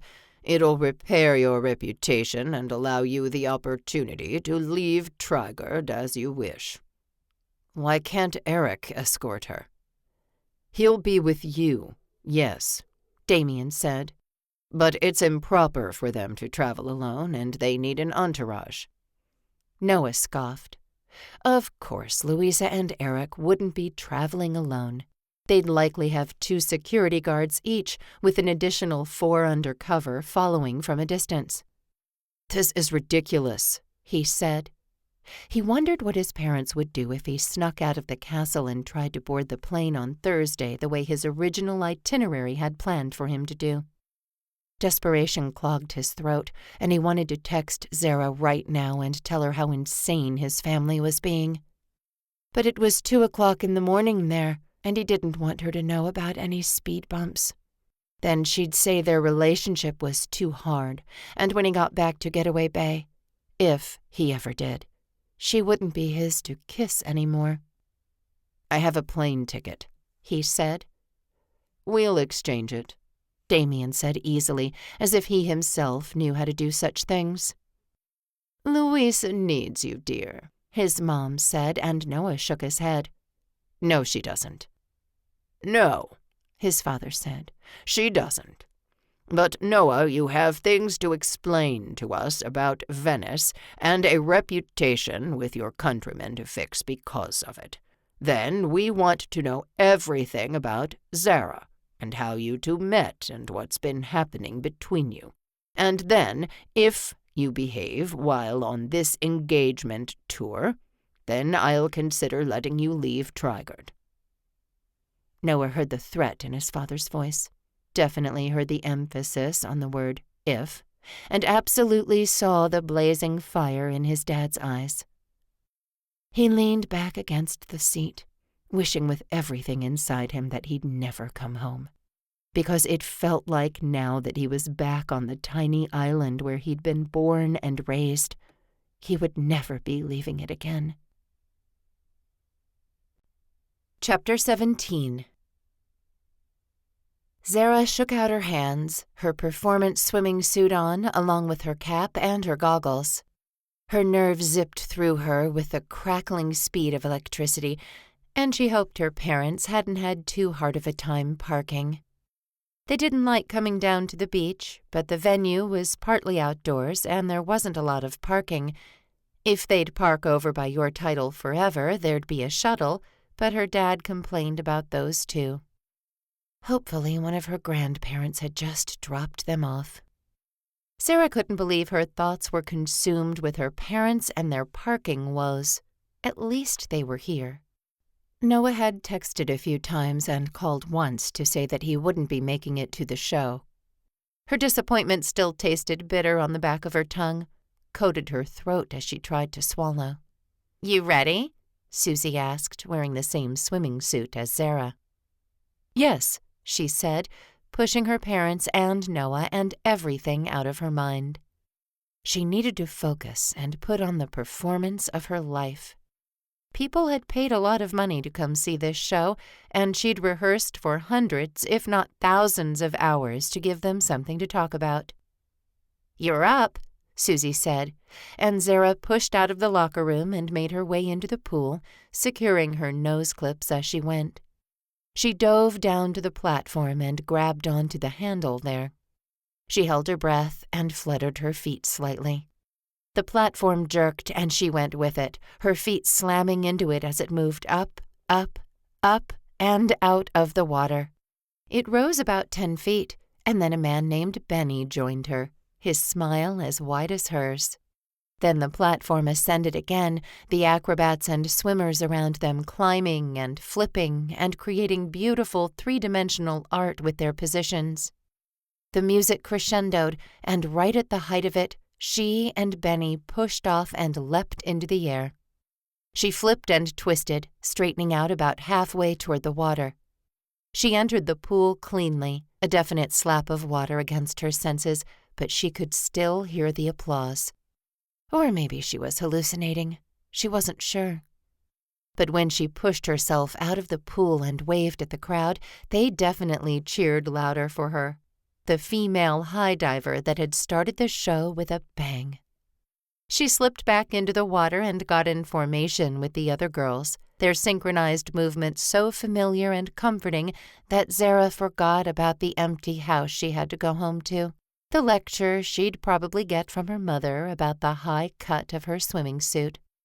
and the fact that Noah was probably never going to get permission to leave Trigard. Okay, so that last one didn't get completely forgotten, but at least it took up space in the very back of Zara's mind, leaving her room to focus on the show. After the show ended, Zara wrapped herself in a robe and went to see her family. "You were wonderful, Zara," her mother said, drawing her into a hug. "Just wonderful." She kissed both of Zara's cheeks and beamed at her. "How you wear that swimming suit, I don't know, but that dive! Oh!" She put her palm over her heart and looked at her husband. "Wasn't she wonderful?" "So good," he said, "just so good." He embraced her too, and all of Zara's sisters came forward. She appreciated their support, and her emotions swirled and made her choke up a little. Thankfully, she didn't cry, and after all the congratulations and all the hugs, she went back into the locker room to get packed up. Her body hurt, and all she wanted to do was go home. In that moment, under the bright fluorescent lights in the locker room, she realized she didn't have a home. Not really. The mansion on the bluff wasn't hers. She'd given up her apartment. "Coming to dinner with us?" Jill asked, pulling her swim cap off. "Yes," Zara said immediately. The cast usually went out together after shows, and she was thrilled she could prolong the solitary drive up to the bluffs. "I'm starved." Jill laughed and started changing.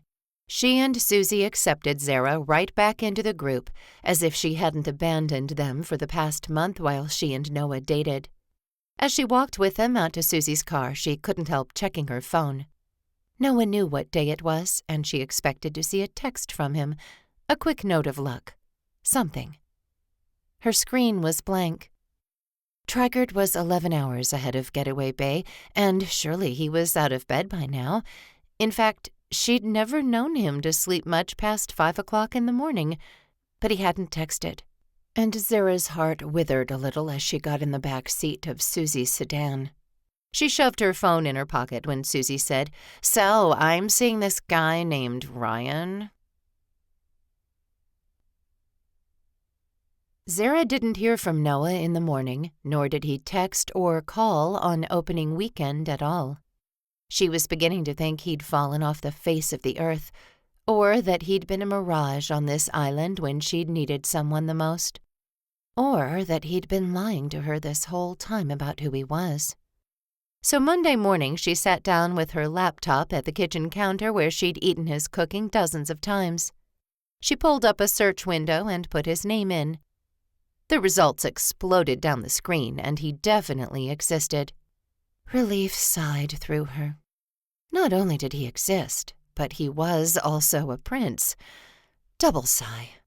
And if the pictures and headlines could be believed, he was currently on an engagement tour with his sister Louisa and her fiancé Eric. Exactly as he'd told her he would be. He hadn't mentioned that he would be completely unavailable, or that he'd forget about her the moment he stepped foot back on his home island country of Trigard. Zara tried to push away the negative feelings. She slammed her laptop closed with a little too much force, her frustration at his complete silence digging into her in the most uncomfortable way. But he'd known how hard she'd been training for this show, and he'd seemed genuinely upset that he wouldn't be able to use his tickets. With nothing to do until later that afternoon, Zara suited up and wandered out to the pool. She thought this summer would be one of relaxation with fruity drinks, and it hadn't been that way very often. But today she was going to spend the morning poolside, with that strawberry mango smoothie and the hot Hawaiian sun beating down on her. And tonight? Tonight she was inviting all the cast members to come to the mansion for a midnight pool party. Thinking fast, she swiped open the app on her phone and started tapping to order a few groceries. Soda and chips, salsa and dips, sub-sandwiches, and a veggie platter should do the trick. After all, she couldn't spend all her free time pining away after Noah. The pictures she'd glimpsed on the internet were enough to know he certainly wasn't shut away in a castle tower, moping about.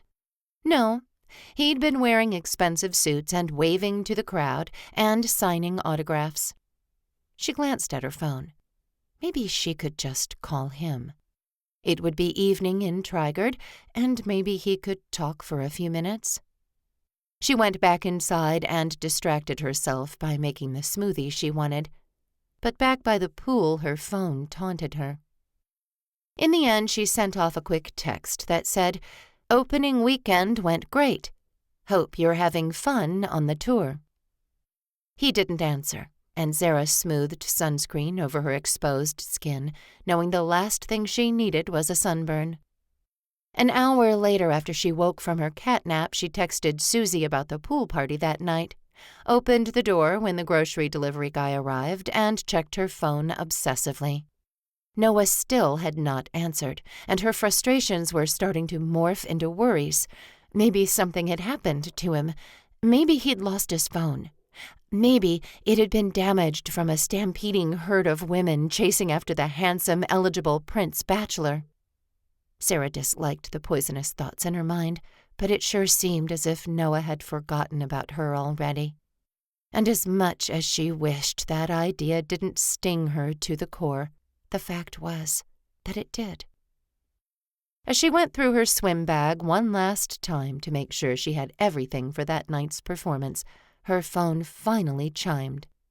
The message said it was from Noah, and Zara's heart tap-danced inside her chest. "I am having fun on the tour." Zara stared at the words, trying to make sense of them, when another text came in. "Prince Noah seems to be as well." Prince Noah. Zara's fingers tingled, and she felt a little removed from her body as the realization that someone else had Noah's phone hit her. "Who is this?" she typed out and sent. "Katya." Zara stared at the single word. No last name, as if Katya was as famous as someone like Madonna or Cher. What in the world was Noah doing on his sister's engagement tour with the woman who'd ruined his reputation? Had he been lying to her this whole time? She checked the time. She was about to be late, and saw that it was almost 2:30, so it was 1:30 in the morning in Trigard, and Katya had Noah's phone. Zara's stomach twisted and turned over, making her feel like she was about to throw up. She didn't want to keep talking to Katya, but she had no guarantee that Noah would ever get his phone back. She stuffed her phone in her back pocket, shouldered her bag, and stormed out of the house. She had a show to do, a party to put on, and sleep to get. Then she'd figure out what was going on with Noah and Katya. Chapter 18. Noah pressed his back into the door of the villa, his fingers fumbling to make sure the lock had engaged. He wouldn't put it past Katya to come barging in without knocking, as she'd done it twice on this tour already. His head pounded with thoughts of Zara and what she must think of him. He had to figure out how to get in touch with her. He knew what he needed to do. He just didn't want to ask his mother for Zara's phone number during the tour. He didn't want to jeopardize his chances of getting permission to leave his country for good. At the same time, he wondered why he needed permission at all. He'd been gone for several months before, and why couldn't he just relocate and return to Trigard for visits? But he knew that princes didn't always get what they wanted, especially those who wouldn't rule. Maybe he could ask Louisa to ask their mother for Zara's number. Always back to Zara. But Noah felt like he was one breath away from suffocating without being able to contact her. Everything had happened so quickly, and he could barely make sense of it, even in quiet moments. Ambushed, he muttered to himself as he pushed away from the door. His family had ambushed him with Katya's presence and subsequent announcement that she would be accompanying him on the engagement tour. 3 weeks with the woman who'd lied about him, caused him to flee Venice, and didn't even appear remorseful about any of it. Oh no. His mother had been busy buying her dresses and getting her hair fixed so Katya could be presented as respectable, so she could hang on his arm and they could pretend to be together. "Just for a few weeks," his mother had said, looking at Clara. The public relations director had then launched into the insane plan to restore Noah's reputation, at which point he and Katya would have a quiet breakup. And if he'd behaved and played his part well, he might get what he wanted most: Zara and a normal life in Getaway Bay. He might have been able to go along with the plan better had he been able to communicate with Zara in any way. But his phone had been accidentally dropped into the koi pool in his mother's personal suite, and he'd been presented with a new one without any contacts in it, and he didn't memorize phone numbers. He'd messaged Zara through the one social media app he'd found her on, but she hadn't responded. She didn't look terribly active there, as her last post was 4 months old. With every minute and hour that passed, Noah's hope leaked away. Knocking sounded on his door, and he jumped like a skittish cat. Couldn't he get 5 minutes of peace? "Who is it?" he asked through the solid wood. "Louisa," his sister said. "Hurry up and let me in." Noah did exactly that, and she darted into the room. He closed the door swiftly behind her and asked, "Who are you running from?" She patted her hair, smoothing her royal persona back into place along with the errant strands. "Katya." "Oh, so that makes 2 of us." He gave her a dark glare and went back into the kitchen. There'd be no alcohol here, and even if there was, Noah wouldn't consume it. He knew better than to drink and try to impress people and reporters at the same time. He did need an escape, though, and the fact that Louisa did too spoke volumes. "We're at the very beginning of this tour," he said. "Are we going to survive?" He opened the fridge and found soda and water. "Want something to drink?" "Water, please." He handed his sister a chilled bottle and took one for himself, too. "Why are you doing this tour?" "Mother thought it would be good for my image," she said. "Damien's not married, and he doesn't have many prospects at the moment. It's quite untraditional." "Well, maybe some of our traditions should be changed." "Noah," Louisa said reprovingly. "What will happen when you produce an heir first?" he asked, lifting his eyebrows. "I mean, come on, Louisa. Does it really matter if you tour for weeks?"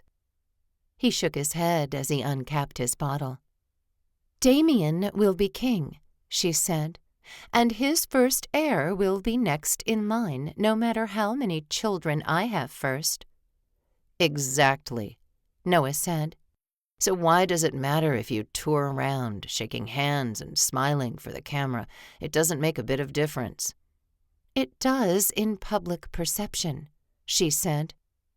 Noah grunted and drank.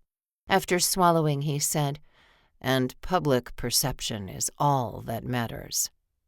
Louisa opened her mouth, probably to argue, but more knocking came on the door. Noah knew this rap, and he rolled his eyes. "Katya." "She really is an interesting woman," Louisa said. "She really was in trouble that night in Venice," Noah said, wishing it didn't come out so defensively. "I know." Louisa put her hand on Noah's arm, drawing his attention from the closed door. "Father looked her up, everything about her, interviewed her 3 times. We believe you, Noah. It's just—" "About public perception," they said together. "I know," Noah added, a sigh of exhaustion passing through his whole body. "I don't know if I can do this for 2 more weeks." "You have to." She straightened and tossed her long dark hair over her shoulder. "I'll deal with her tonight." "Thank you," Noah murmured. "Louisa?" She turned back to him, and the powerful connection of siblings flowed between them. He saw her as a small girl who he used to follow around. She'd pour tea for her animals, and she only ever let him bring one guest to the parties, a ratty stuffed elephant he'd gotten from their excursion to Africa when he was 4 years old. "Could you maybe get Sarah's number for me, or get in touch with her and let her know what's going on?" Sadness crossed his sister's face. "I can't, Noah." "Why not?" "Because any little leak to the press about how this isn't real could be disastrous for us." "And you trust Katya to keep her mouth shut?" Because Noah didn't. The woman had already lied and spread rumors once. "Father does," she said, "so I must." "So no Zara?" "Not for a few more weeks," Louisa said. "I'm so sorry, Noah. It's obvious you care for her." Noah nodded, his jaw tight, his teeth clenched, his heart struggling to beat.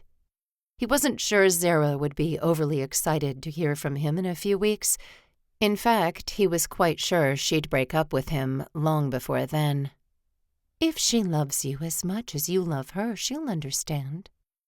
Louisa ducked her chin and turned back to the door. Noah moved out of sight as she opened the door and said, "Katya, why don't we take dinner in my suite tonight?" The door closed behind them, and Noah hurried across the room to lock it again. "If she loves you as much as you love her." Noah wasn't in love with Zara. Was he? He shook his head, his stomach grumbling for something with more calories than water. No, he wasn't in love with Zara. Unless she was in love with him. Could she be in love with him?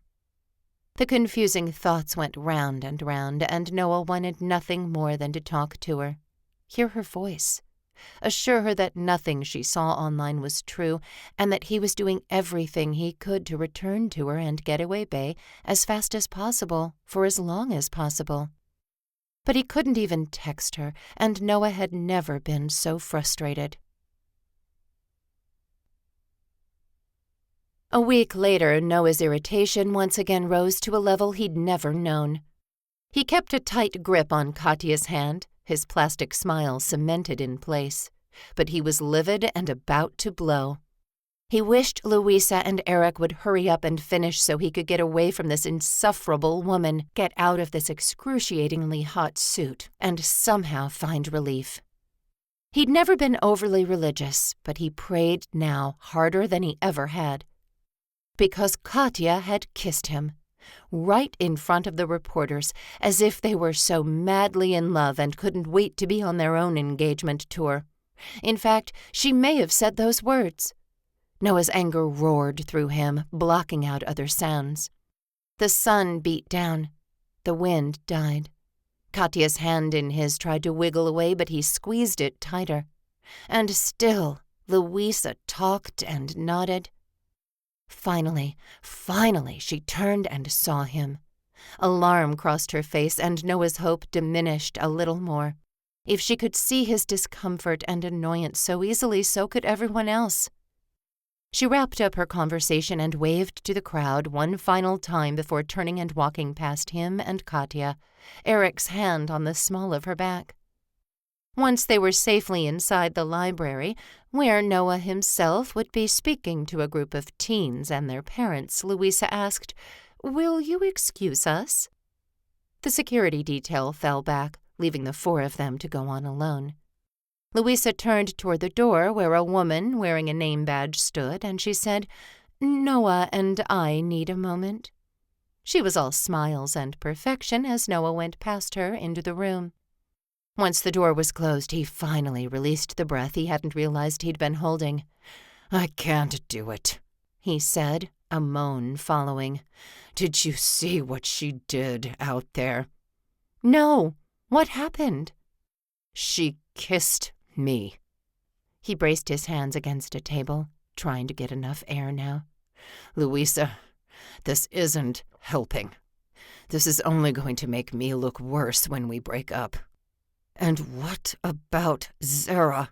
his mind wailed. Louisa stepped back to the door and opened it a few inches. "Eric, darling, could I have my phone, please?" "What's going on?" he asked, handing it to her. "Come in a moment." Louisa backed up to let her fiancé in. Noah liked the man. He was charming and good-looking, too. A duke from a neighboring island nation. And he adored Louisa and she him, and in Noah's mind, that was all that mattered. "Oh, no, I just need Eric. Thanks, Katya. We'll only be a moment." Louisa closed the door, dropping her princess politeness as soon as the click sounded. She began tapping and swiping on her phone, and then she gasped. Her eyes lifted and met Noah's, and she turned the phone to him so he could see what she'd found. Pictures. Oh, how he hated pictures. And cameras. And anyone who wielded a camera. "See," he said, "my name's going to be in even more headlines because of this, and not good ones." He paced away from his sister and her fiancé. "Why did anyone think involving this woman was a good idea? I said it wasn't from the very first mention of her." He shook his head, his teeth grinding together again. It was a miracle he had any enamel left. "I'm sending it to Dad," she said. "Who cares?" Noah asked bitterly. "The pictures are already out there." He stared out the window, feeling more lost and alone than ever. Even when he stood at the glass door in the mansion in Getaway Bay, he hadn't felt this low. Eric stepped next to him. "I got Zara's number," the man said so quietly that it took several seconds for Noah's brain to register that Eric had spoken. "What?" Noah looked at Eric, who steadfastly gazed out the window. "Shh," he said, his mouth not moving. "Don't look at me." Noah returned his attention to the glinting sunshine outside. "Hand me your phone," Eric said. "Carefully, now." Noah moved centimeter by centimeter, finally getting his phone onto the windowsill in front of him and Eric. He wanted to look over his shoulder at Louisa, but he didn't dare. He could hear her sighing, and her phone kept chiming with each message that came in. Painfully slow, Eric picked up Noah's phone, and then he moved quickly. How he could swipe and tap without truly looking down was a skill Noah needed to start working on. But only seconds later, Noah's phone was back on the windowsill, and Eric had fallen a step or two away. "Don't tell Louisa," he said in that same low voice before turning back to her. "What's your father saying?" "He doesn't know what to do either. He's called for Clara." "That woman won't know what to do," Noah said, leaving his phone where it sat. "Katya is a liability, a loose cannon. No one can predict what she'll do, and now everyone stands to be dragged into this," he said.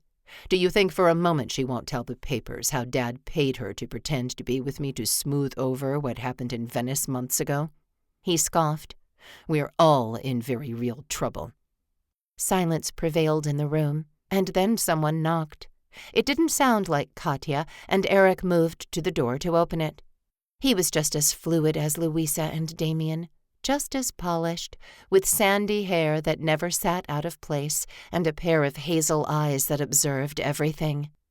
Noah hadn't even asked Eric to help him get Zara's number, but Louisa had likely told her fiancé about Noah's feelings for Zara and how she couldn't help him, but that didn't mean Eric couldn't provide some assistance. "They're ready for you," a woman said. "Should I tell them you'll be another minute?" "No," Louisa said.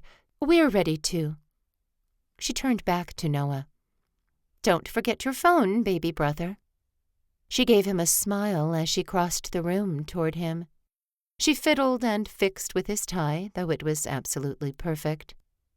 "I'm so sorry," she whispered. "But let's get through this event and then figure out what to do. Okay?" Noah nodded. "Okay." Then he picked up his phone and followed his sister out of the room. 2 hours later, he rode in the back of the limousine, his sole focus on his phone as he tapped out a message to Zara. He had so much he wanted to say, but he decided to start small. "Hey, it's Noah. I have a new phone, and I'm sort of under a lot of stress. Can't talk much, but I've been thinking about you and hope you're—" He didn't know what to put there. He didn't want anyone to know he was texting Zara if they happened to look at his phone, so he didn't want to use her name, or ask about her show, or put anything personal that would help anyone connect any dots. Which made his first communication with her in weeks utterly ridiculous. He read over the message again, finishing it with, "I've been thinking about you and hope to see you really soon." Could he put a heart emoticon? In the end, he didn't, just sending the words across the wide expanse of ocean and continents that separated them. It was early morning in Getaway Bay, and a weekday, so Zara probably wouldn't have to be up too terribly early. He settled back into his seat, ready to wait a couple of hours to hear from her. Which made the vibration from his phone, indicating that he had a message, all the more thrilling as it moved through his fingers. His heart beat in the back of his throat as he read her response. "Don't worry about it. Looks like you're having fun with Katya." His blood ran cold. So she'd seen the internet stories. What could he say to assure her this was fake without getting himself in trouble with his parents? Without throwing Eric under the bus? "I'm not," he sent. A picture of him and Katya kissing was her response, along with the dreaded words, "Don't text me again, Noah. I've already moved on." Chapter 19. Zara deleted Noah's texts, refusing to save his new number in her phone. He'd been gone for 2 weeks now, and every minute felt like someone trying to hollow her out the way they would a pumpkin. "You're fine," she told herself as she ran the dry floor mop along the entryway in the mansion. And she was fine. She had a good job, a lead part in a very successful show, another opportunity as a dancer coming up in a luau this winter, and her friends and family. She didn't need Prince Noah Wales. In fact, ever since she'd met him, her life had been turned upside down and twisted inside out. She'd abandoned her friends, and her concentration at work had slipped. She was better off without him.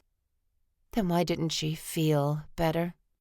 She wasn't sure, but she knew she could figure it out and then make her text come true.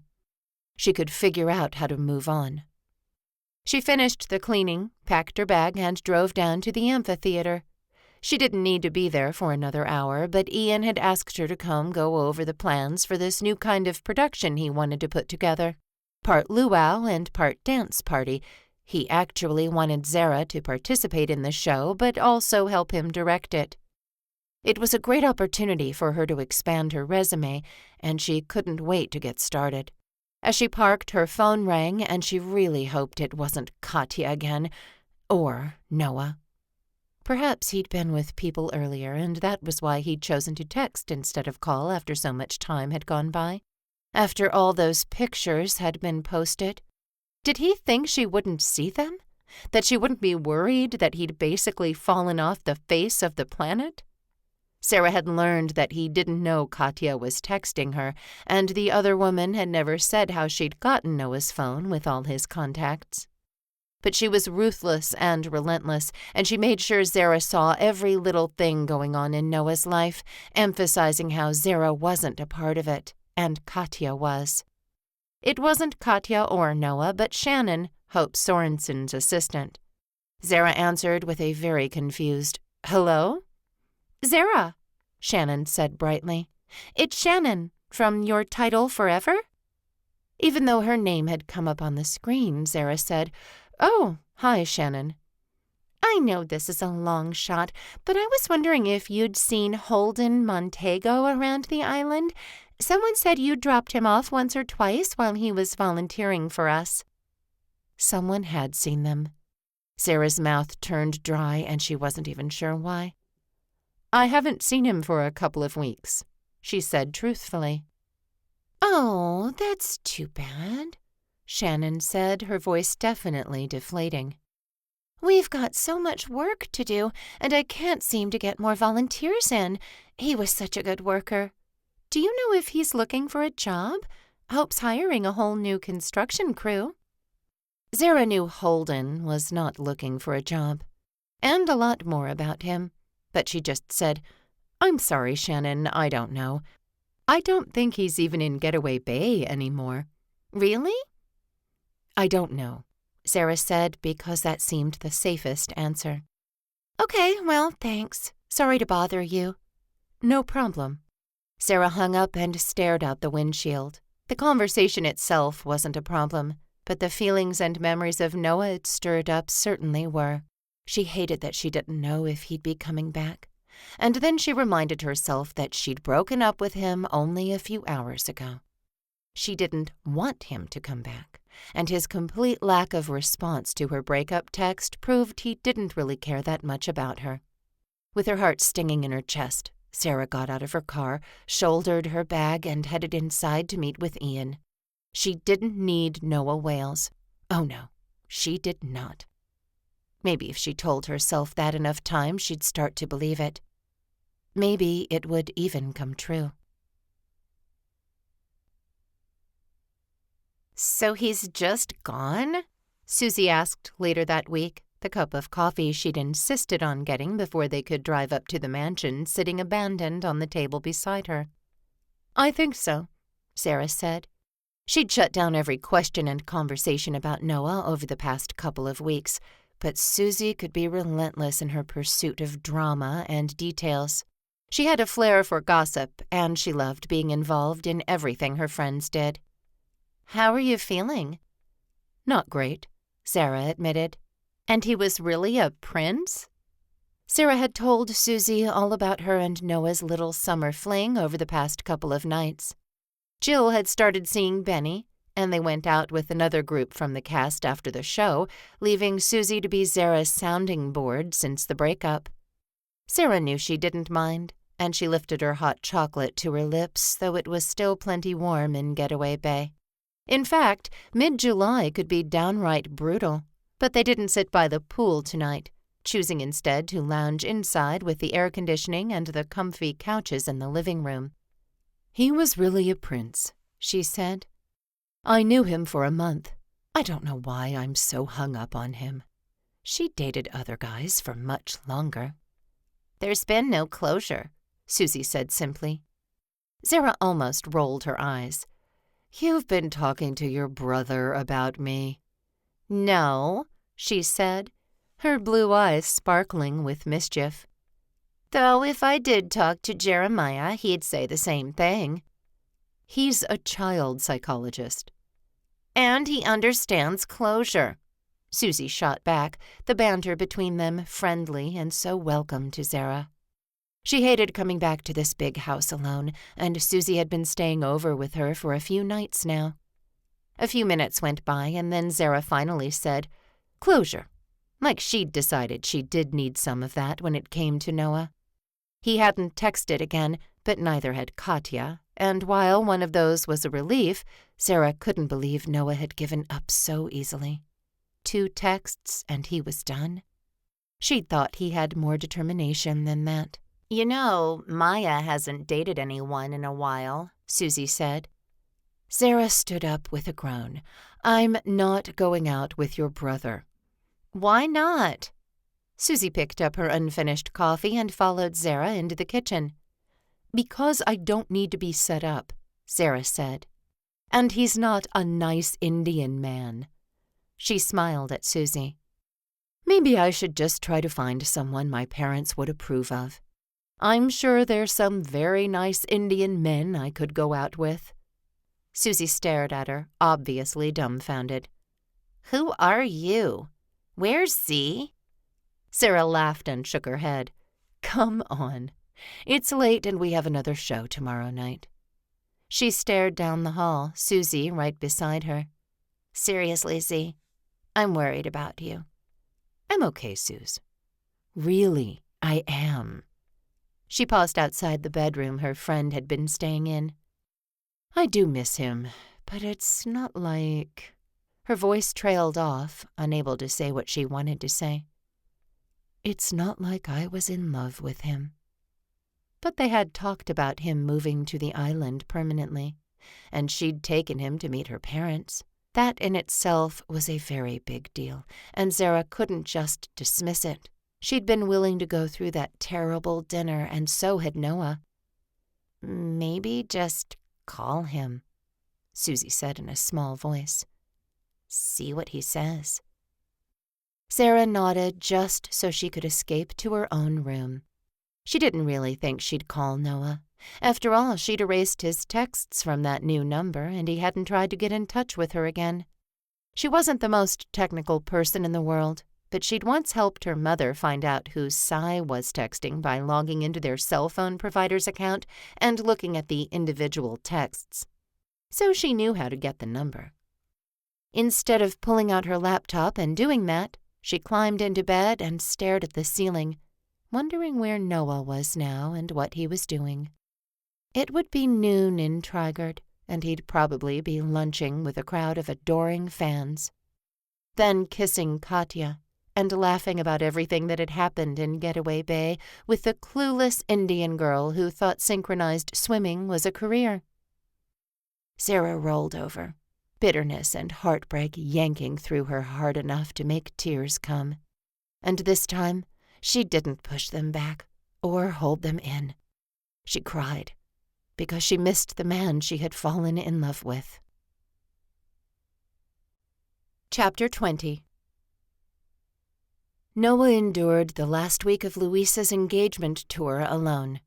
It was better than trying to keep Katya's lips off of his, and certainly an improvement from the horrible situation he'd been put in.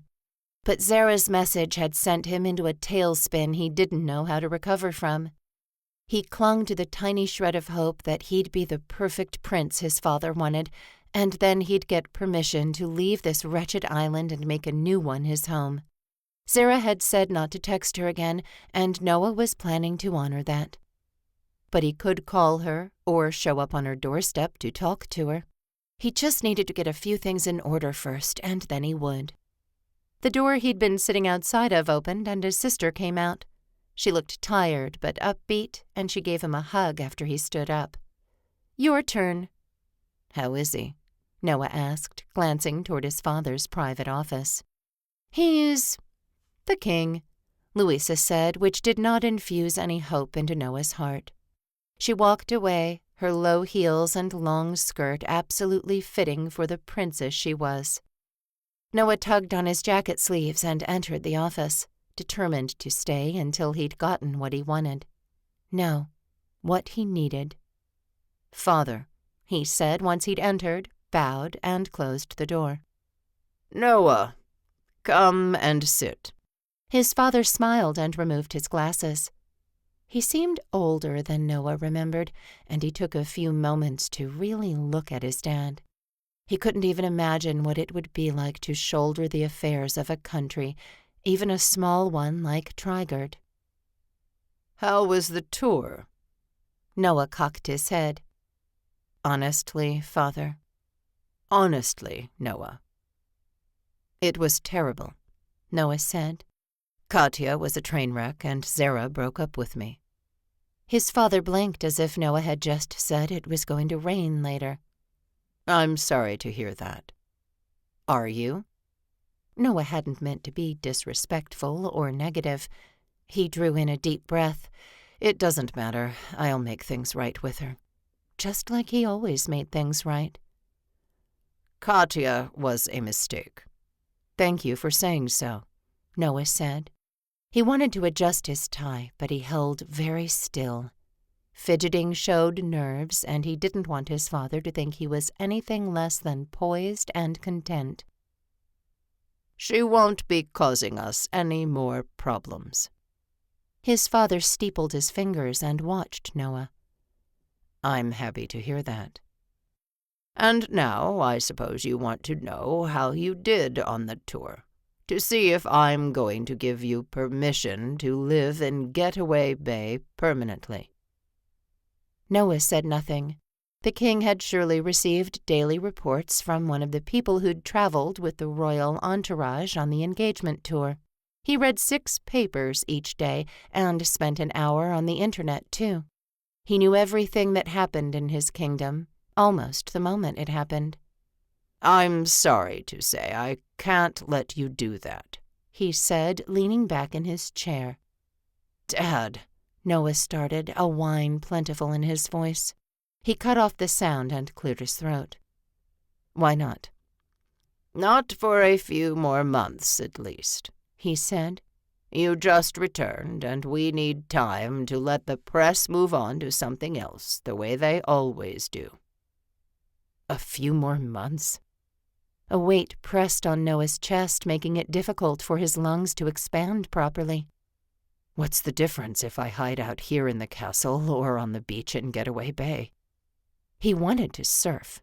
He wanted to hold Zara and watch her complete that high dive. He wanted to be free from his royal obligations, and that was what his father couldn't grant. That's exactly the problem, his father said, confirming Noah's sudden realization. You're not a normal man, Noah. You're a prince, and you have certain duties that come with that. Then I'll volunteer in libraries in Getaway Bay. They have a great children's hospital wing there. I'll donate money there and spend time there. I've already been volunteering on a celebrity wedding through one of their wedding planning businesses. Yes, your title forever. I'm aware. Of course he was. Noah didn't have anything else to say in his defense. I need you here for a while, he said. Damien is launching a new health initiative, and he wants you to be the right-hand man. You mean he wants me to attend meetings and make speeches? Noah said. Stay out of trouble. That's exactly what I mean. It will improve your image, and then you'll probably be able to return to Getaway Bay as you wish to do. But we feel it's simply too soon for you to go now. I don't care about my image, Father. I realize that, he said dryly. But we do. And as your reputation reflects on all of us, we've all suffered while you've been learning to surf in the Pacific Ocean. A splash of shame moved through Noah. No one cares if I'm learning to surf or if I'm helping a child read. You're wrong about that, his dad said. The child cares, and the child's mother cares, and the library director cares, and they're all citizens of this country, citizens you're supposed to love and serve. Noah could see he wasn't going to persuade his father into seeing things his way. He'd never been successful doing that in the past either. Perhaps I could have a week, he said, to travel to Getaway Bay. Talk to Zara and come back. His dad laughed and shook his head. I don't think so, Noah. I know you, and you're slipperier than an oiled eel. I let you out of my sight, and you'll be off the grid for who knows how long. Noah stood, the meeting clearly over. Well, Father, you knew I'd been learning to surf. You knew enough to send Damien on a 4-day round trip to find me. You knew where I was volunteering. Someone as smart and resourceful like you should be able to track me down pretty easily should I not return. He buttoned his jacket and strode away from the desk, though his father called him back. He was not going to stay in Trigard for another few weeks, because then it would be something else. Another month for this project, then another 6 for holiday preparation. Then Louisa's wedding would be within a year, and there was no way he could leave then. So he'd leave tonight. True, his father could cut off all his debit and credit cards, but Noah had allies inside the castle. He just needed to find them and convince them to help him. Plus, he really needed to see Zara, talk to her, make her understand. And he wasn't going to wait another few months to do it. Are you sure? Noah asked Louisa as she sat behind the wheel of a car. He'd never seen his sister drive, and he wasn't entirely sure she knew how. Yes, now be quiet. She looked at the dashboard in front of her like all she'd have to do was push a button and the vehicle would start. Noah was once again on the floor in the back seat, feeling too tall and too broad for such things. His sister got the car started, and she eased it forward a little without jerking. So maybe she did know how to drive. They made it out of the huge shed where all the cars were kept and around the back of the castle before she stopped again.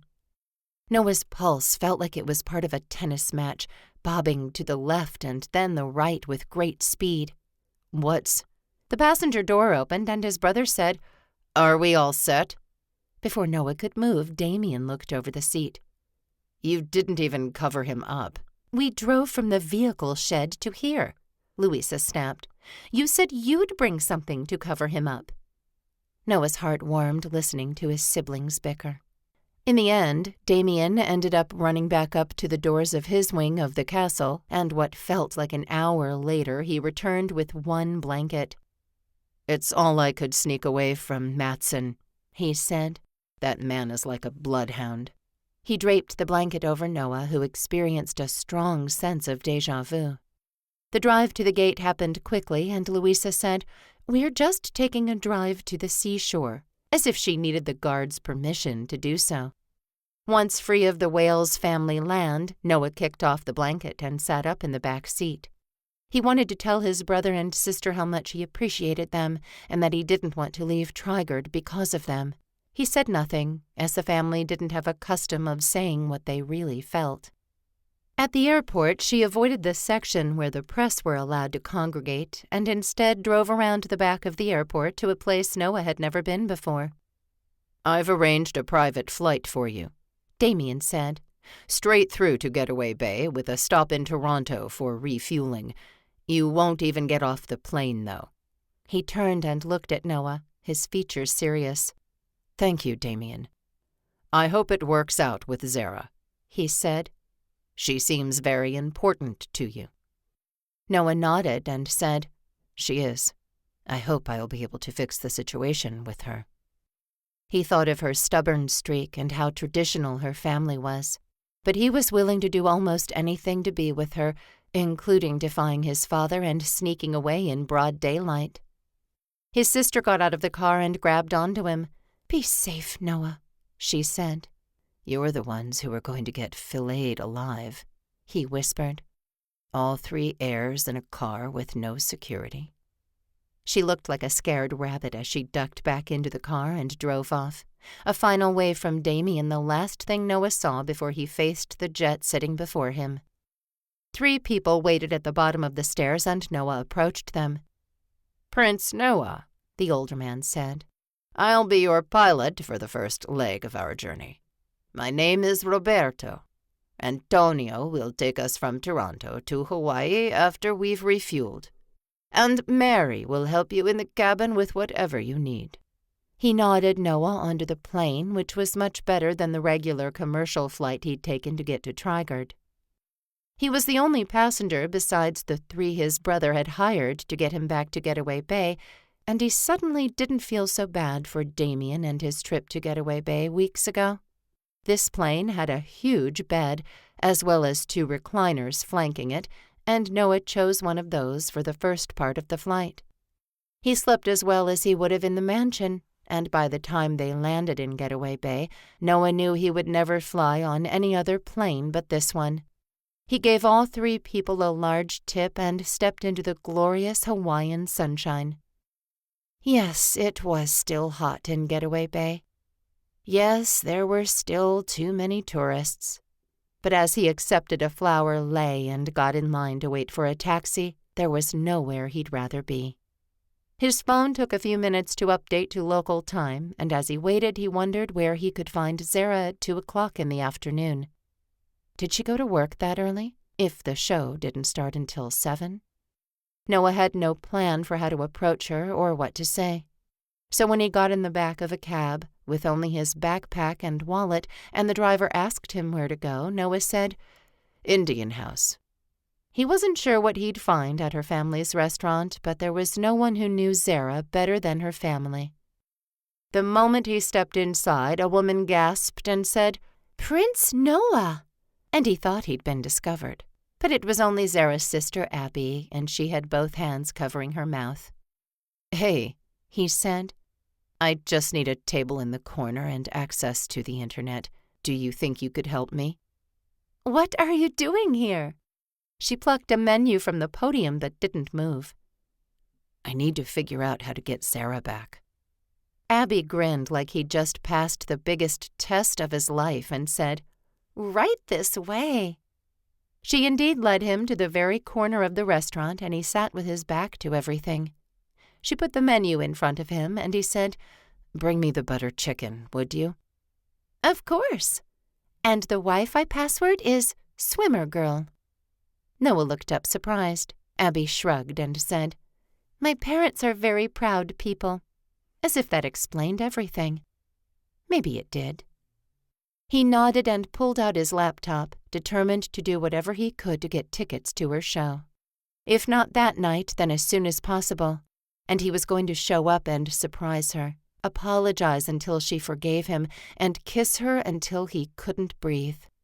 Oh, and then he needed to go get his dog from the guy who'd agreed to take him while Noah had been out of town. He'd met Tyler on the beach, and he had 2 dogs with him that Boomer had really liked. He hadn't been able to text Tyler either, but he seemed like the laid-back type of surfer dude who wouldn't mind keeping a good dog for a few weeks. He flexed his fingers.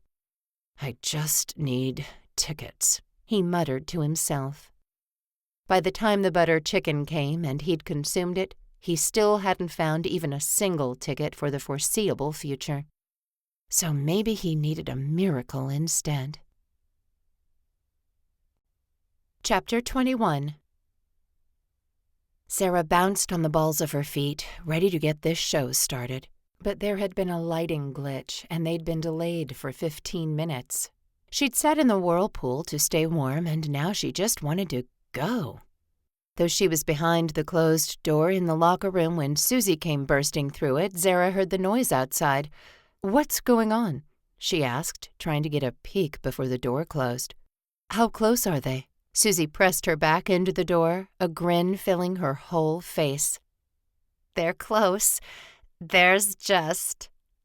Maine Fitzgerald showed up, and everyone's making a big deal out of it. Sarah's heart stuttered a little, though she had no chance with quarterback Maine Fitzgerald. He was dating someone, and had been for a long time, but still, a celebrity at fresh start. She'd performed in the show dozens of times now, and still she felt jittery. A few minutes later, someone knocked on the door and said, "2 minutes, Z." After snapping her goggles into place, she eased into the pool that would get her out to the arena without being seen. She held onto the platform.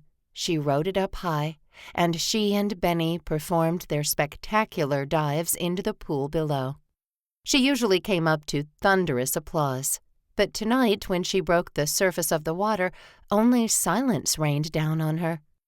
Sliding up onto the edge of the pool as normal, she waved as though they were cheering like they'd just seen her win the Super Bowl. A man stood up and a spotlight shone on him. Sarah's hand froze mid-wave, and she felt like she'd just inhaled a lungful of salt water. It was Noah Wales. Prince Noah Wales. Right there, just on the other side of the railing, maybe 10 feet from her.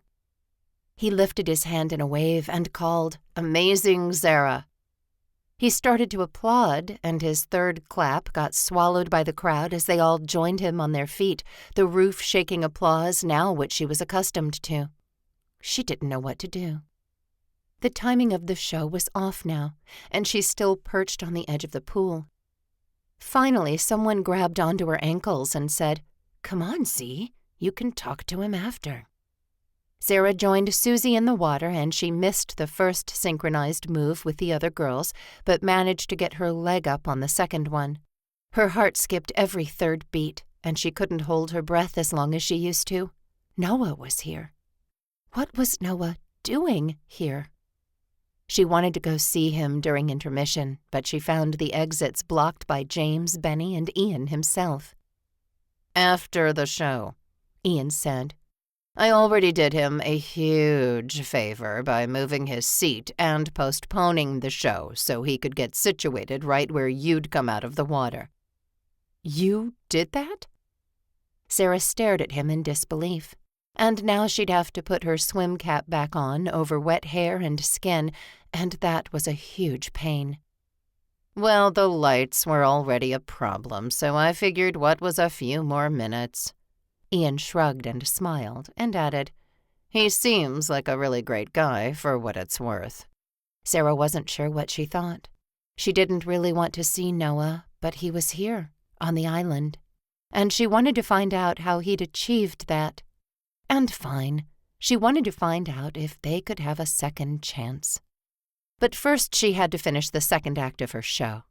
As she did, she couldn't help thinking that the name of this production was Fresh Start, and that was exactly what she and Noah needed. After the final applause, after she'd showered and changed, after she had everything in her bag ready to go, Zara sat on the thin benches in the locker room and stared at her phone. Almost everyone else had left, and her nerves prevented her from doing the same. "Come on," Susie hissed from the doorway leading into the hall. "What are you doing?" Zara lifted one shoulder in a shrug and looked at her best friend. "I don't know." "Don't you at least want to hear how he got here?" "I don't know," Zara said. She did, but she didn't at the same time. What if he has to leave again in the morning? She'd already started piecing her heart back together. It hadn't gone well, and she still had a lot of cracks and wounds to heal, but she'd started.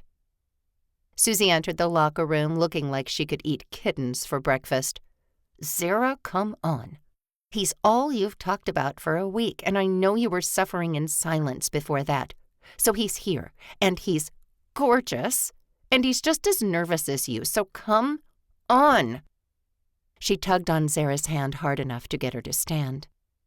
Zara moved to the door only because Susie was behind her and she couldn't turn and flee the other way.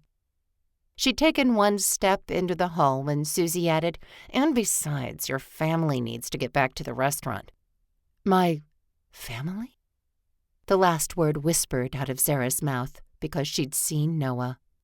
And he was wonderful and strong and everything she held in her memory of him. He took an anxious step forward, a huge bouquet of flowers in his hands. Sure enough, her family, her parents, both sets of grandparents, all her sisters and their husbands, and her aunties and uncles flanked him. Zara could hardly move, but her wooden legs managed to get her down the hall to a more open area where everyone stood. "Hey, Zara," Noah said, his warm, deep voice washing over her, soothing her. So not fair. She wanted to be mad at him, and he'd charmed her simply by saying her name. "These are for you. Your sister said you like carnations the best."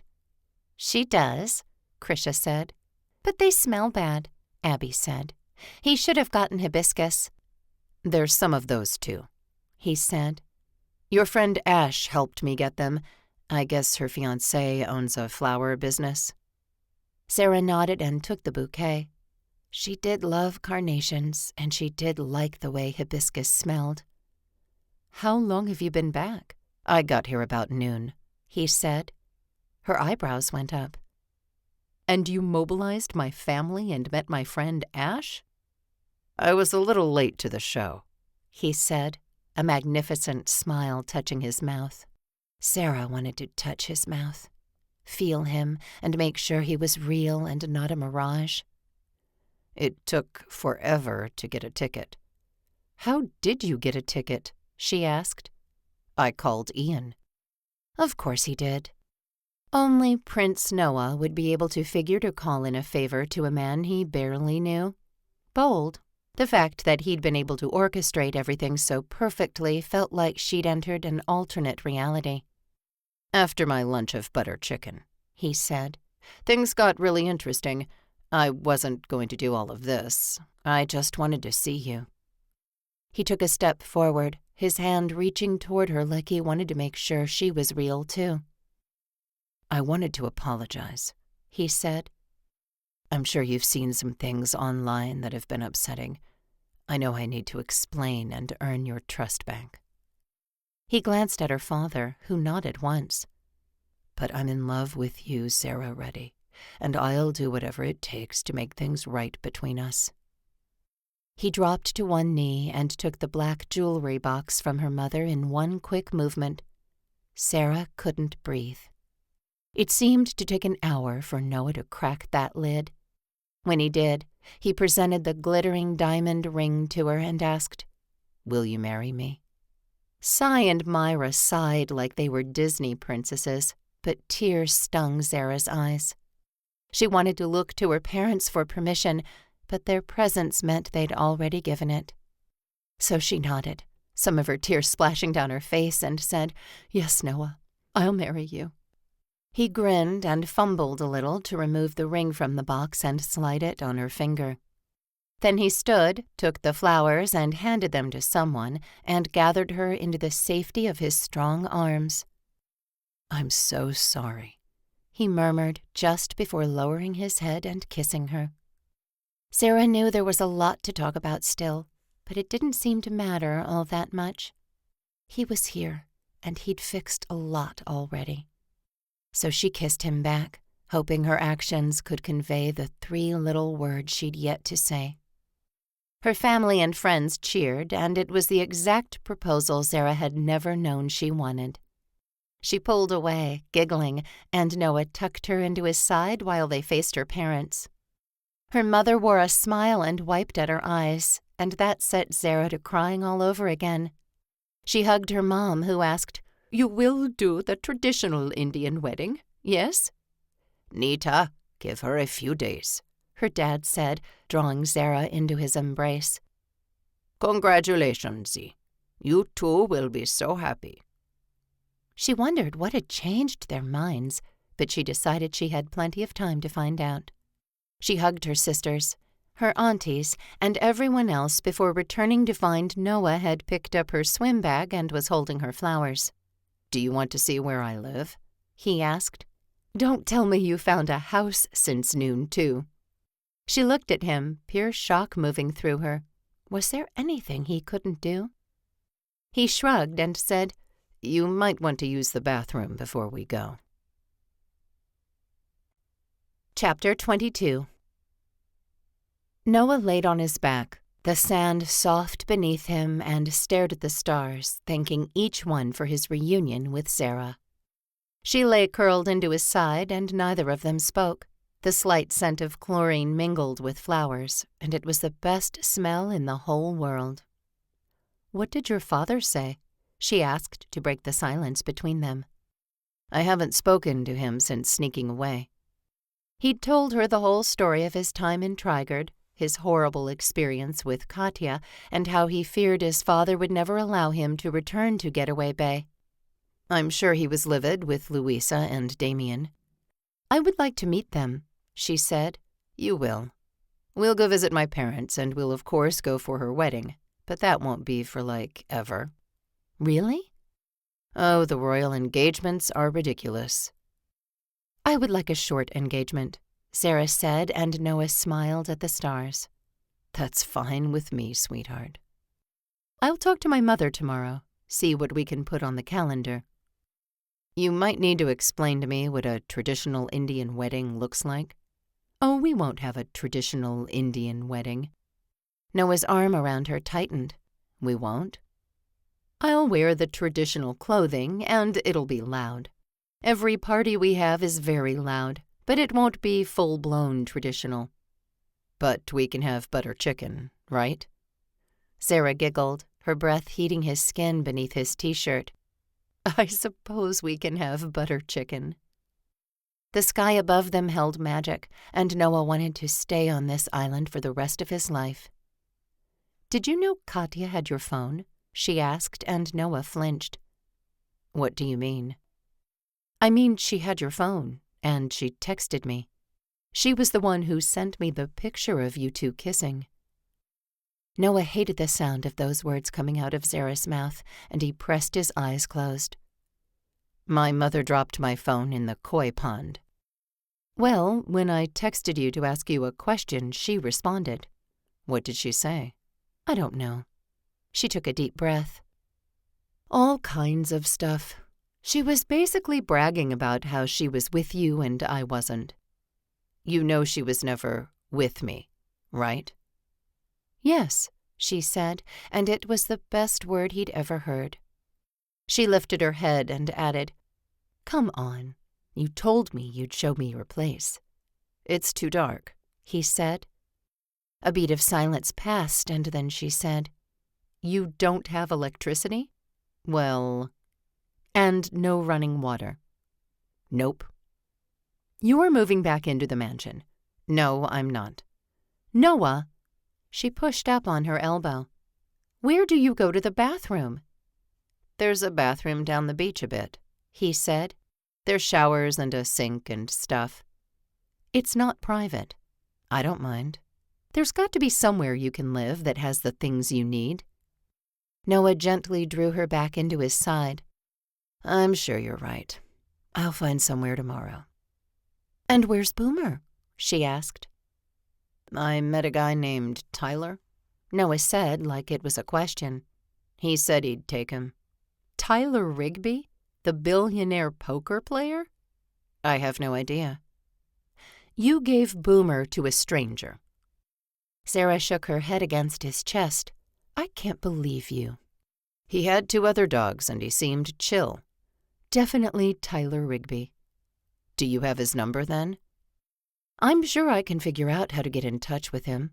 I think he's friends with Ash's husband." "Because I lost all my contacts when I got a new phone, and I don't exactly know how to get in touch with him." Zara started giggling, and Noah couldn't help but join in. He wanted this life with her, laughing at the moonlight and snuggling on the sand. He wanted electricity and indoor plumbing, too, and he decided that tomorrow finding a functional place to live was priority 1. The next morning, when he finally dragged himself out of bed, he found his phone laden with messages. He read the ones from Zara, Louisa, and Damien, and ignored the ones from his parents. He asked Zara for Tyler's number, and a few minutes later he was able to text the man about getting Boomer back. While he had Tyler's attention, he asked about a real estate agent, and an hour later he walked into an office that looked more like a beach hideaway to find a woman sitting behind a desk. "I'm looking for Jewel," he said. "Oh, I'm Jewel." She tossed her long blonde hair as she stood. "You must be Noah." She extended her hand across the desk and they shook hands. "That I am," he said. "And I really need a new place as fast as possible." He thought about the hammock he'd slept in last night. No way he could let Zara see where he called home. "Let's talk for a few minutes and I'll see what I've got." She settled behind her desk again and Noah took the chair across from her. "What are we looking at for budget?" Noah hadn't checked his accounts and had no idea if they were still operational, but he said, "The budget is wide open." Jewel didn't blink. "Size?" "Nothing huge," he said. "Something normal for a normal person. I am getting married soon, though, so something for 2 normal people, and maybe a family." He realized he was rambling, and he pressed his lips together in a closed-mouth smile. "On the beach? A condo? I've got a couple of things up on the bluff." Jewel glanced at him. "Not the bluff," he said. "My parents have a place up there, and I'd prefer to be down on the beach anyway. Not a condo. I have a dog, and he likes to go outside like every 5 seconds." "Large yard for the dog?" He could hire a gardener, or better yet, figure out how to push a mower himself. "Sure," he said. "Or not. The yard doesn't matter to me." "Pool?" He thought of Zara and started nodding. "Definitely." Jewel tapped and clicked and smiled. "I think I have the perfect place for you." She beamed at him, printed 1 sheet of paper, and said, "Do you want to follow me?" He nodded, his heart bobbing around in the back of his throat. He'd never purchased a house of his own, and he couldn't wait to see what Jewel had for him. And there was just the one, so he hoped it was available right away. She drove for about 10 minutes before turning into a perfectly normal neighborhood with completely ordinary homes. She parked in the driveway, which would accommodate 4 cars, and got out. "Here it is. The house is vacant, so you'll have to use your imagination for where furniture would be." She clicked toward the front porch. "But the whole thing has recently been painted, and there's new carpet throughout." Noah didn't care about the carpet or the paint. The house screamed normal, and it had 5 bedrooms and 4 bathrooms, which was plenty of room for him, Boomer, and Zara, even if they had a family.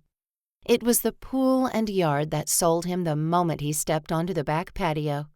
While the house was in a neighborhood, it sat on the edge of it, and the backyard stretched for a good distance before the sand took over. Do we own the beach? Unfortunately, no, Jules said. But there is access, and not many people come to the beach if they don't live in the neighborhood. He glanced at the sparkling pool, which a tall vinyl fence surrounded to provide some privacy. I'll take it. Really? Jules asked. Just like that? Just like that. Noah smiled at her. Is that not how people do it? His grin slipped. This is my first time buying a house. It is? Yes. Did it really show? Well, you'll get some incentives for that. She pulled her phone from her purse. Let me put in an offer. She babbled on about the price of the house and how it really was quite fair, but that the owners had left the island already and were desperate to sell. So we could probably go in lower. She looked at Noah, obviously asking him. He had no idea. I'm fine with the list price, he said. And I'd love to move in, like, tonight. Jules' eyebrows went up. Well, I'm afraid that won't happen, Mr. Wales. We have to do the financing and the inspection, and— I'm willing to buy it as is, he said, with cash, today. Jules gaped at him, the hand holding her phone falling to her side. Cash? Wisped out of her mouth. Today, he said. She regained her professionalism and said, Let me call the real estate agent for the owners. Perhaps we can work out an agreement that allows you immediate occupancy in exchange for no inspection and a full cash offer. Noah nodded at her, imagining himself living in this house with Zara. In fact, he wanted to marry her right there in that gorgeous backyard, with the banyan trees above them and the beach beyond them. He even knew who to hire to make her wedding dreams come true. He shook away the fantasies and focused on the moment. He first had to make sure he had the cash in liquid form to buy this place. Then he could bring Zara here and ask her what she thought of tying the knot with him right there in this new, normal place they could call their own. 6 months later. Mother, Zara said in a somewhat reproving voice. Does the music need to be quite so loud? She stood in Noah's house, which would soon be her house too, and let her sisters make sure all the pieces of her traditional lenga, which Ash had sewn beautifully, fit and laid right. They wove flowers through her hair, and Sai was currently painting her right arm in intricate henna swirls. Sarah's left arm was already done, and the wedding was only an hour away now. It is a party, her mother said in response. Sarah rolled her eyes, but she didn't say anything else. She had to live in this neighborhood, and while Noah had been here for a while and said the neighbors were nice, not everyone enjoyed Indian music at 10 o'clock in the morning. There would be the ceremony, and then a huge luncheon, which Indian House had catered. The restaurant was closed for the day, and Zara had appreciated her parents so much over the past few months as they'd planned the wedding. No, Noah was not a nice Indian man, but he was a handsome prince. He was her handsome prince, and she couldn't wait to see him in his traditional tuxedo and the royal blue and purple tie every man in the Wales family wore to get married. So they were blending their two worlds, and Zara got a little weepy just thinking about it. She'd flown to Trigard to meet his parents a few months ago, and they were lovely people. Stuffy, as Noah called them, but polite and kind and absolutely accommodating. They'd arrived on the island about 3 weeks ago, and Zara had been up to the mansion for dinner with them several times as the wedding approached. His sister and her fiancé were staying in an undisclosed location around the point of the island, and his brother, the Crown Prince of Trigard, was staying in a third location with a full security detail. Noah loved his siblings, and when the 3 of them were together, Zara could feel the camaraderie between them. Louisa had treated Zara like a sister from the first moment they'd met, and she'd admitted she'd wanted to be the first one to get married, but that everything in Trigard seemed to take an eternity. "So many details," she said, "and Mother keeps changing her mind." Zara didn't understand that, as her mother had a set of rules and cultural traditions that Zara had to continually modify. "Finished," Cy said, and Zara realized the two of them were alone. "You look so beautiful, Zara." "Thanks, Cy," she said, smiling at the sister just older than her. "Did Mark come?" Her sister's dark eyes shone from within. "He sure did. I hope he'll see that it's possible to be normal and be Indian, too." Zara laughed, as Noah had an obsession with being normal, and when she'd suggested they get married in Trigard, with the whole royal affair, he'd immediately said no. He wanted a normal wedding, and he'd somehow gotten it into his mind that the ceremony should take place in his backyard. Which was fine with Zara, honestly. She just wanted to get married, and she didn't need all the fanfare. However, his parents had asked them to please come to Trigard after their honeymoon so the people there could congratulate the couple. Noah had said it would be more than a party, but a whole parade with pomp and cheering and gifts galore. Zara wouldn't be a princess, but his father had declared her with the title of Her Royal Highness, the Duchess of Oceania. And Noah was now His Royal Highness, the Duke of Oceania. She honestly had no idea what the titles meant, but she was happy his family had come to terms with her and Noah's relationship. "Ready?" her mom asked, bustling back into the room. Shannon came with her, and she looked a little frazzled, which was saying something. The wedding planner rarely looked anything but calm and cool, but she probably didn't know what to do with all of Zara's family's crazy traditions, or how those were in complete contrast to Noah's family and their demeanor during a wedding. Zara looked down at her arms, still covered in henna. "No, Cy just finished, and this isn't dry yet." "It can come off," Cy said, collecting a washcloth. She worked quickly, and her mother fussed around Zara for another few minutes before declaring her the perfect Indian bride. She met her father on the back patio and found the backyard full of chairs and tents. It was windy today, but no one seemed to notice, and the music quieted enough for people to realize she'd arrived and the ceremony was beginning. She'd asked her dad to walk her down the aisle, which was more of a Western tradition, and they stepped slowly toward Noah, who stood at an altar he'd made himself. Zara kept her eyes on him and let the joy flow through her. Her father kissed both of her cheeks before passing her to Noah, who looked dashing and dreamy in his tuxedo. His family sat together on the front row, every one of them proper and perfect. Zara felt perfect too, and she listened as the pastor promised them wealth and health if they turned to each other to work through the storms of life. When he got to the vows, Zara looked at Noah and squeezed both of his hands. How she'd gotten lucky enough to catch his eye, she'd never know. But when it was her turn to say, "I do," she did so in a loud voice, glad when Noah repeated the words to her.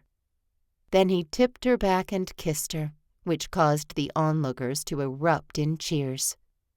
The music blared again, and Zara held onto Noah's face a moment longer, whispering the words, "I love you, Noah, my perfect prince." He grinned, kissed her again, and said, "I love you too." Chapter 1. "All right, guys." Shannon Bell put her purse over her shoulder and clicked her way toward the front door. "Be good while I'm at work." She flashed a bright smile to her two cats, both of whom sat at perfect attention a few feet away.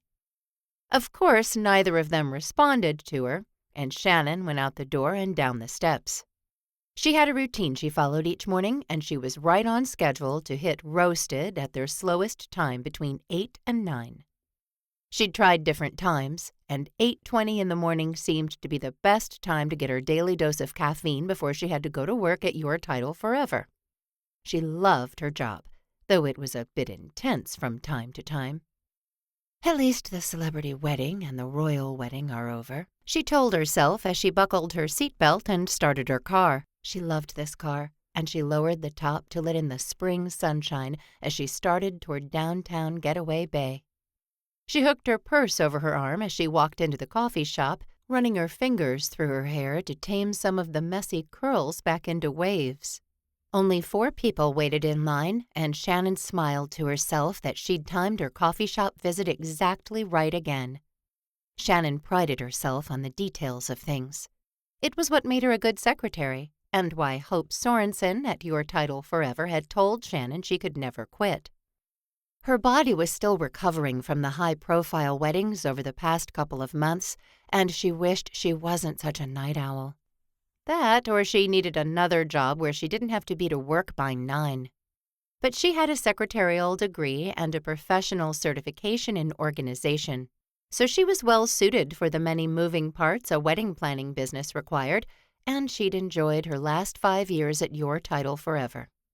Well, most of the time she enjoyed the work. Sometimes Hope could be a little intense, and when they had 2 of the biggest celebrities tying the knot one month, and then a prince getting married only a couple later, there had been times that Shannon felt like she'd lose her mind with all the tiny pieces that needed to be finished on time. In the 5 minutes she waited to put in her order for a large caramel mocha, the bell on the door rang 8 more times, and she asked for a cranberry orange bran muffin too, as she rarely ate breakfast before she left the house. With summer right around the corner, Shannon had dozens of tasks to be completed that day, and she'd be lucky if she got 15 minutes for lunch. Maybe she could get Riley to get food for everyone, or she'd just run down the boardwalk to the Ohana Resort, which had recently opened a shop that served soups, salads, and sandwiches for the professional lunch crowd. The lunch spot promised food in 10 minutes or less, and they had dozens of tables in the sand that always seemed full.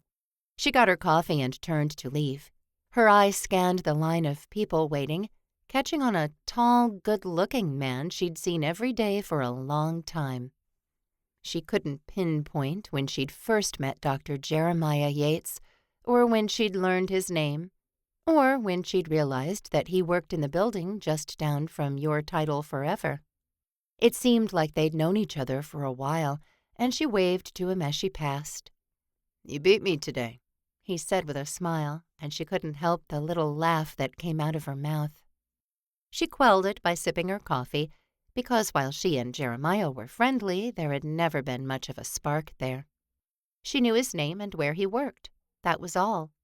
They could probably ride to work together if they wanted to, but neither of them had ever brought it up, and Shannon wasn't going to today either.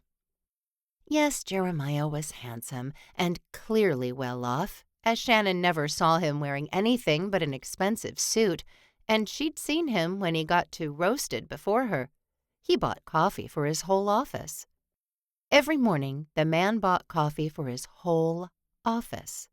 Shannon couldn't even imagine Hope doing that, though the owner did sometimes bring in food, but usually for clients, and the employees just ate what was left over. Shannon walked across the parking lot to her car, her purse swinging and the coffee in her hand a bit too warm to really drink. Shannon was more of a lukewarm coffee lover, and she probably wouldn't touch her brew for another hour at least. She found a couple standing at the front corner of her car, and she glanced at the man, a blip of anxiety flipping through her. She clicked her keys to unlock the car, though the top on the convertible was still down, and if there had been anything worth stealing inside, it probably would have been gone by now. The couple moved away, and Shannon glanced at the front of her beloved car. It was fine. Of course it was fine. Getaway Bay didn't have a high crime rate, and Shannon didn't really have anything to be worried about. Except the flat tire staring back at her. "Oh, no," she said, the words part of a much larger moan. She opened the door and put her purse inside as well as her coffee. Then she placed her hands on her hips and faced the tire.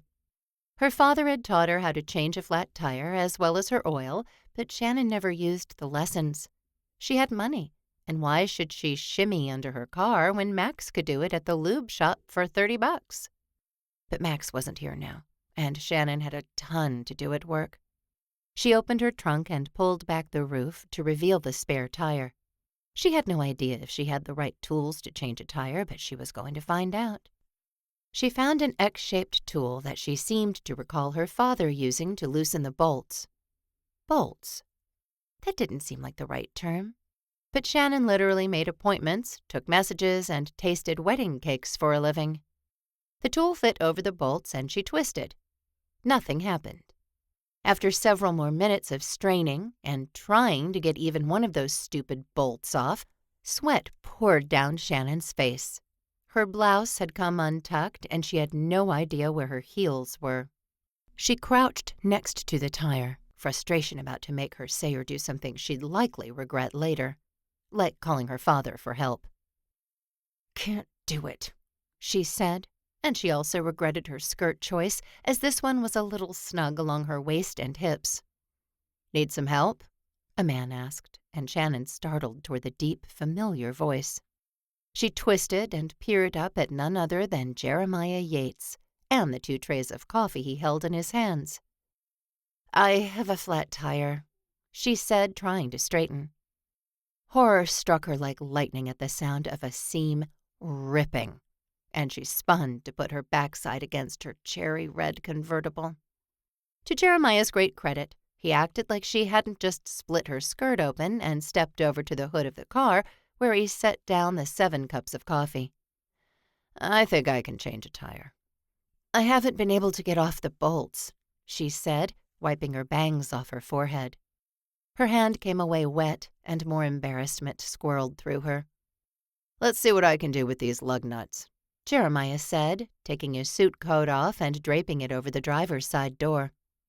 He wore a light blue short-sleeved dress shirt, and Shannon couldn't help but admire the width of his shoulders and the obvious strength in his biceps. Shannon looked away, her heart pounding a bit harder than normal for a reason she couldn't identify. So Jeremiah spent some time in the gym. So did a lot of men. He picked up the tool she'd been wrestling with and crouched where she'd been. With the first yank on the wrench, the bolt, lug nut, whatever, came loose, and Shannon felt another blast of humiliation. Jeremiah made short work of the lug nuts and pulled the full-size tire off. "Yeah, it looks like you drove over a nail," he said. "Oh," she said. "I live over in the Cliff Cove area, and they're doing some construction up there." "Yeah," he said with a big grin. "I live up there, too." Surprise pulled through her. "You do?" "Yeah, off White Sails Lane." That was only a few blocks from her, and she said, "I'm off 5 Island." His smile was glorious and beautiful, and why hadn't Shannon ever noticed it before? She tucked her dark hair behind her ear, wishing the sun didn't make her whole head feel like it was ablaze. "I'm going to be so late for work," she said. "I'm so sorry. Do you have a patient this morning?" "I'm okay," he said, walking to the back of the car to get the spare tire. "Let me text my secretary real quick." He pulled his phone out and started sending a message, prompting Shannon to do the same thing. Hope couldn't blame her for being late if she had a flat tire. In fact, Shannon beat Hope to the office every day anyway. "Shannon?" he asked from the trunk, and Shannon looked up from her phone. "Yeah?" "I don't think this spare is any good." He glanced at her and back into the trunk. She shimmied along the side of the car and placed her palm flat against her backside as she turned to stand right beside him. She peered into the trunk too, asking, "What's wrong with it?" "Look how it's cracked along the side. There?" He ran his finger along the edge of the tire. "We can't put this on." She appreciated the use of "we," but she had absolutely no idea what to do now. "I can give you a ride to work," he said. "And maybe you can call someone to come tow the car and get the tire fixed." He looked at her like she had resources to do that. And she did, but she didn't want to call her dad and admit she couldn't change her own tire. "All right," she said. "Are you sure it's okay?" Jeremiah grinned at her. "It's no problem, Shannon," he said. "We work right next door to each other, and I just found out you're like 3 blocks away from where I live." He hefted the flat tire into her trunk and slammed it closed. "So it's absolutely no problem." Shannon couldn't help returning his smile, because it was just so dashing, and he was so good-looking, and he smelled like cologne and sunshine and dark roast coffee. As she collected her purse and coffee and walked with him over to his car, Shannon wondered why she'd never looked at Dr. Jeremiah Yates more than once on her way out of the coffee shop. This has been the Island Hideaway, Getaway Bay Romance Book 3, written by Elena Johnson, narrated by Terry Clark Linden, member SAG-AFTRA. Copyright 2018 to present by Elena Johnson. Production copyright by Elena Johnson.